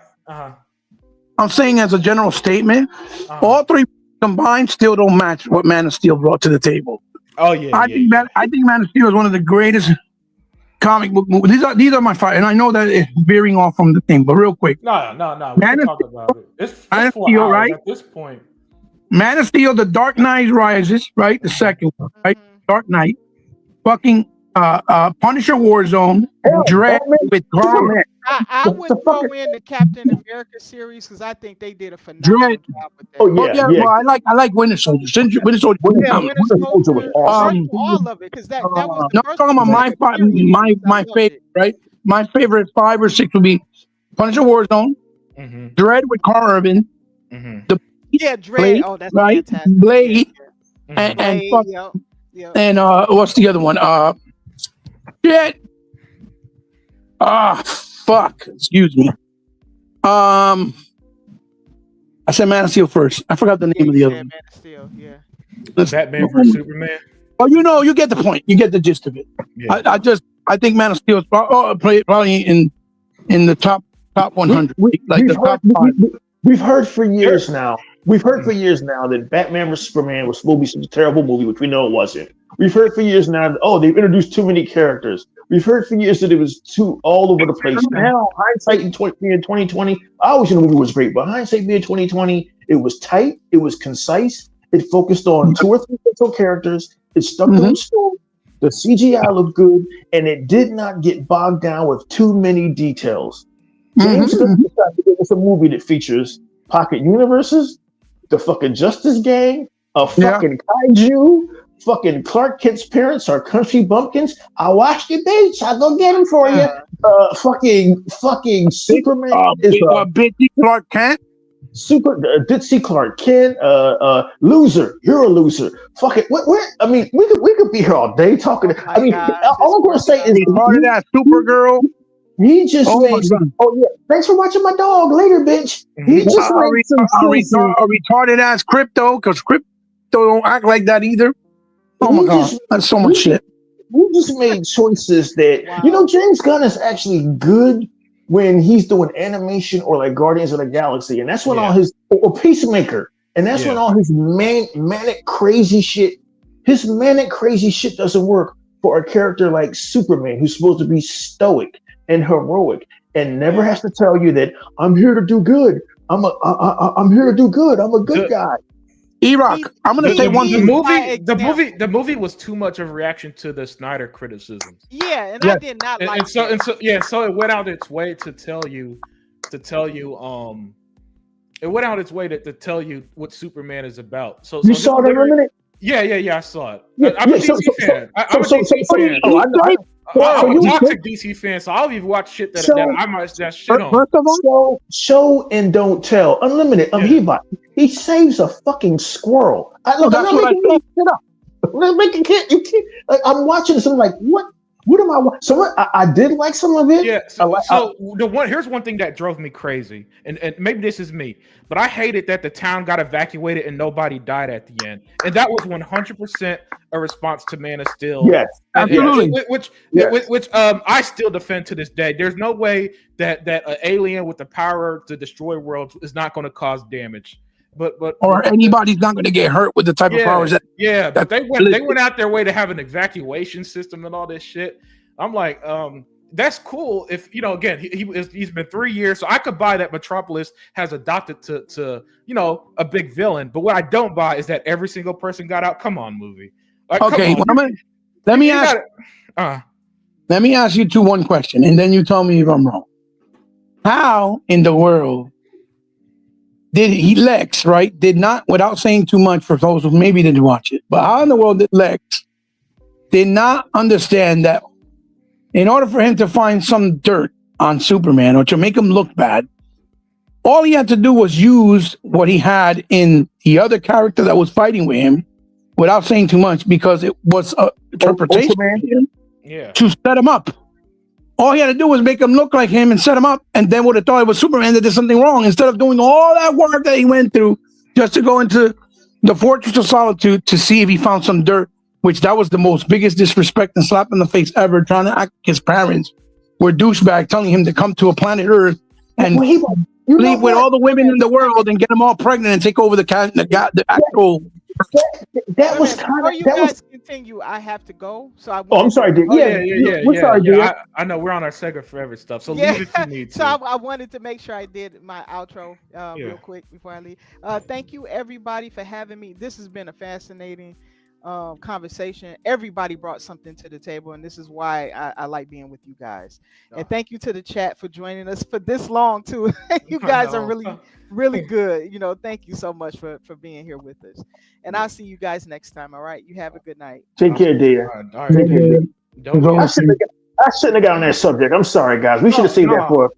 We should have saved that for Sega Forever's 80-hour marathon. We're over 4 hours, and at this point, just get anything off your chest. I'm not saying that there wasn't good things about the movie. I'm not saying that I liked it. That I liked it. The Hall of Justice looked like the Hall of Justice from the cartoon that I grew up with. What else did I like? I like this. What's her name? Rachel Brosnahan as Lois Lane. I mean, just me. I like Brunettes. I thought she was kind of cute. Other than that, let me see. Was there anything I thought? Even though I wanted him to be a little bit more serious. Yeah, I thought that was kind of interesting that maybe Kal-El and Laura sent Superman here for not so good reason. Yeah, very good word. Damn, was that Sega Man said that shit? No, God damn. Oh, that was you. Okay. Yeah, I like them teasing that, but like, I just can't deal with a Superman who. Like, he gets his ass kicked the whole movie. He's disrespected. He's disrespected. He's treated like a cuck. And like Henry Cavill played him like stoic. Like he showed, but he didn't tell. Like the big argument was this guy shows emotions, but people were going to die. There's a difference in doing that versus Henry Cavill saying, I don't know what I'm here for anymore, Lois. You could see like the pain in Henry Cavill's eyes when he realized what was the point of being Superman? He wasn't moping around. He was going through. Motherfuckers was trying to kill him. Yeah. This guy here, he just gets his ass kicked the entire movie. And I don't understand why, like you had to make Ma and Pa Kent a couple of fucking goofy Okies from Muskogee. I don't get why in the opening credits, you couldn't have for like just with animated panels like Spider-Man 2, just explain the Superman came here from Krypton. His parents sent him here. He was raised by people in Smallville. You're going to do that. There's no context for anything that's happening. It just gets right to it. There's too much things going on too without explanation. Too much sporadic stuff. Nothing. It was a bit much. I'm not saying the movie was terrible. I'm just saying it was all over the place. I don't see what it was. I went in with an open mind, man, because it was on HBO Max. I'm not saying it was a bad movie. I'm just saying that James Gunn may not have been the right choice to reboot fucking Superman. Yeah, I have. Sorry to cut you off. Oh, no. I just wanted to see maybe because this guy here is a huge DC fan, just like me. But Superman is supposed to be he's the top fucking guy in Yeah. any universe, and it's like he's treated like nothing here. Like even his interactions with Mr. Terrific and Guy Gardner is like, could you show some fucking respect? It's fucking Superman. Yeah. He was like a little dumb kid. Yeah, I similar to you. You know, there are things I like. There are things I like. For example, like I didn't hate it the way that I hated say Thor Ragnarok, which I'll die on that hill. That's fucking comedy. Yeah, that's the worst comic book movie I've ever seen. For even the worst of Superman wasn't treated worse than Hulk did, who was just nothing in that movie. Wow, for a stupid ass joke, right? So I didn't hate it to that extent, but it doesn't get the same love that say Batman vs Superman or the Man of Steel does for me. Where I still remember my experience with Man of Steel, and that movie was 13 years old at this point, right? But yes, similar to you, E-Rock, where there are some things I like, but overall, you know, I want my Superman to be more powerful than that. You know, it's one thing to get if he got his, you know, had a hard fought battle against Doomsday or Darkseid or Brainiac, but he was just, again, like you said, he'll get it. Like the movie literally started with him getting his ass with He-Bob. Right out of the gate, yeah. Yeah, and that, you know, and I was just like, and then James Gunn, he's one of them directors who can't help himself with the comedy shit. So way too many times the worst scene of the movie was when Lex was giving the speech and Crypto did the Hulk thing from the Avengers. That scene pissed me off. That's the scene. That's the scene I hated. Oh my god! I said to myself, I said, okay, this is their Hulk from the Avengers scene. I said, oh shit. Yeah, wow. That to me, that was the worst. That was the worst scene because I'm like, Superman should not have such an unoriginal, unfunny fucking scene. And it was Marvel to the T. A serious moment broken up with comedy. A shit that wasn't funny, predictable. Oh my god, that was the scene. The handling of Supergirl is so fucking egregious, and why it's egregious because it's played by this actress named Millie Alcock, who was she was the girl in House of the Dragon. Remember House of the Dragon? Yeah. Remember the main character Daenerys when she was young? Well, that's the girl who's playing Supergirl, right? And Supergirl on the TV show is played like more stoic and heroic. I mean, she's literally a drunk in this movie. Like, you know, thanks for watching my dog, bitch. And I'm sitting there like, nobody even talks. And remember, he gives an explanation of why she gets drunk.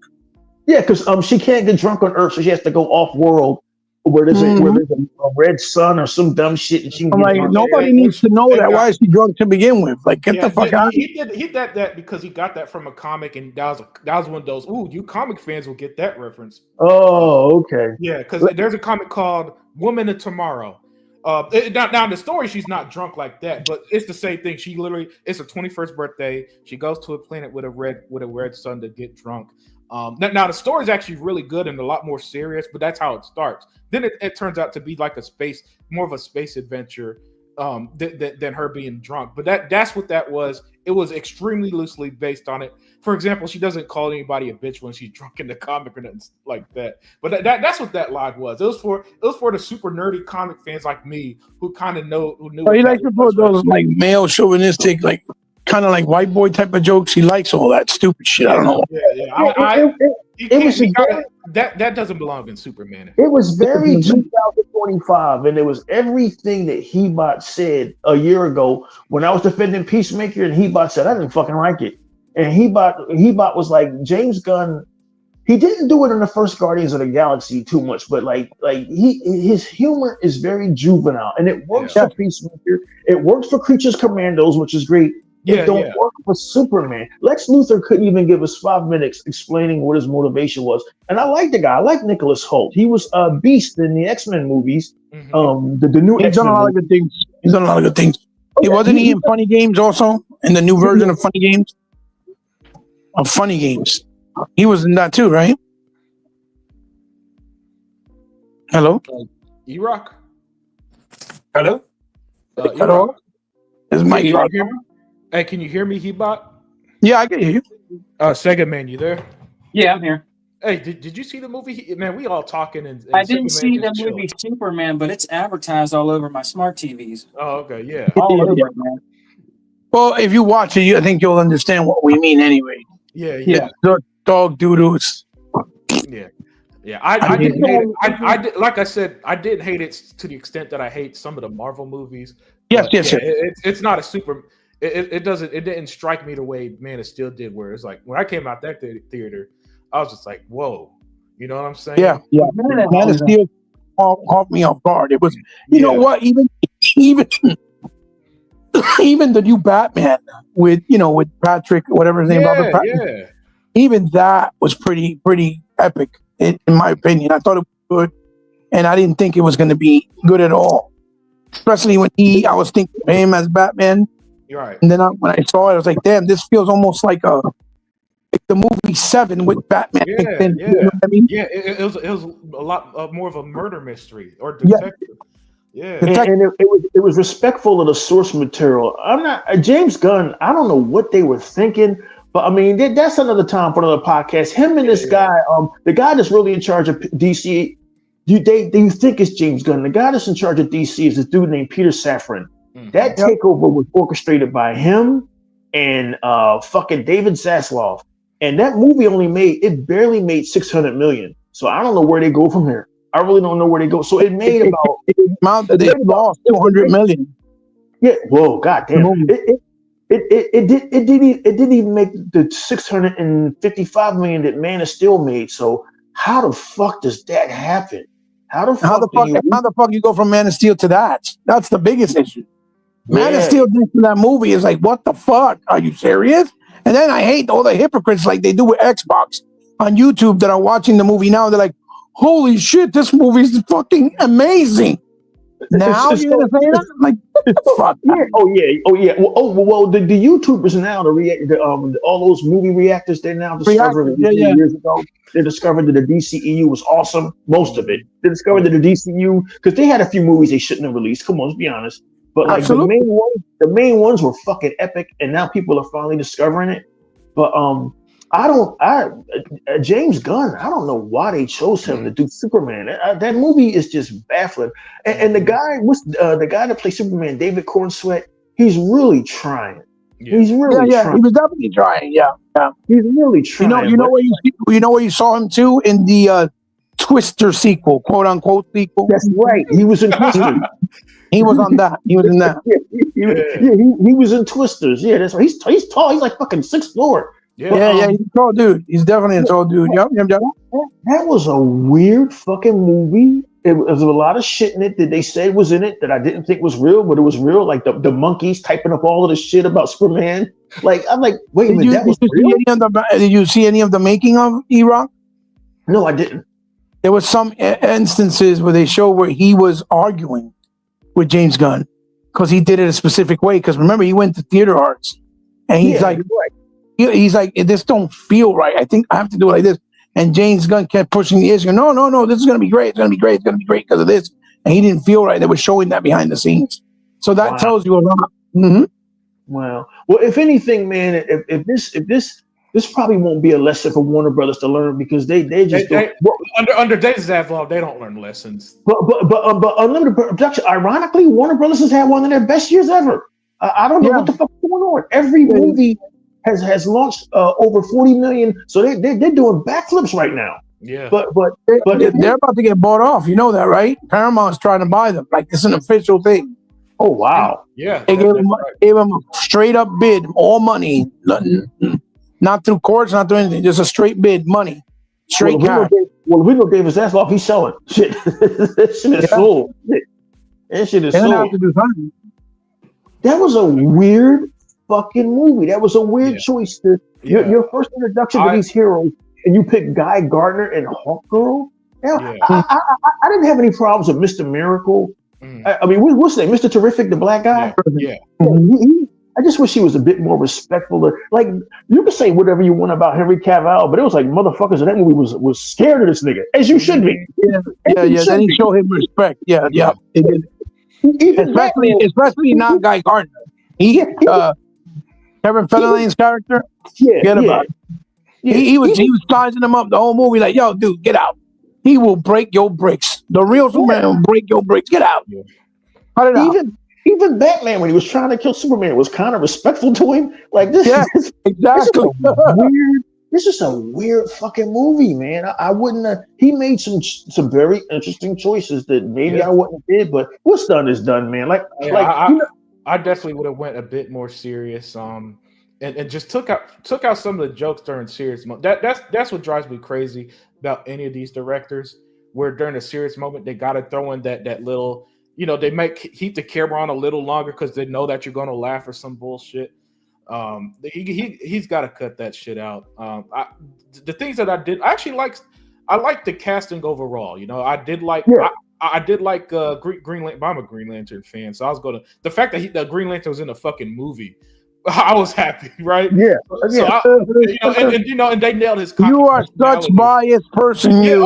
oh yeah. Listen, I do not hide my bias with some things, right? And they Nathan Fillion nailed his personality, the cocky over brash personality. That's why he got his ass knocked out by Batman in the comics, talking the same shit. I like Mr. Terrific too, but I think he's getting praised a little too much in my opinion. I don't know. I got to see more of him. But I thought, like, I like this scene. I like this one scene in the desert when him and Lois were looking. Well, but the thing is that Mr. Terrific is more sophisticated, right? Yeah, he's one of the smartest beings in the world, right? Mm-hmm. He's sophisticated. In the movie, James Gunn tried to push him too hard as he was kind of ghettofied, like he was from the ghetto or some shit. In the way he talked, and how he expressed himself. And I'm like, why do you have to do that just because he's a black character when he's not like that? He's a genius. Like, what the fuck? Why are you doing that? Yeah, they did nothing. They did nothing with Hawk. I hate that stereotype where they have to make every black character act like they're from the ghetto. Like, if black people can't be smart or they only act like they're from the ghetto. Like, what the fuck is wrong with y'all? Like, stop. You know what the problem with this movie? The problem with that movie was, and nobody will admit it, Warner Brothers won't admit it, the fanboys that are praising this shit won't admit it. The problem with Superman 2025 is it depends on you having knowledge of previous Supermans. Yeah.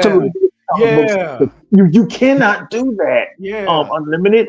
Like Man of Steel told the origin story to as if you never saw this shit before. As if you never did it in his own way too.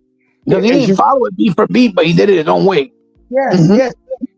It reintroduced the Batman legend in BVS as if you've never seen it before. Like 2025 just throws you in it without any context, without any reason why Lex Luthor hates Superman, without any reason why Lex Luthor has an entire team of people who are apparently gung-ho to be trying to kill Superman. It doesn't explain anything where in just a 10-minute opening, Zack Snyder explains why Bruce Wayne is afraid and wants to kill Superman. He does it in 5 or 10 fucking minutes. Like that was a long ass movie too. Man, was it? My ass was hurting sitting there watching that fucking movie. Like Jesus. But I don't know, man. You know, Unlimited Production is very wise for being 36. And he said something a year ago. He said, there's nothing you can do about this shit. Because I was mad about them rebooting the DCEU. He said, there's nothing you can do about it, dude. There's nothing you can do about fucking Sea of Thieves going over to fucking PlayStation. So why be mad about it, man? There's nothing you can do about this shit. And then once you put that shit in some kind of context, you can move on. And I have moved on from Warner Brothers. I moved on from DC. I mean, I know I still love DC. It's just I have no confidence in whatever they're doing next, as long as James Gunn is behind the fucking camera. Yeah, they lost me in the same. They lost me to the extent with how they handled everything towards the end of the Snyderverse stuff. How they got rid of everyone, even though they're doing a good job. Bad form. Gal Gadot, she brings in like I think $800 million with Wonder Woman 1, and they act like she never existed. Just stuff like that just drives me. Everybody despises the way they treat it. They act like it's her and Patty Jenkins' fault. Yeah. Wonder Woman 1984 didn't do too good when really that was Warner Brothers. That was peak of the pandemic. Yes. And that movie literally released when that second strain hit and everybody started to stay at home again. Nobody was going to the fucking movie theaters. It's Warner Brothers' fault that they chose to release The Flash in June of 2023 against fucking Lord knows what came out that fucking summer instead of releasing it in December or maybe March. Everything that it's almost like they didn't want that DCU to succeed. That's what it looks like. That's You know, does look like. the Zack Snyder shit. His daughter commits suicide, and you fire him. It just all that just left a bad taste in everybody's fucking mouth. So to see this movie, I'm not gonna say it tanked, but it didn't do too good. Right. It's kind of like vindicating for us. But like, you know, if you're a comic book movie fan, you wanted there to be something else besides Marvel, because Marvel had an epic string of failures, and somehow they still making more movies. Yeah, a part of me kind of hates what the MCU has did to the theater experience. You know, listen, they became a massive brand, the most popular movie brand at their peak and stuff. I respect that, right? I ain't hating on that, but it had this unintended consequence that we're still feeling the effects of that really bugs me. You know, even to the point where, in the same way that people only care about AAA video games, people seem to only care about the blockbuster movie. Even though we've always had great movies that what would be like those B movies, I guess they'd be called, right? Where they your touchstone type movies. Not everything had to be these major productions, and they would make money. They'll be movies, they made their money. Was that Hebot? Your New Line Cinema back in the movie days. Yeah, New Line Cinema. There were like 20 movies, and they were bankrupt, literally lying to the people saying they had money. Yeah. Wow. Man, I hate that part was lost when all these studios just want to be the MCU 2.0, and even Disney try to recreate the MCU with how they treated Star Wars and how they treated current Disney films. And some of them, and listen, like E-Rock said, you can't predict success. So they'll have their occasional $1 billion movie, but the quality of those movies are still ain't good. And I'm one of those people. I don't give a fuck how much money you make. If I think your movie sucks, I know what I'm saying, E-Rock, I'm not going to sit here and be like, well, at least it made a bit. Hey, I don't work for Disney. I don't give a fuck if that movie made $1 billion. I could have swore the Fantastic Four was going to make at least $700 million. Whoops. Yeah, no. Did that movie make less than Superman? Yes, it did. Who the fuck saw that coming? Whoops. Whoops. And oddly enough, Fantastic Four is actually a decent movie. I haven't seen that one yet. It looks very interesting because it's set in the 60s, right? It looks very interesting. It's decent because it's set like it's in the 60s, but it really is like a futuristic, old school utopia. It's like in the 60s, but that's futuristic shit. Does that make sense? Yeah.